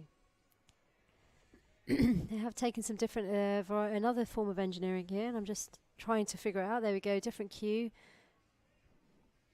Maybe I'm getting distracted by the white helmet. Let's have a quick look now. No, it's a standard cue.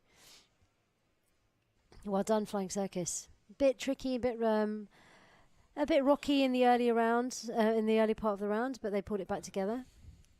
So next in, we should have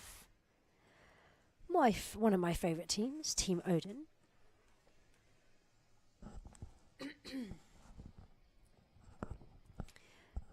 Team Odin scored 25 on round 6, equal scoring with Echo Chamber and IFS Moscow.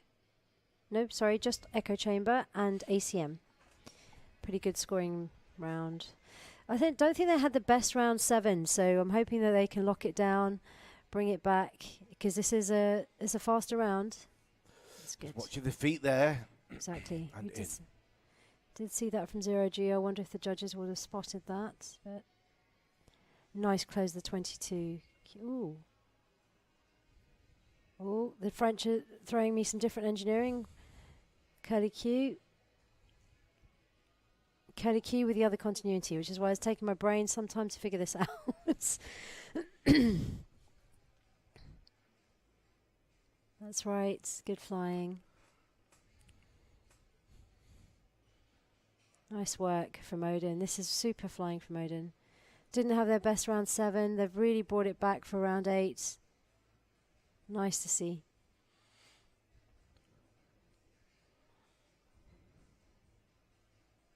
Super flying from Odin.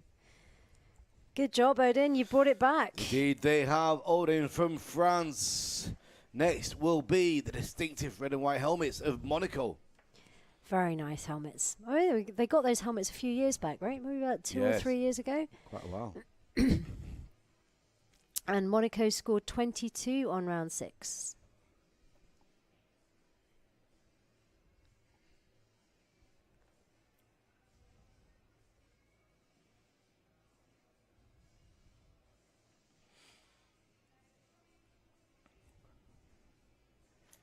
And they're in the door. And they are through into the airflow. Team 109 from Monaco.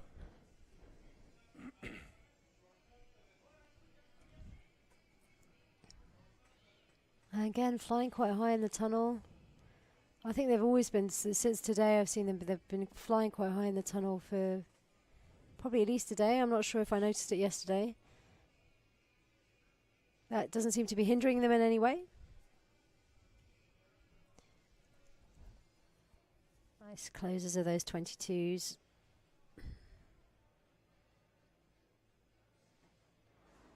Nice 22.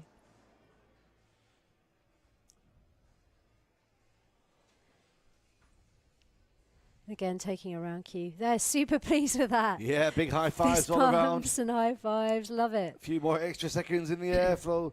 From Monaco, we go to Spain and Papaya 2. Papaya 2. Yeah, knee flying in booties has ruined knee flying for me in general. Why? Because you get so much lift off your booties. Yeah. So then when you try and do it without booties in a normal free fly suit, knee flying becomes impossible. You have to relearn how to knee fly. So I try not to do it anymore if I'm in my booty suit. Anyway. It's quite interesting doing formation skydiving, with it being load organising or four-way and tracking at the end of the jump, going as hard as you can with the booties, and then suddenly you do a shorts and T-shirts and, oh, it feels very different. Exactly. For Papaya 2 in the tunnel. Yeah, it's all of a sudden you don't have any power or lift. Here we go. Nice and steady, Papaya 2. Scored 14 on round 6. Going for the standard there. Yeah, standard. We like standard. It doesn't tax Ray's brain. There we go. So we're going to be saving the final 2 rounds for tomorrow, Ray? Yes, we are. In the four-way? In the four-way, in all categories, I believe. So the juniors as well will be saved, and the VFS. So we have a morning of a mixture of some artistic and some belly flying. Yeah. And the free fly, obviously. Next in, we have Bahrain 1. Here in front of many people here from Bahrain, gathered around with this village atmosphere, the food courts we've got outside, and we've got quite a few VIPs from Bahrain in the house as well today. I think we're actually live out on Bahrain TV as well. Are we? That's great. So very good afternoon, everybody here in Bahrain. Thank you for making us your guests. And Bahrain 1 are in the tunnel. They've slowed things down a little bit, locking it down a little bit more. I hope they continue in that thread. Don't go too far over the line, making sure that everybody's on the grips before anybody keys. There we go. Nice. Oh. Just as I say that, there's a miskey. There we go. I think they just, it's home turf. Yeah. You want to do well. you know, so many people watching. I just, you know, they're going to learn so much from this competition, and they're going to come away, and their coach is going to take them aside and say, learn from this. The next few competitions, you know, you're going to have to change your mindset a little bit. Let's work on a few things, and it's just going to be great. They're going to go from strength to strength. It's good work from Bahrain 1. There we go. Their day is over. Time to relax a little bit. And we move from Bahrain to China, going further east with this Chinese team. It's going to be interesting to see what they do with this, Ray. It is.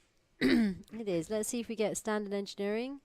And this is their point flyer can shine a little bit here on that 22. Yes. Hop over the top of the piece. Visors down. Ready.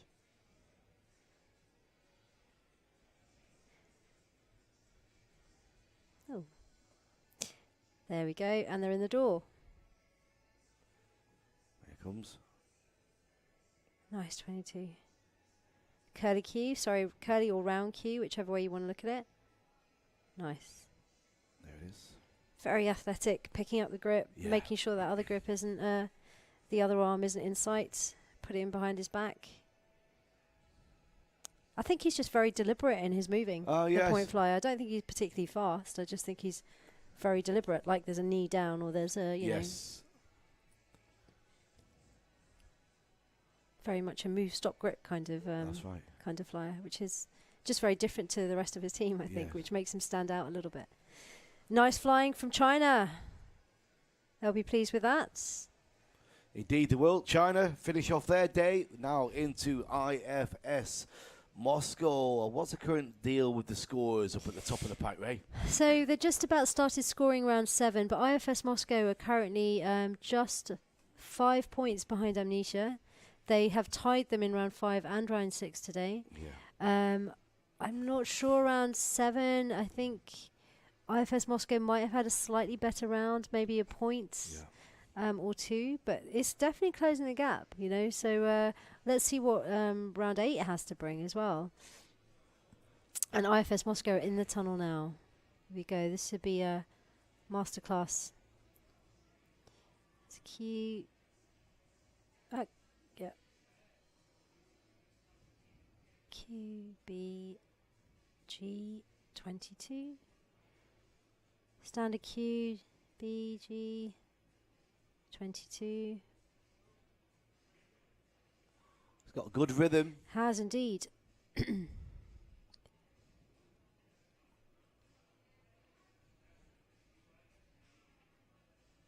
Certainly one of the fastest ones we've seen so far. We have indeed. Yeah, very nice. It's clicking very nicely. Good teamwork. Very nice. And that G build is very tricky for the inside centre as they steps in. So yeah, so this is it. They took a different engineer. It's taken me the whole dive to realise they've taken a different G. Right. They've taken a run. It looked very calm. It looked like they were leaving a bit of speed in the back pocket there, Ray, do you think? It is, no, I think, because that was a tricky G build. Yeah. And they switched their tail and inside centre. So it took me a long time to figure out what was going on with that. But I think the engineering worked really well from them. It's great to see the Russians pull it out of the bag like that. Very smooth operation. Now to the Czech Republic and Team Sky. Team Sky, one of 3 Czech teams in the open category. They scored 14 on round 7.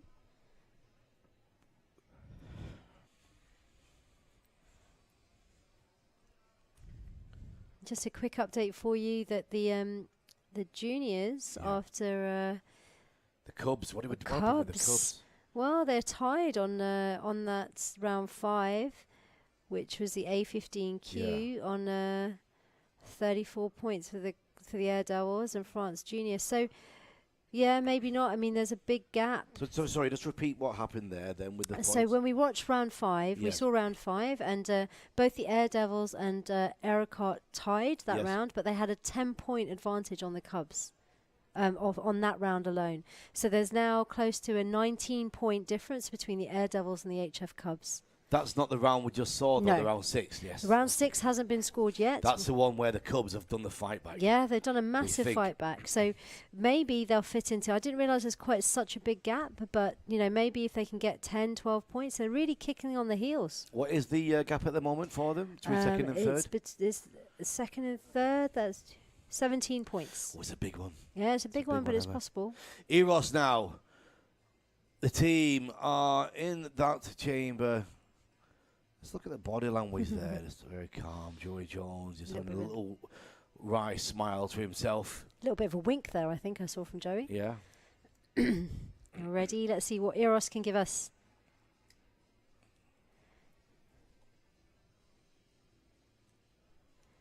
Here we go. To the 22. To the Q. B. G. Pretty standard. Q. B. G. 22. Nope. All standard.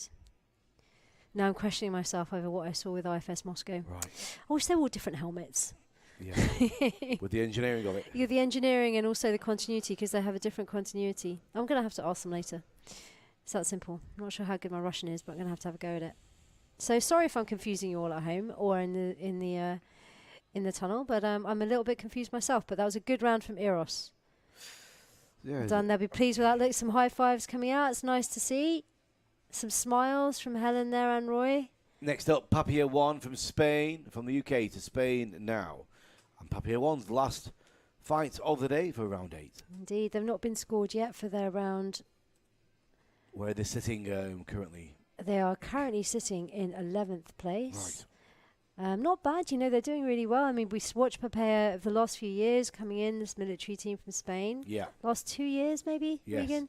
Yeah, we've been around them a couple of years now, haven't we, at least? Yeah, we've been seeing them in the wing games and we've been seeing them here. And it's great to see them flying. And their flying is really improving year to year. And they're just going from strength to strength. They also have the curly Q in their arsenal here, the round Q. Seems to be working very well for a few teams.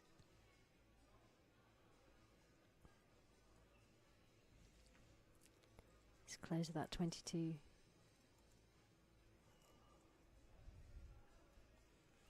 Does watching all this for you make you want to get back into the tunnel and compete again, Regan? Well, I mean, I do most of my skydiving these days is load organising for belly jumps, which I do at many different boogies around the world. In the summer, I was in Europe, in Alaska, and Montana, in Belize earlier in the year. I'll be in Spain at the end of the year, then in Costa Rica at the Costa Rica boogie.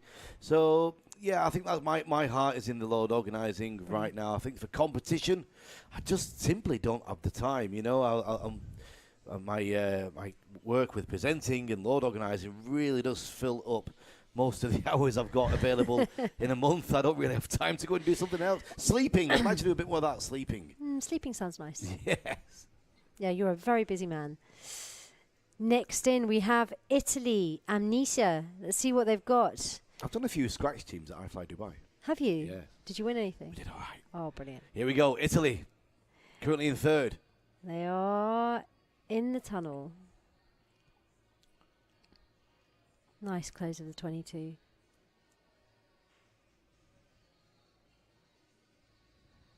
Almost like a flick off the grips. Yep. On that 22 there.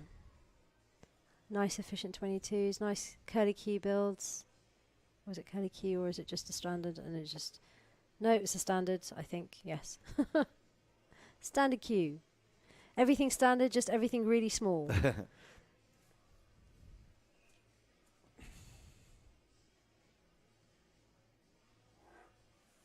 Great. Nice view. Nice work there. The point flyer not getting too much height.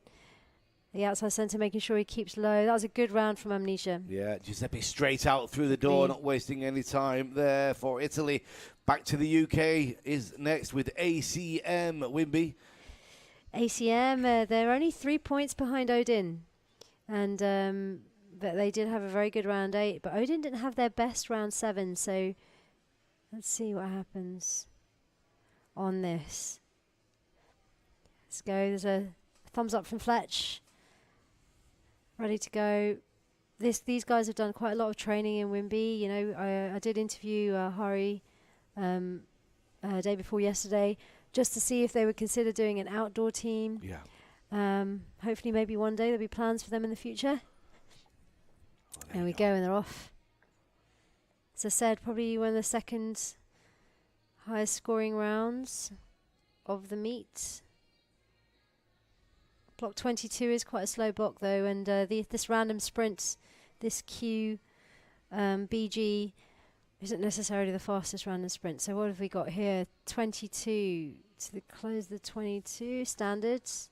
B, standard G. Yeah, everything is pretty standard.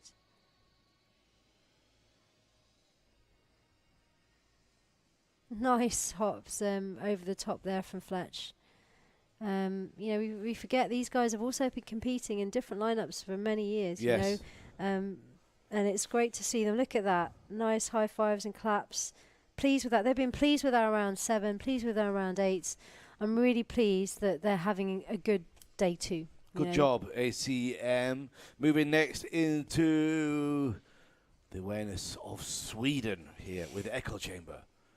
Echo Chamber, they're 4 points behind IFS Moscow, and you know, I can't count at the moment, but it looks like it's 9 points behind the 3rd place medal, Amnesia. But we need to remember that as well as Amnesia, they're coming back from a world meet, and they're doing an amazing job. But Echo Chamber also coming back, best of the rest, but they are flying with their coach because one of their team members is unable to make it to the competition. Nice entrance into the tunnel. They've had a couple of rocky rounds. We haven't seen the best flying from Echo Chamber on day 2. A little bit noisy, a little bit reachy, and that might be the effect of having to fly with somebody that you're not used to flying with. Yeah. Could be a little element of tiredness as well. Let's see. Things seem a bit big and a bit reachy. There we go. Close the 22.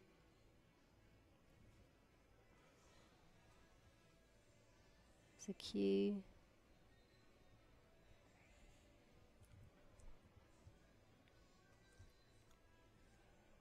Oh dear, not the best turn of the 22, but I think that'll be out of time.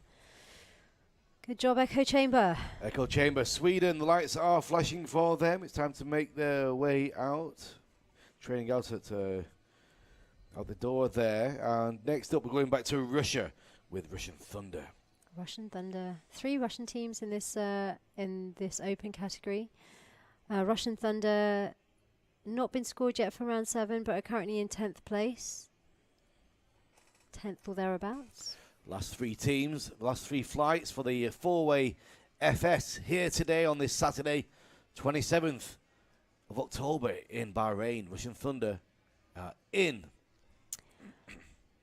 There they go, and they're off. So very interestingly, as I said and saw on round 7, Odin didn't have the best round. They only scored 19, and ACM scored a 23. So they've actually taken over from Odin. Right. 186 points to 185. So let's see. Russian Thunder doing a good job here. They scored 22 points on round 7. Nice team to watch.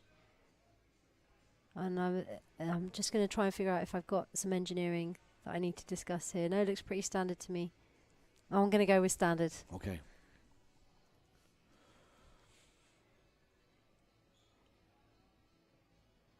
People are feeling that this is another fast round. They really want to put some scores on. That is Russian Thunder. Russian Thunder out of the door. Coming up next, current leaders in this category at Wimby from France. 3 flights already today. In the first 2 flights, neck and neck with Belgium. Can France now edge a little bit further ahead and really consolidate on that 13-point lead? We've still got scores to come through from round 7 from this flight, but Wimby, a team of world champions, now are poised to break a winning streak from the Belgians. You set the tone there, Regan. Thank you.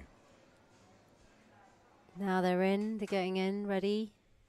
Again, a fast round. Let's see what they've got. I'm just going to watch it. Try not to forget too much of the engineering. Here you go.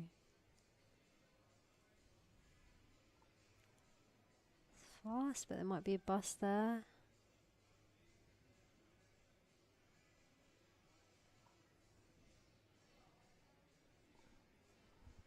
Super fast, amazing 22s. Just the way that they can, brilliant flying, you know. Really know where their placement is, can fly, put themselves in there. There's a lot of flying around the tunnel. A lot of flying around the tunnel, eh? Wow. Especially from Christine. Chrissy's just carving around. Yeah, I know. Literally, it's just she just keeps moving around the tunnel. It's amazing to see, and I've always said this: amazing flying. And a round of applause, I hope, from the crowd. But there's no way I can fly like that. Incredible job from France there, from Wimby.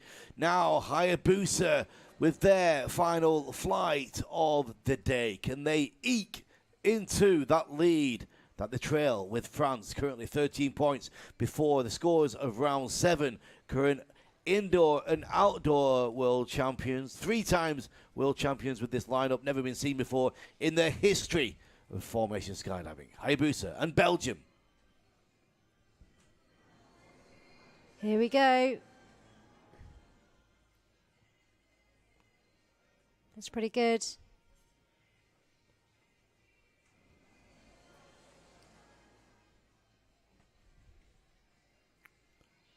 Very different way of flying again. We've seen.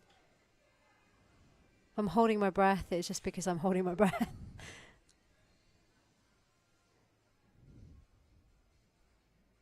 Nice.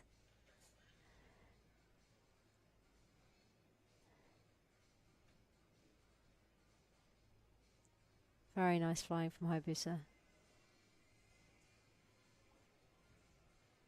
Nice flying from Hayabusa. What's your initial impression Round of those applause. two flights? You know what, to be honest, I would give it to Wimby. Yeah.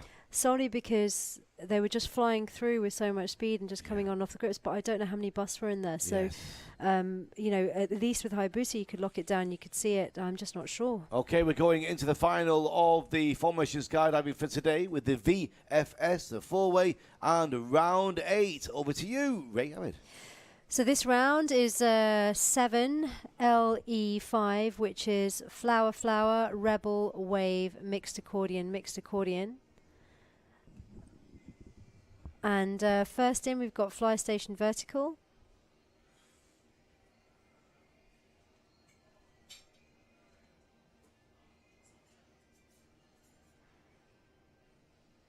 Fly station vertical and the tunnel. And they're doing a great job here. Again, this is, you know, it's a random, two blocks and 2 randoms. Apart from one block, which is a mixed accordion, is all head down. So it should be pretty fast. And I'm actually lost as to where we're at. If we could get the side view as well for the VFS, that would be great for people to watch at home through the live stream. Here we go. This is pretty good from Fly Station Vertical. Bit wide there on that mixed accordion. Oh, sorry, again, the mixed accordion. You know, head down accordions, obviously, there, here we go. This is a nice view. You can see how difficult it is to turn that mixed accordion. Pairs of head up, head down flyers, turning 360. Nice flying for Fly Station Vertical. Trying to get the scores up for you at home. Esercito should be in next. The Italian team. Looking very, very focused there. Lots of concentration. They know that it's tight for that bronze medal position. So the VFS hasn't been scored yet for round 7. So at the moment we have Italy and RVC. Just 4 points between them. Here we go with Esercito.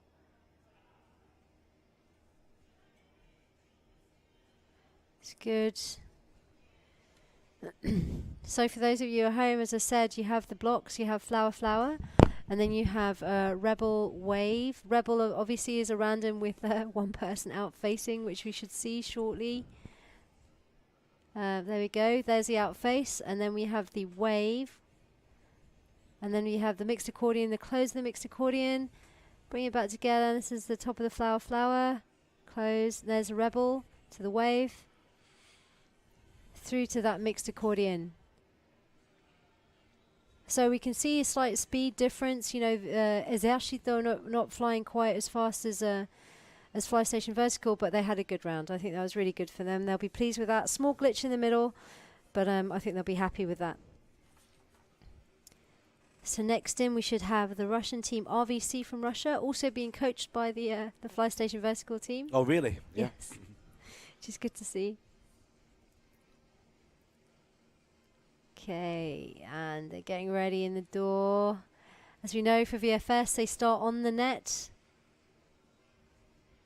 Try and keep it all centered. There we go, the bottom cam. To go flower, flower. And to close the flower. Now we have that rebel. There's a wave. And then through to the mixed accordion. So it's a pretty quick transition from the rebel to the wave to the top of the mixed accordion. Obviously rebel to wave is all head down, and also from the flower, flower is all head down. So pretty quickly you can work your way through at least the first 4 points. Well, first 5 points until the close of the mixed accordion. It's good work. There's a mixed accordion. Mixed accordion being a mixture of head up and head down flying. So right. 2 pieces flying, and within that piece one is head up, one is head down. Nice. Nice work. Good job, RVC. They'll also be pleased with that round. Have they managed to close the gap on Esercito? I'm not sure. There's a 4-point gap after 6 rounds. 4 points in it. Yeah, for that bronze medal place. I think we can safely say that STC Core are out there. They've got probably how many is it? 16 point lead at the moment above Fly Station Vertical. Big waves and shout outs to everybody back home. Was there a proposal in this team as well in Australia? I believe there might be. I think that's something that we should definitely we'll find out. Here we go. Exactly. Here we go. Nice. Good view, eh? This is a great view. We should just keep it on this view for now. It's fantastic. Really see how hard they're working, how close they work together as well, you know. So much like efficiency in this team in the way that they fly. Great work. Fantastic flying. Nice work from SDC Core.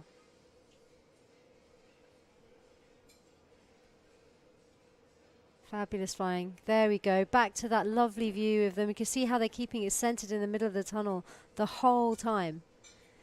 Great work from SDC Core. Thank you very much. Well, there you go. SDC Core bringing the end to the formation skydiving for today here in Bahrain. What a great time it's been as well with the 4-way and the juniors too.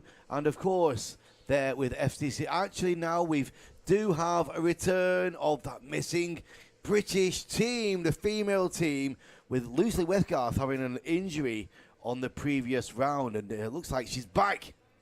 She's back in the tunnel, so she's they had a clash on that block 12. Yes. But she's smiling, ready to go. Yeah, she's good. Ready to go for that for their round 8, which is, to remind you all at home, it's QBG12. So there's a Q, it's B, G, sorry, 22.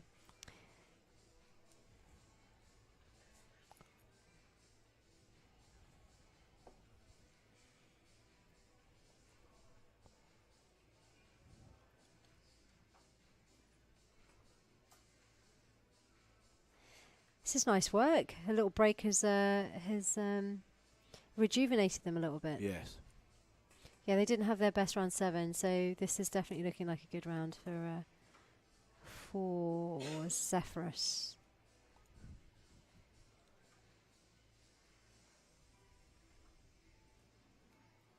Nice work, Zephyrus. There you go, Zephyrus back. Yeah, loosely, Westgarth took a bit of an impact on the previous round. She checked in with the doctor, with Anna actually from NFTO, and she was advised to take a few more minutes before she was back in the tunnel. So finishing off the FS for today. Thank you very much indeed to that team, Zephyrus. We're going to check in one more time with roving reporter Leslie Gale. Hi, Leslie. Hi, Regan. Are you having a good time here? Yeah, great. Thank you very much. Who've you got? I have got Elise here and Claire from the French ladies team, currently in silver medal position. Hope we hold on to that. Claire, tell me how your team came to be put together. Sorry, Elise. Yeah, sure. So Mathieu brought the team together with the French Federation.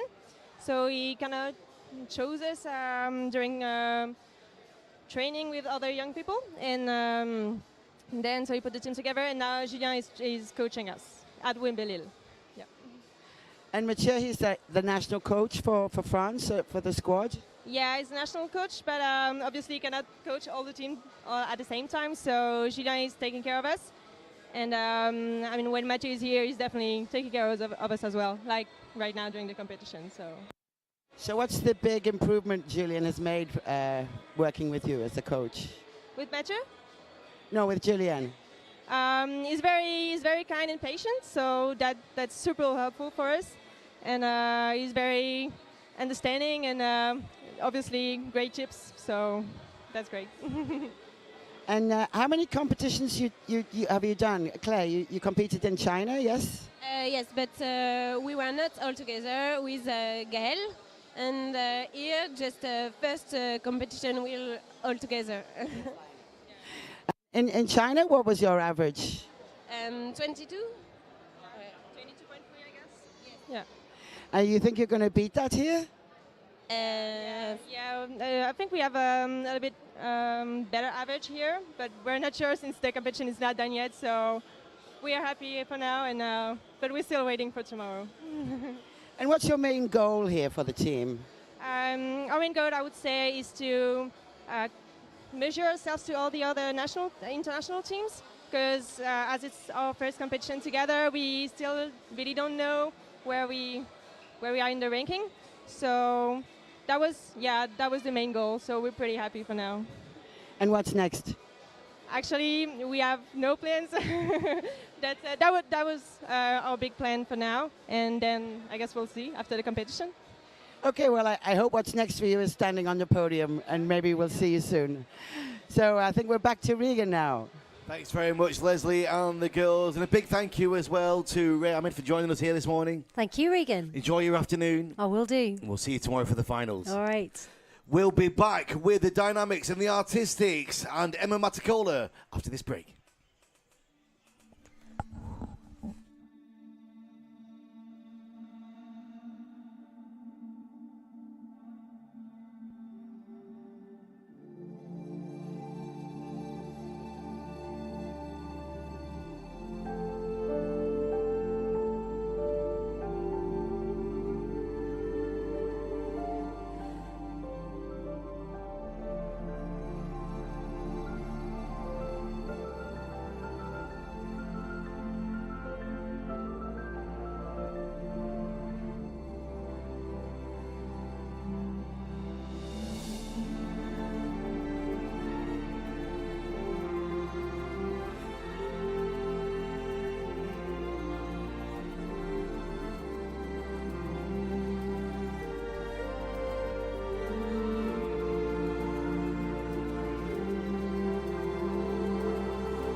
I'ma tell you what flying feels like.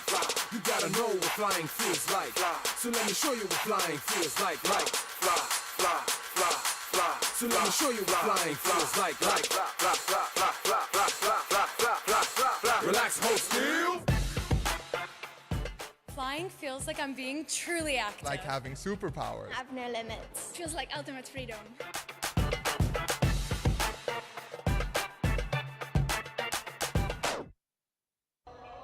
There are many people who bring us the World Cup. And when the time and place are set, the drama builds. Teams come together. Friends support. Bahrain is waiting. The drill of a coach. The embrace. A country prepares. It's time to get ready. The photo shoot. The live broadcast. The audience. The presenter. Bahrain, we are on. Bringing you freestyle, dynamic, VFS and FS. At the 3rd FAI World Cup of Indoor Skydiving, October 2018 at Gravity, Bahrain.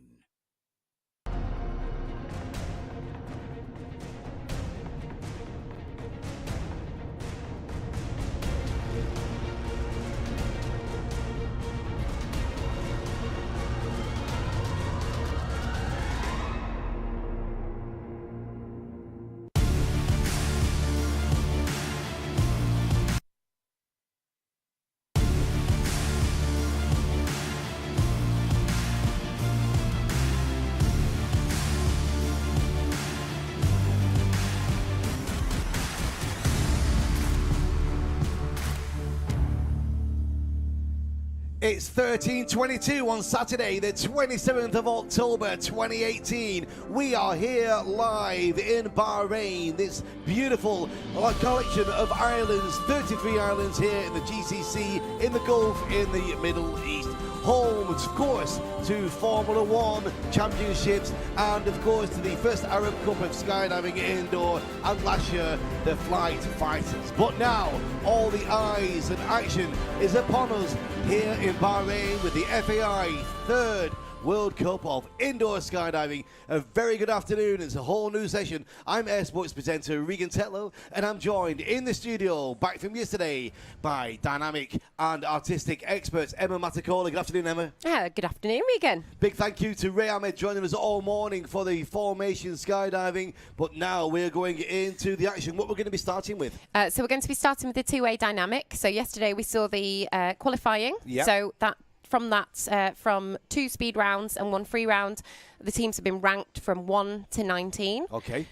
From that, I'm going to be talking you through it as we go. Yeah. But we are going to see the bottom teams, the teams at the bottom of the league, competing now. One of those teams, this will be their last flight. Yeah, okay. And they will be knocked out. The knockout tournaments. Are we going to get some battle-offs? We are going to see some battle-offs, Regan. Shall I tell you what we're going to see? Yes. And who we're going to see? Yes. Okay, so position 17 and position 16 are going to be battling, which is going to be DZK from Sweden and China. So they're going to be battling now. Next, we're going to see Dynaflow from Sweden. Vosvind, two-way dynamic. They are position, Dynaflow is 18 and Vosvind is 15. They're going to be battling each other. So we're on, the action starts. So somebody goes through and somebody goes out. That is very true. So in now, we've got DZK. And this is a speed round, yes? This is a speed round. So we need that timer on the screen and that split screen as well with the look through the ring and the timer. So we know the speeds. Absolutely. So I shall tell you what we're going to be flying. They are flying head up in face snake. Classic.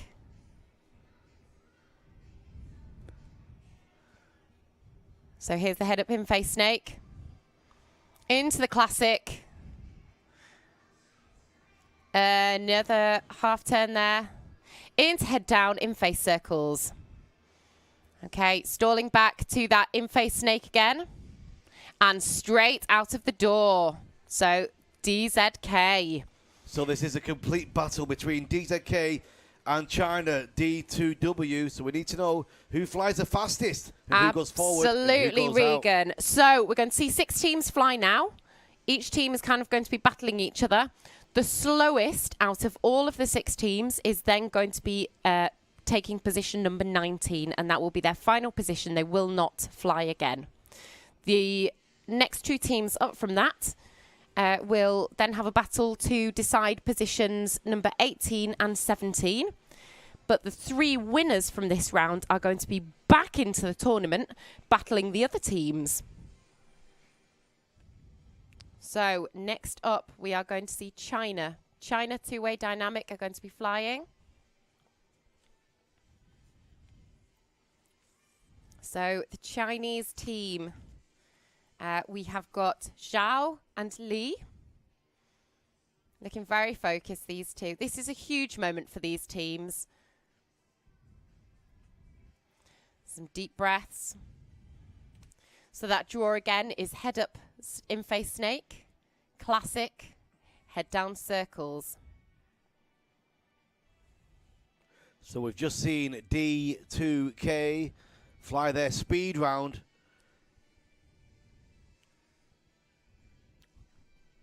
And now we have China. We do. DZK, do apologise. Not D2K. D2W. D2W. D2W. It's all these acronyms, Regan. Oh, what are we doing? It's all full of acronyms here with the EM and RWT here live this morning, this afternoon. Right, China are ready to go in. Into the door, the timer has started. We can see the timer on the right side of the screen. We can see busts, which is going to add a 5-second penalty if the team makes a mistake. China have had a little early mistake there. It has caused 1 bust, so there will be 5-second penalty added to their final time. This will not have been what they wanted to see, but the pressure is really on for these 6 teams flying now. Okay, head up snake into classic. There is a half turn at the top of the tunnel and half turn head up there into head down in face circles. 2 busts on the screen, a 10-second penalty so far. So there are lights that we can see at the far right-hand side of the screen. That's our green. If those lights turn red, it signifies a bust, which means one of the judges has pushed their button, telling the team that they have made a mistake. Now, it's really distracting for these teams when they do get a bust. Okay, and out of the door with a time of what, Regan? 79.751. Okay, so that is a cumulative time then, isn't it, with the busts added on? Yes. Okay, up next to fly is Dynaflow from Sweden. So Dynaflow, two-way team, Kareem and Jimmy. So we will have Dynaflow and we will have Voss Vind. We're looking for the fastest team from these 2.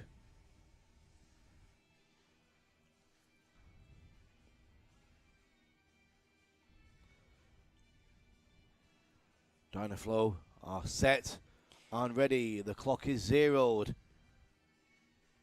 Fastest time we've seen, well, we've just done 1 time from China. We don't know the time currently from DZK. We'll get you that as soon as we know it.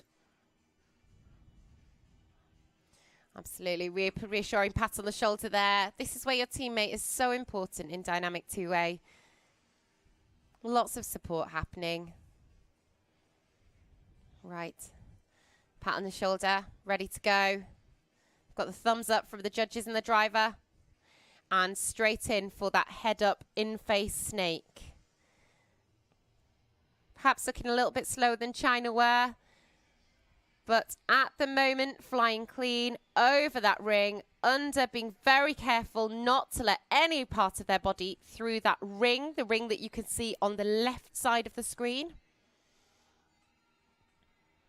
And into page 2 of the head-up snake.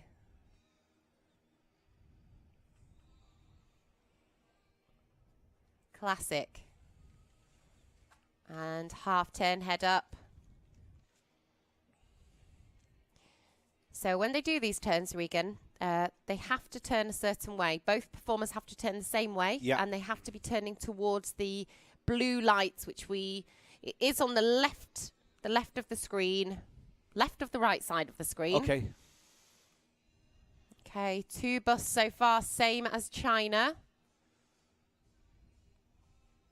But maybe flying slightly slower. And, 3 busts, exiting the tunnel with a time of what, Regan? Well, a total of 80. So we've just lost it off the screen. It was there. It just went a little bit fast there. It goes to 87.661. 87.661 is the time for Dynamos. Voswin, D2W are next. Okay, so this is Runa and Eirik from Vosvind. And they've got a time target to beat.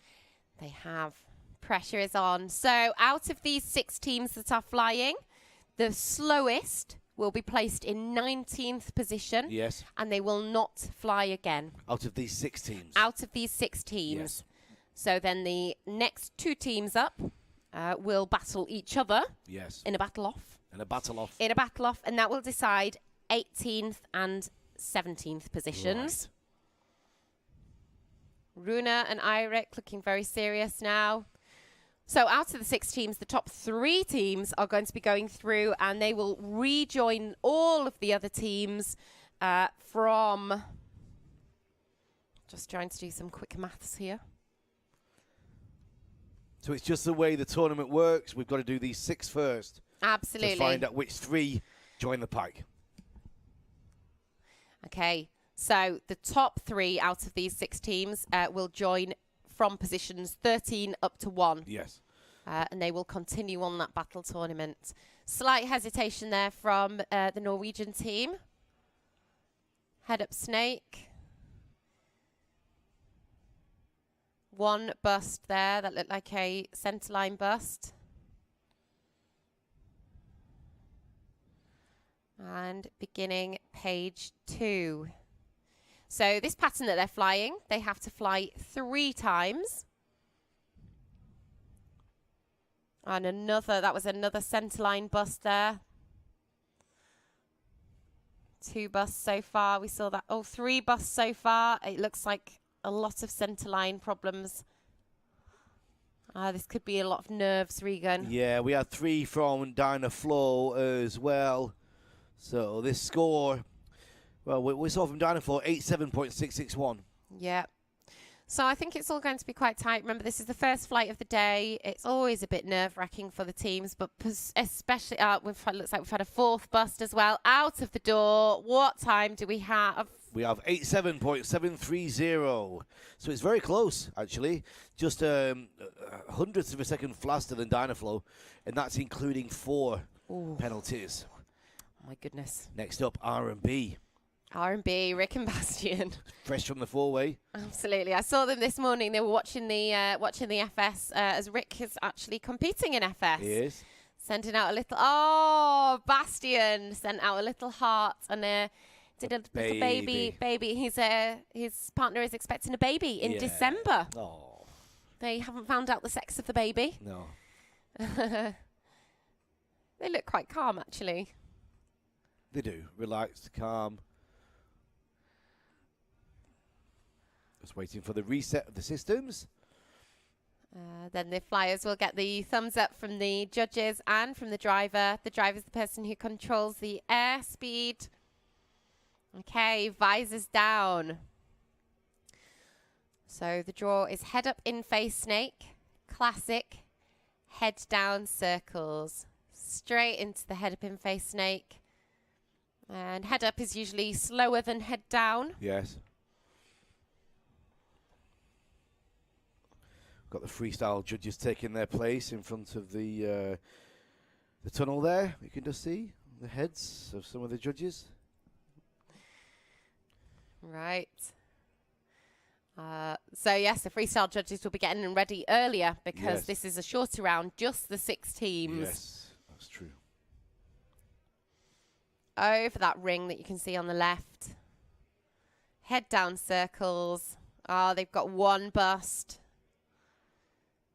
2 busts. So that's a 10-second penalty now. 2 5-second penalties going on there. And that will be added to their final time. Oh, that looked like a ring bust there. 4 now. Oh, Rick and Bastian, R&B. Good name, though. Yeah, great name. And out the door. And they're out. Regan, what time does that leave us with? 89.582. That's with 4 penalties. It's going to be quite close then, isn't it? It is, actually. 287s, 189. We had China with a 79. Shadows of Fly Station. Okay, so we have got Shadows of Fly Station, Andre and Diana. So Diana's brother is also competing in one of the Russian teams. Yes. He is competing in Kings of the Sky, Oleg. Right. And then their father is competing in the VFS team. This is Shadows of Fly Station, yes? It most certainly is. And they are in the tunnel. Time has started. Head up, Snake. Looking smooth and in control. The key here is just to try, even if you need to go a bit slower, to try to not bust, which they just have. It looked like a centerline bust.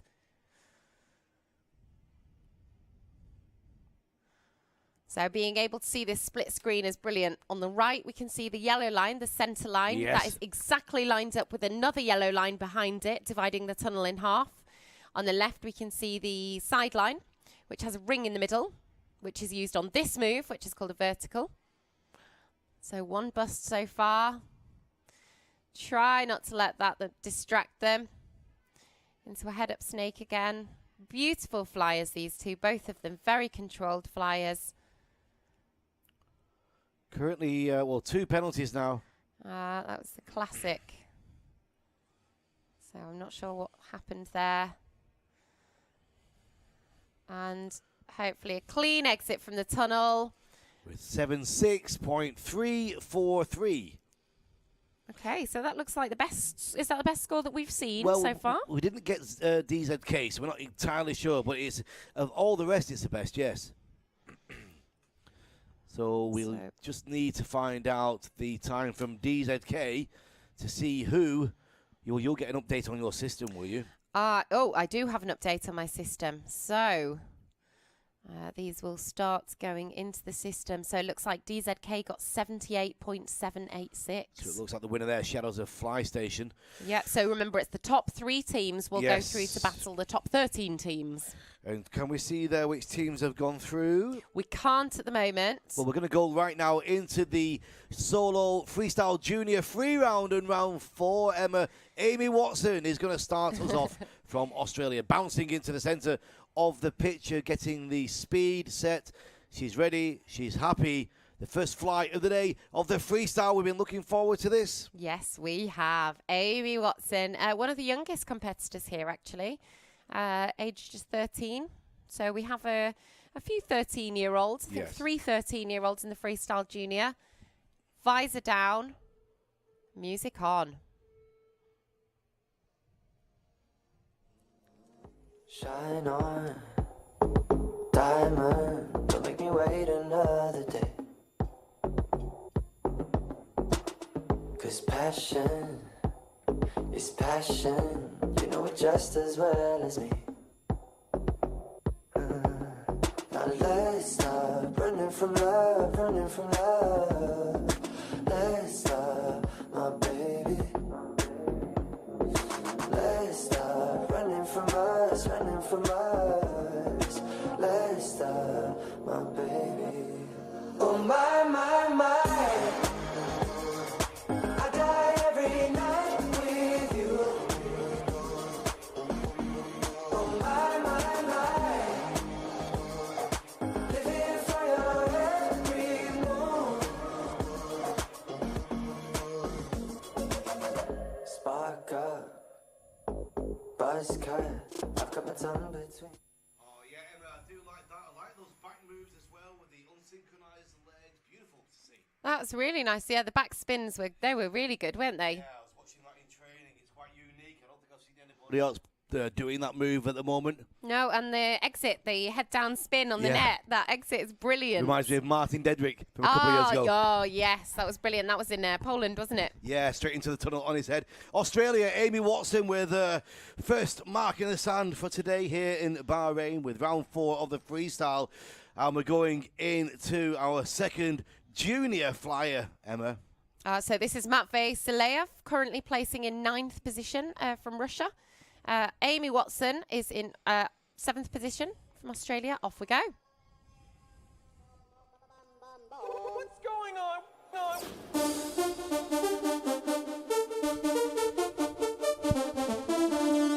Ding, ding.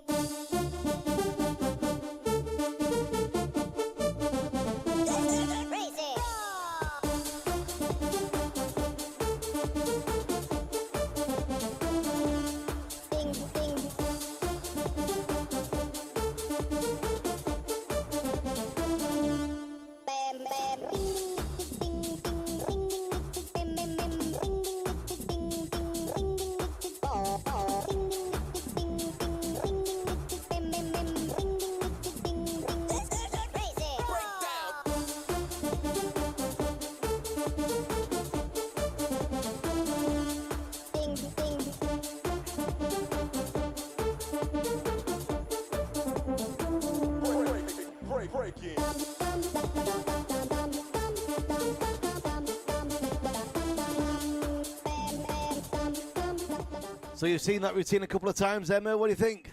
I love it. So he's got some really good breaker moves in there. Yeah. It seems really well choreographed to the music. does. And it's the choreography is one of the things that the judges are going to be looking for. Big breaker down at the bottom. A really nice breaker. Yeah, so that was Matvey Saleyev from Russia, currently in 9th position after 3 scored rounds. Next we have Evelina. What have we got? Who's quickly in the top 3 overnight? So top 3, these were the scores that came in overnight. Top 3, 3rd position in Canada, we've got Coralie. Yeah. 2nd position from Singapore, we've got Ishan. Yeah. 1st position from the USA, we've got Kaylee Wittenberg. All right. Oh, no. I Ooh. apologise. Kaylee and Ishan are in... No, they're not.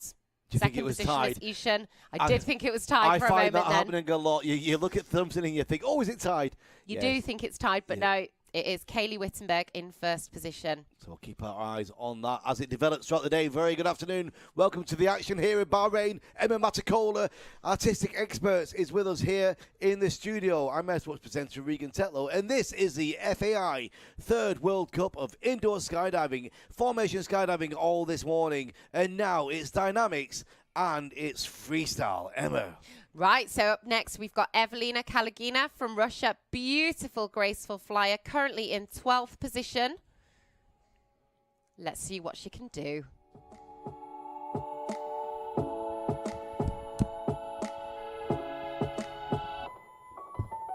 I'll smile, I know what it takes to fool this town.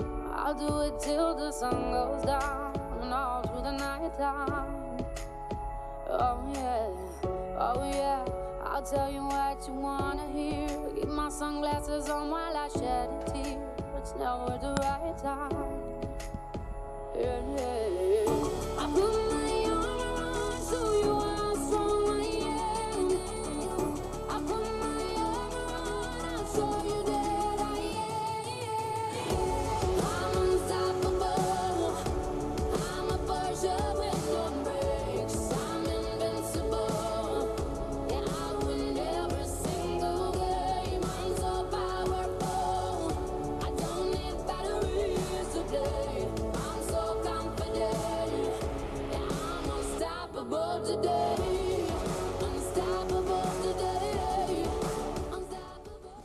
Nice performance. I think one to watch. Keep our eyes on her the next couple of years. Absolutely, she's an exciting young flyer. That was Evelina Kalagina from Russia, age 14.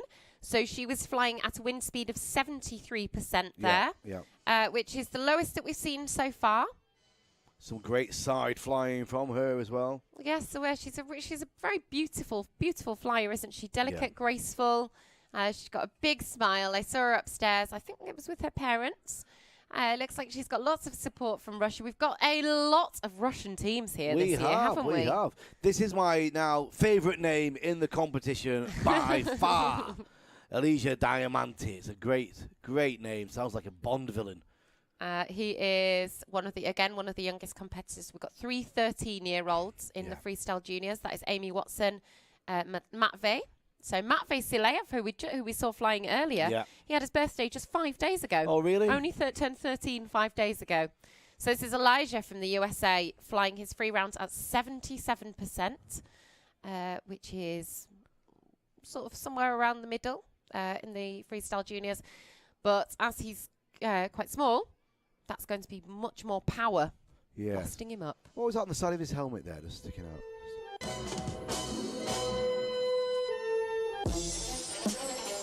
You're now listening to E-Rod Music.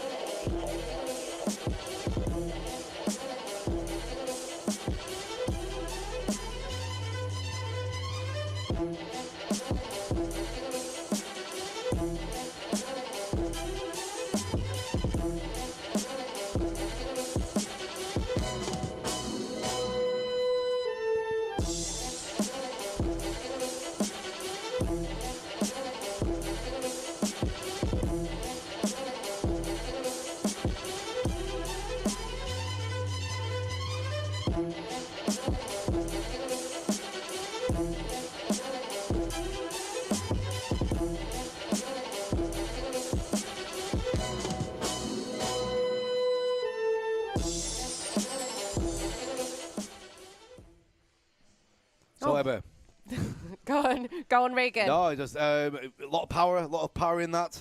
Absolutely. I thought he'd actually looked more confident than yesterday. He's looking good. Elijah Diamante, from the USA. He's 13 years old, flying at 77%. Really nice routine there.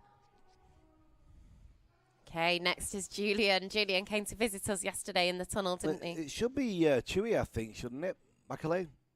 Malachi, yes, I can see. Yeah, Malachi is there. It's Malachi is going to be next, age 14, from Canada. So let's just change that graphic, guys. That's the not correct flyer right now. It's Malachi. Yes. Malachi flossing in the tunnel, as we saw him do before.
Time up for Malachi from Canada out the door. Music just continues a little bit there. So using a lot of tunnel, Emma. Yeah, he is. I mean, he has just improved and improved and improved. Coach Guillaume Bellew, he's amazing. So Malachi, age 14, he's flying at quite high wind speed here, 80%. Yeah. He's looking great. He looks like he goes from strength to strength. I mean, he vastly improves every competition, but has come back today looking really confident. He's currently in 6th position after the scores yesterday, with a clean 8.8 for every round, both free rounds and the compulsory. Well, that's consistency for you. Belgium next. Julian Derbuka was, like Emma was saying, spent some time with us in the studio yesterday. Great competitor. He's full of energy and life. Here he goes.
Nice work, Julian. Yeah. What did you think of that? I liked it. It's, I think it's the best I've seen him fly so far. Yeah, he's come back today looking more confident. So day 2 of the competition, they did 3 rounds yesterday, the freestyle juniors.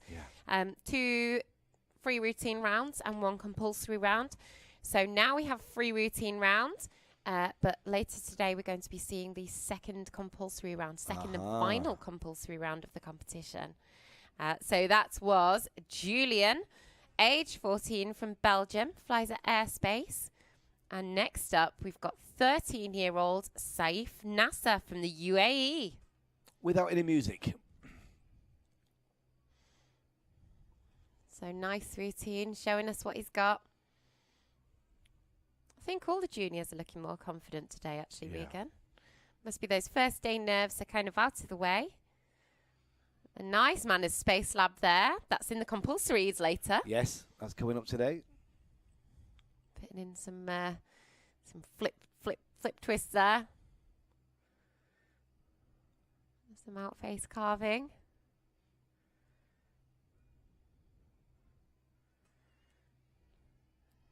So Saif has a lot of support here. He's got family, friends, lots of people come over from Dubai to watch. Lovely clean exit there, Regan. Great round of applause as well. Very appreciative crowd for Saif Nasser, UAE. Very good afternoon. If you just joined us, Emma's with us in the studio for the freestyle and the dynamics. And Tobias now, Czech Republic. So I love Tobias's routine, love his music. Tobias, age 17, Czech Republic. He's flying at the highest wind speed of all the junior competitors at 87%. Right.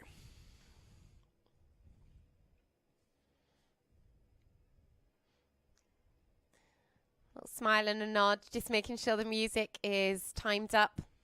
So the competitors have got it in their ears, and it's going to be playing outside as well. He's got the thumbs up.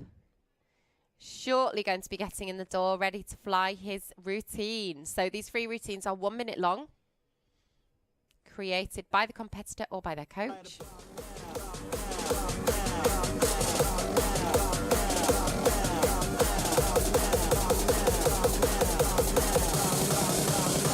Soul brother.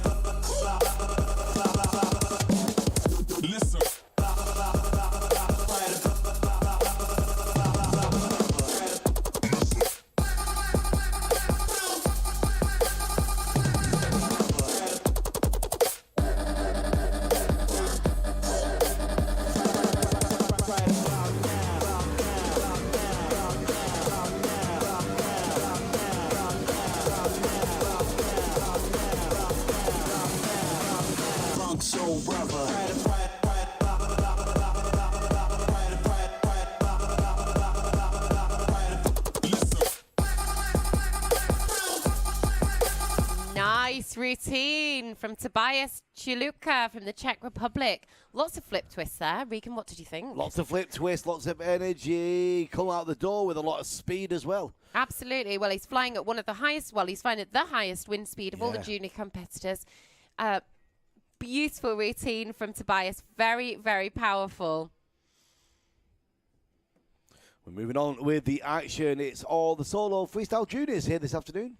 So now we've got Leonard Steivel from Russia. So Leonard is 15 years old.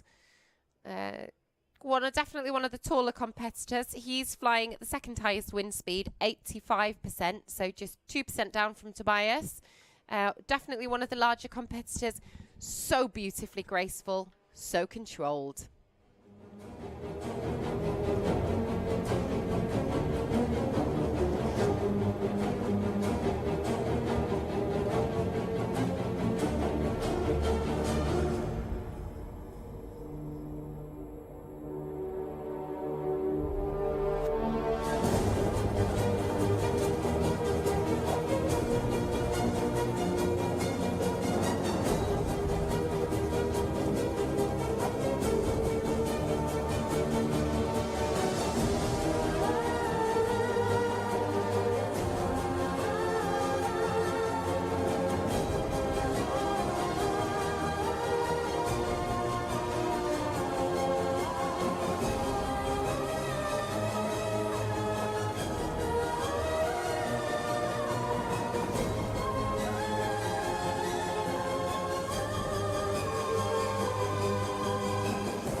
Out the door, perfectly timed. Emma, good mix, speed and control.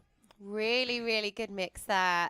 Somehow manages to be both graceful and powerful. Yeah. Right, so I've got some extra info about Coralie that I'm going to be talking to you about today. Tell me. So Coralie originally had a coach that taught Coralie everything she knows, called Richard Gilbo. And he used to be part of the team Rise and Shine, which was the freestyle Canadian champion and third in in-flight Dubai 2012. Coralie's given us a thumbs up. She actually created this routine by herself. Well, that's unusual these days.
Oh, graceful exit.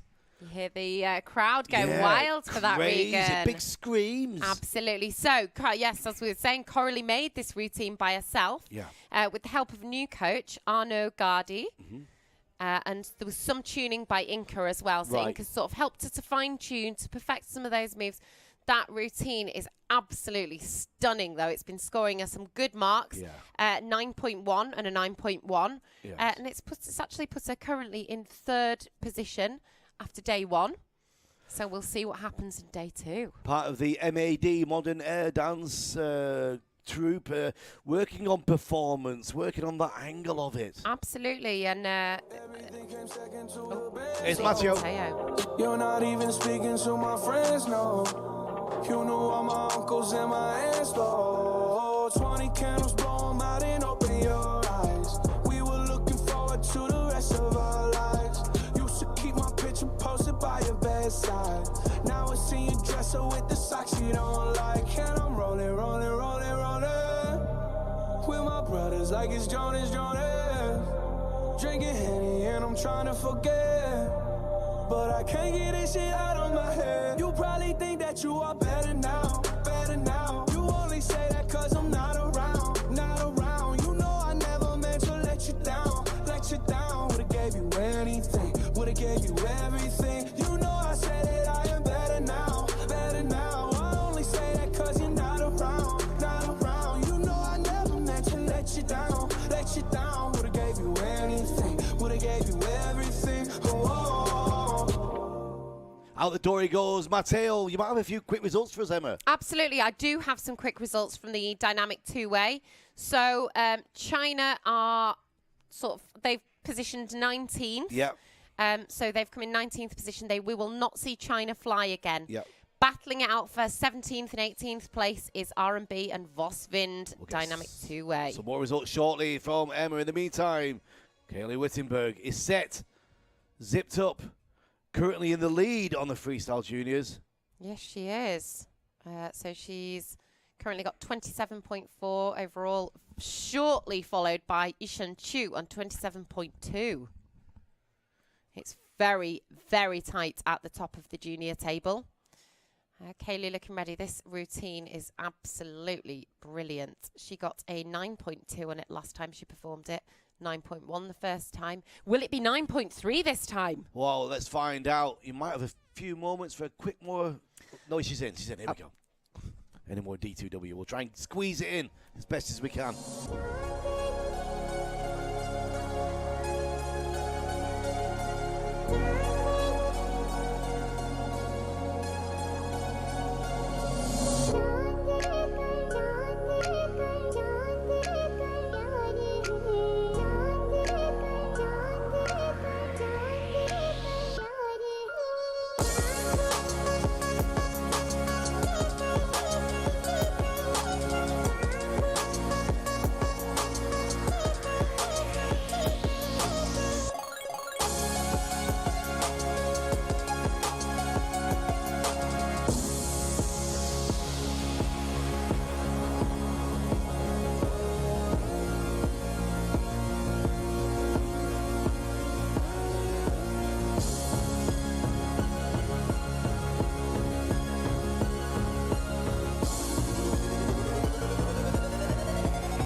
Emma, such an amazing, explosive start to that routine. I love that. It starts amazing and it continues amazing. It's beautiful, using so much of the tunnel space. That is Kaylee Wittenberg flying at 73%. Kaylee from the USA, age 14. Also competing in two-way dynamic with her brother Noah, age 12. Next up, we've got Ishan Chu from Singapore, age 17, flying at 80%. And then, Regan, that is the end of the freestyle juniors, end of round one. Can't believe it. I love the start of this routine, this little kind of dynamic backflip in the door before she's even flying. I know, you do love that, don't you? Yeah, it's so cheeky. Always makes you smile. So cheeky. Cheeky little backflip in the door. Oh, Ishan's cheeky backflip. Here it comes.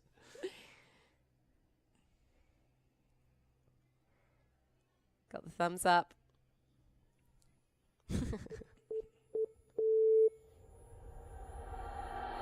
I'm a survivor.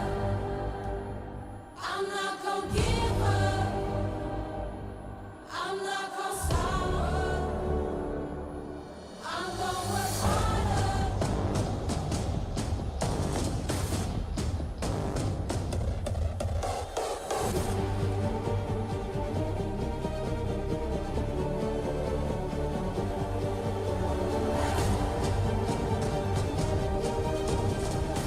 a survivor. I'm not gonna give up. I'm not gonna stop. I'm gonna work harder. I'm a survivor. I'm gonna make it. I will survive. Keep on surviving.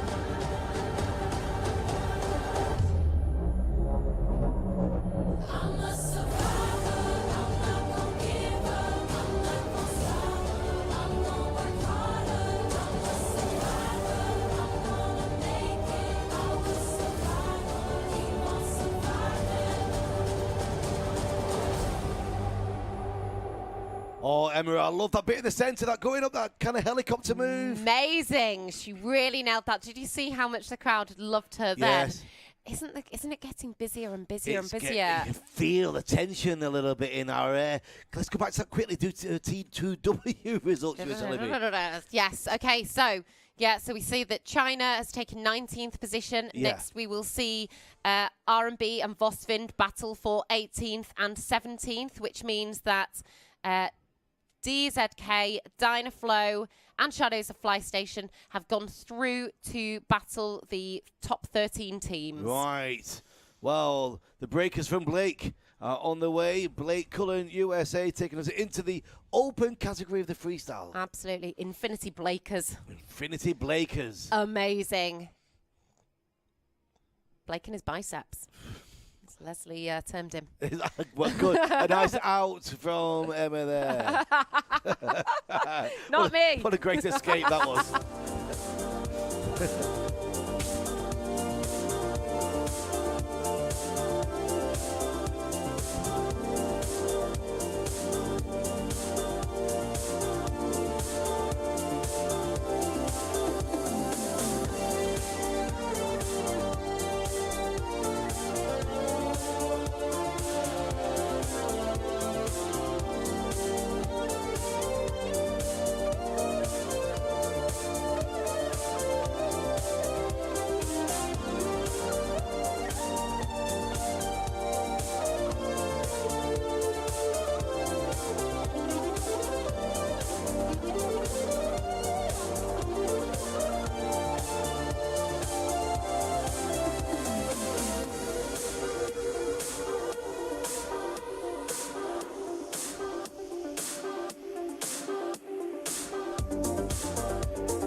Nice, what a great start from the USA into the open category, Emma. Absolutely amazing. Blake and his breakers. I was talking to Adam Matacola last night. He was saying Blake's breakers are incredible. That infinity breaker he does is absolutely amazing. Yeah.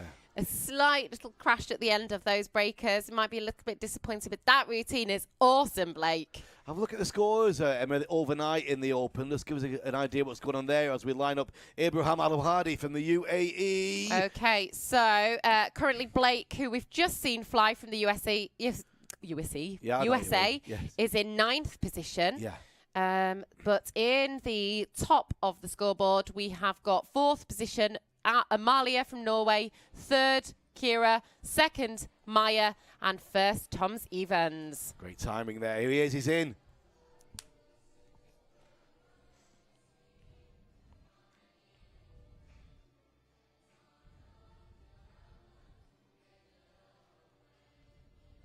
So no music here from Ibrahim.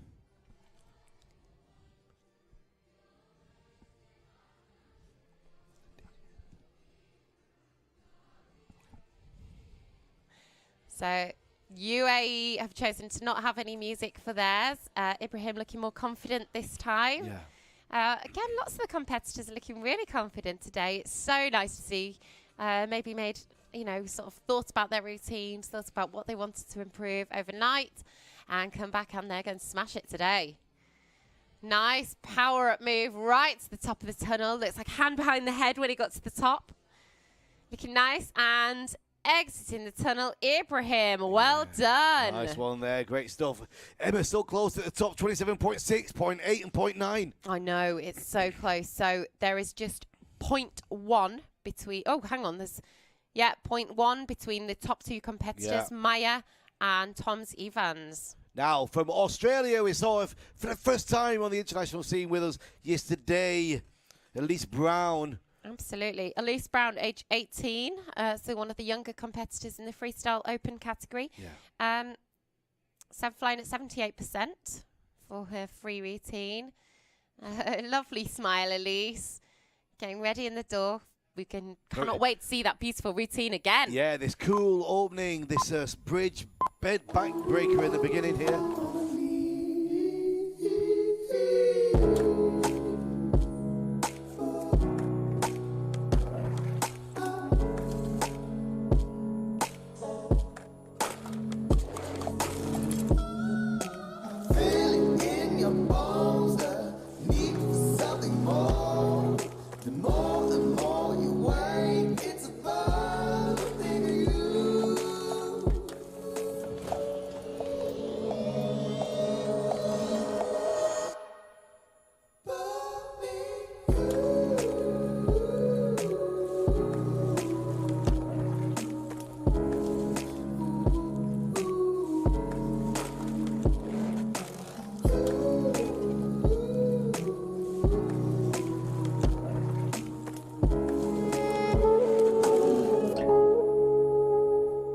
Out the door she goes. Some nice side flying there, Emma. Side flying is so hot in 2018.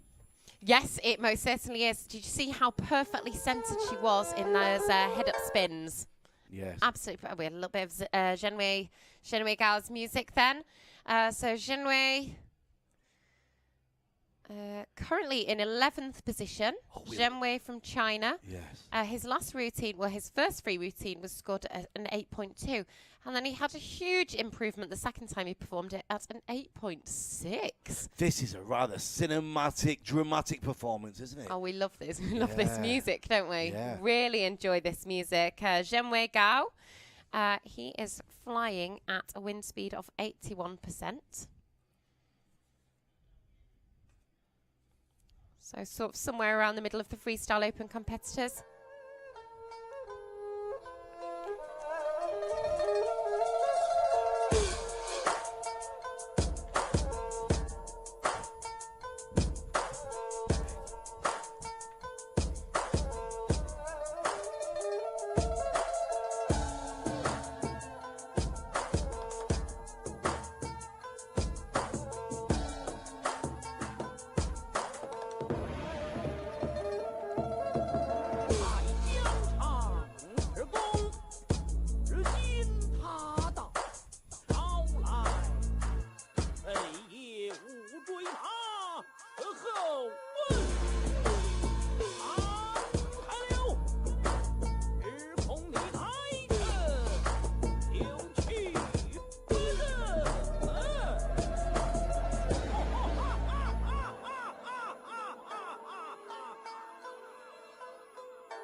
Oh, yeah, Emma, great use of the centre of the tunnel. Absolutely. It's nailing those exits. That exit looked absolutely brilliant. Some great head-up spins, sort of legs tucked. Really nice moves there from Zhenwei. It's going to be really interesting to see how he does in this routine scoring. It is the World Cup. We've just had China. We're moving now to Bahrain and Naif Al Salman. Yeah, one of my favourite competitors, flying 86% from Bahrain. One of the Bahrainis representing Bahrain, followed by Fatima Al Khalifa, also representing Bahrain. I've never seen this guy not with a smile on his face outside of the tunnel. Right. Sometimes he looks a little bit nervous in the tunnel. Relax, you can do this. So much support here. Straight in.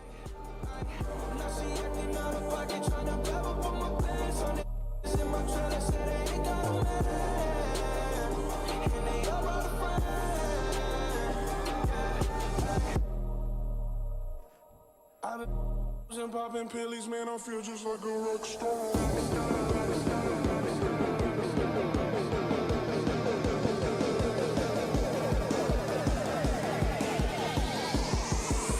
Feel just like a rock star.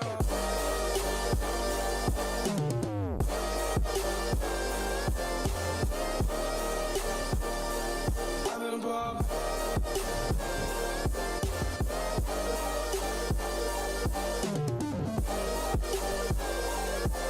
Out the door he goes. Bahrain. Cool try. Oh, we're booging hard on the studio to that one. Emma. Yes, we were. That was Naif Al Samaim, looking great, representing Bahrain. You can see lots of Bahrainis there watching and videoing. Absolutely. We're moving fast, Emma. We can't. There's almost no time to comment. Fatima Al Khalifa, great interview with Leslie yesterday, talking about those nerves. She holds her calm. She does hold her calm. She's still got that beautiful smile on her face. I know a lot. We've got a big audience in Bahrain now, as it's been shown on Bahraini TV, I believe. Nice routine. They blew us away yesterday, didn't Oh, absolutely beautiful. Where's she at? Here she goes. We created equal, one race and that's human. Can't wait till they all see that. Saying, oh, can't you taste the feeling? Saying, oh, we all together singing. Look how far we come now. There's beauty in the unity we found. I'm ready. We still got a long way, but look how far we come now. Hands up for your colors.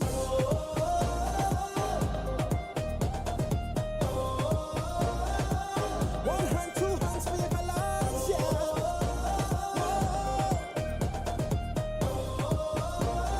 So your two colors. Represent your country. Raise your flag. So your two colors. Yeah, Emma, that's the best I've seen her fly. The pride of Bahrain. Absolutely. She's been scoring a consistent 8.4. So that's 8.4 in both free rounds and an 8.4 in her compulsories. Fatima Al Khalifa flying at 83%. Overnight, she was in 10th place, was she? Yes, 10th place. In between Blake Cullen and Zhenwei Gao. So let's see. It's going to be interesting to see if the rankings change. It is just so tight up at the top, Regan. Yeah, it is. Lucas Lackey now. Lucas is currently in joint 7th position with Matteo. Right. Both tall, slim boys. Yes. Representing Hungary.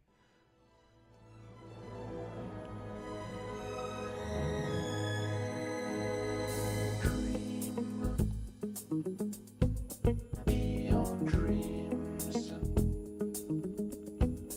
You are the night, you are the ocean. You are the light behind the cloud. You are the end and the beginning. A world where time is not allowed. There's no such thing as competition. To find a way we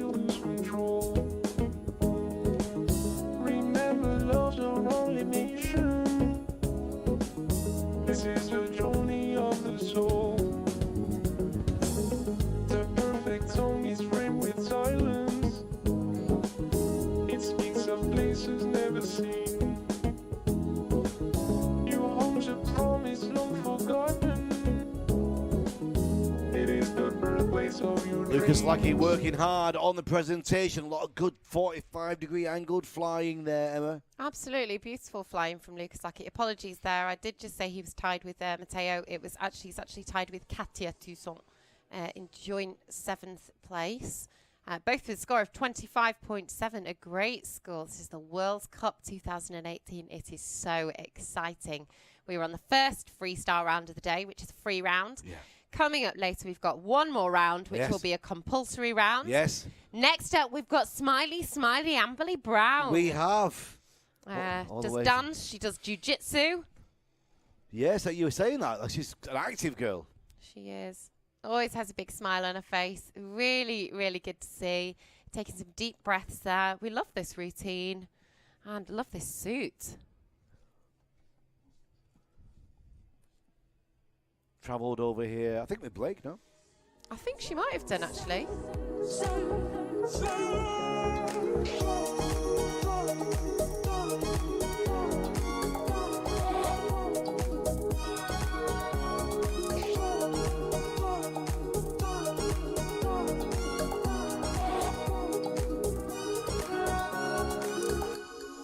Almost catching stars, like an apple from a magic tree, shining in the dark, closer than I've ever been. Only when I look down, I realize how far I've come. Circles round the sun, I feel like I could burst in flames. Circles round the sun. Oh, quite a sudden end to the music there. Just a little bit out of timing, but wow, nicely flying. Again, really taking those spins, holding the centre of the tunnel line. Absolutely beautiful flying from Amberley Brown. She had a little wobble there, but that routine is great. I really, really enjoy seeing her. Next up, we've got another smiley girl. We've got Katia Toussaint from France, currently in joint 7th position with Lucas Lackey. Okay, deep breath, Katia. She's loving being here. She said thinking about it. This was the night before the first day. Oh, yeah? She said thinking about it was sending tingles down her spine. Her beautiful routine is really well put together, beautifully choreographed and beautifully executed. She got an 8.8 on her last routine. Thumbs up from the instructor.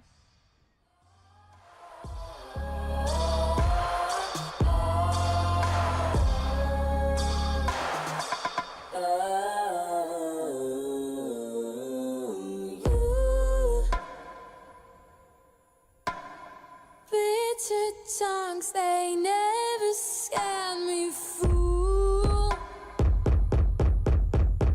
You dig a hole, I fill it up with you. Your mouth shut, I kiss it till it's true.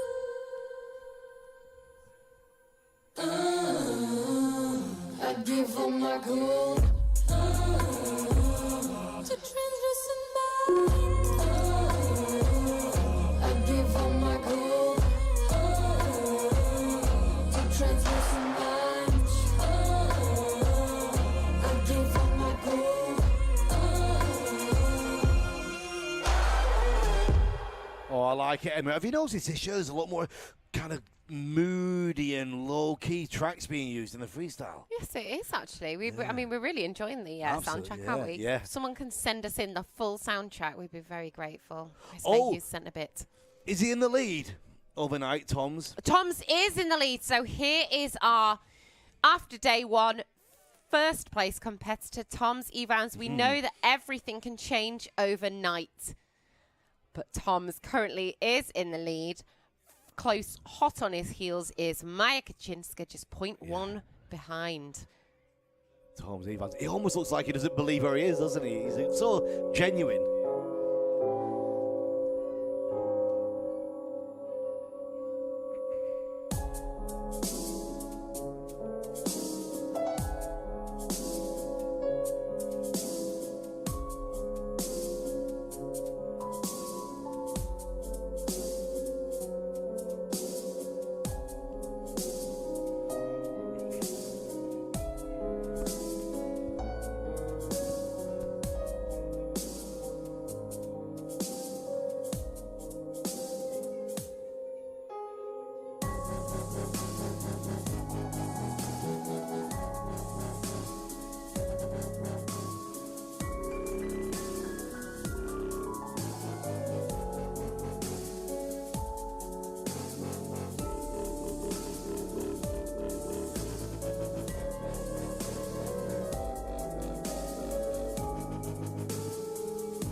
Yeah, wow, what an amazing dismount. That's absolutely amazing, Tom's. He's just so happy to be here, isn't he? Yeah. The crowd absolutely love him. It is jam-packed in here, Regan. I tried to go out earlier. Can't move for all of the spectators. This is such a popular discipline. Now Singapore and Kira Powers lined up in the door. She is. So Tom's flying at 82%, Kira flying at 72% wind speed. Eyes closed, deep breaths, getting her game face on. She's so smiley, isn't she? Yeah. Thumbs up. Huge amount of support from Singapore watching on the live stream and from Singapore here at the tunnel cheering her on.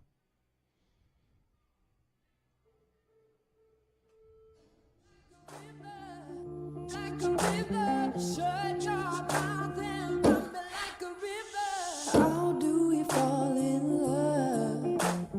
Faster than a hairpin trigger. Don't you say, don't you say it.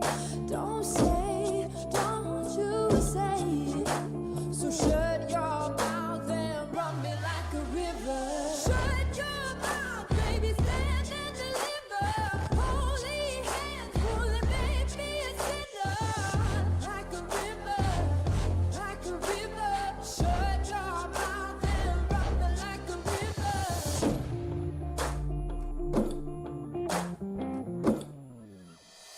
Shut your mouth, baby, stand and deliver. Holy hands, pull and make me a sinner. Like a river, shut your mouth. Wow, incredible. Listen to the crowd. So much support, isn't there, Regan? That Yeah. was absolutely beautiful. Oh, great view of the crowd cheering on there. That was really nice to see. Kira jumping around. She's always so sweet, so happy. Beautiful routine. Some nice sort of leg scissor stalls. Yeah. She's got so many different elements in that routine. That's Singapore. We're now moving to Canada, Emma. Absolutely. So now we have got Sebastian Plourde from Canada. Sebastian currently in 15th position with a score of 22. Representing Canada. Spoke to Sebastian before the competition. He was nervous but very excited.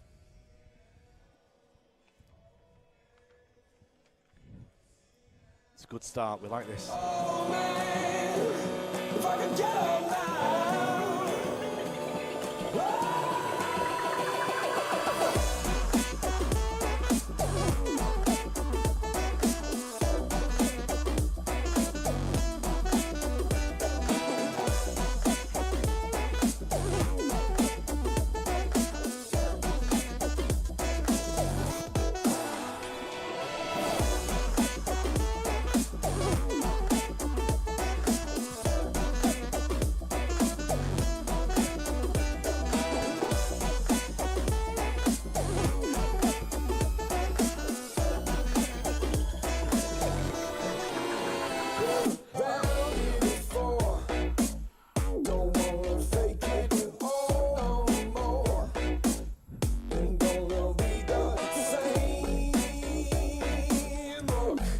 Oh, there he goes, out the door.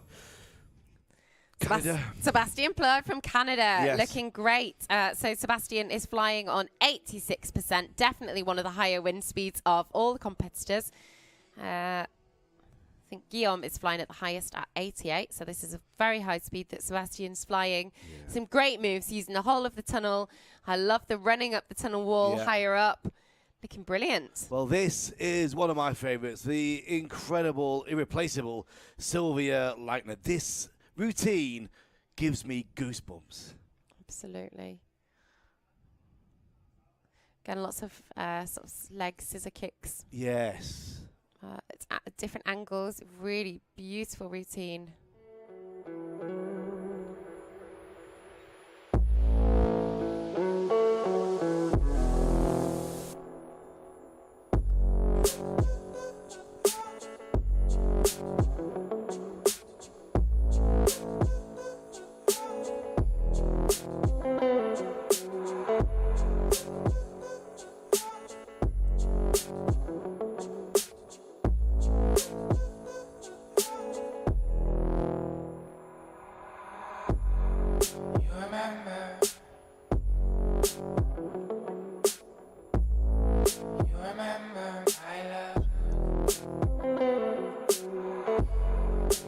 it's over. You stole yourself a bad job.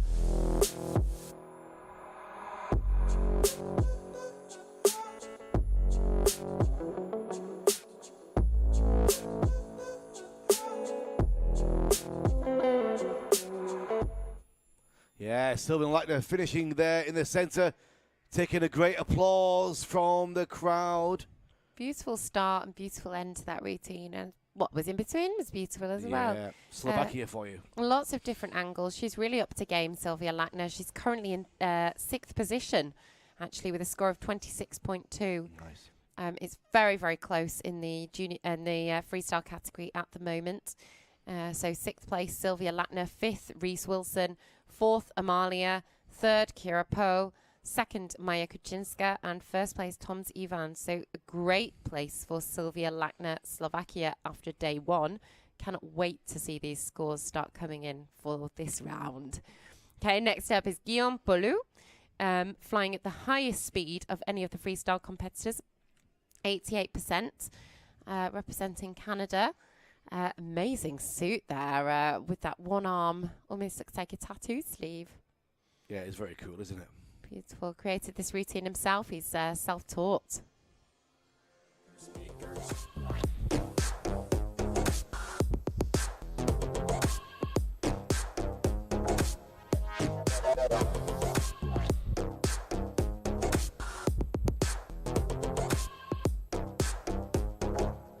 I like your sneakers. I like your boombox. I like your headband. I like your body bag. But most of all, I like your sneakers. I like your boombox. I like your headband.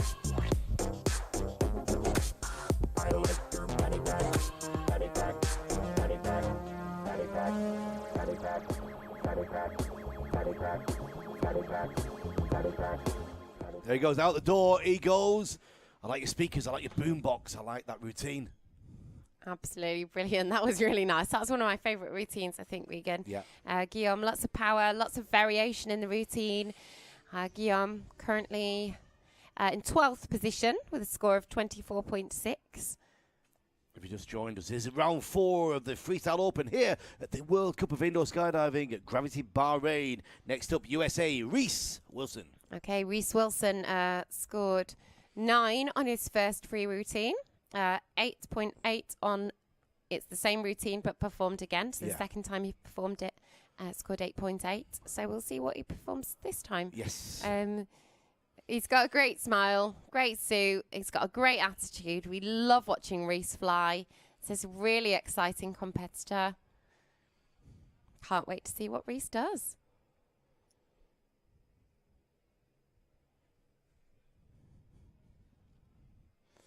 Three more competitors actually until we go into the next rounds of dynamic two-way with Emma here in the studio. Absolutely. One of those competitors will be Maya Kuchinska, currently in 2nd position after day one. Go Reese.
Yeah, good stuff, Reese. Listen to the crowd. You hear them? Absolutely, Regan. They are seriously excited for this competitor. In 5th position after day 1. Can't wait to see how he's going to score today. USA, Reese Wilson. That was a great routine, a really exciting one. We love that exit.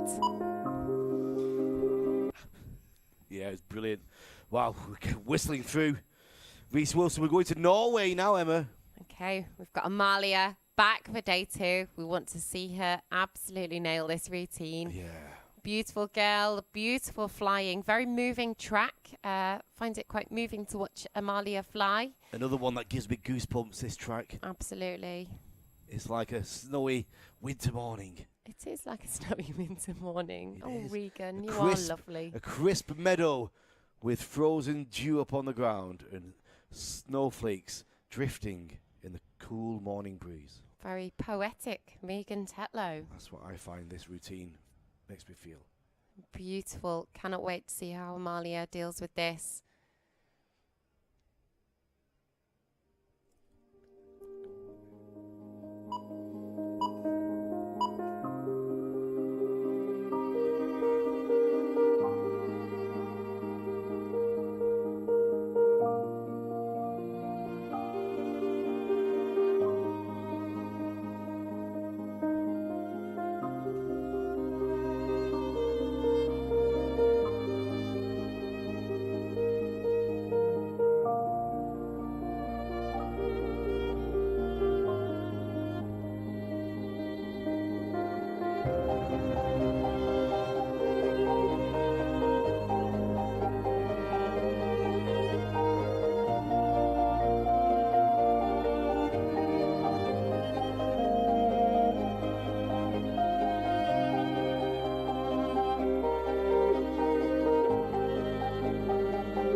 Oh, she nails it. She really did. I think she's going to be really happy with that, Regan. She is. She's got a big smile on her face. I think yesterday I was a little bit disappointed with one of the performances.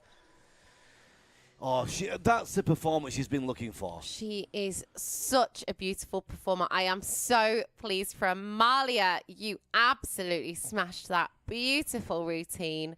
Looked so nice. We are so proud of you. We are all totally behind you. Yes. 4th place overnight, was she? She have a quick check. Was, yes. Okay, with a score of 27.4. Next is Kira Poe with 27.6. Yeah. Then Maya with 27.8 and Tom's with 27.9. So Maya, 0.1 behind the top. Here she goes. You've been my Einstein, my Newton, my Galilei, all of my Hawkins. Boy, put that belt on my step, put your arm on my neck while I'm walking.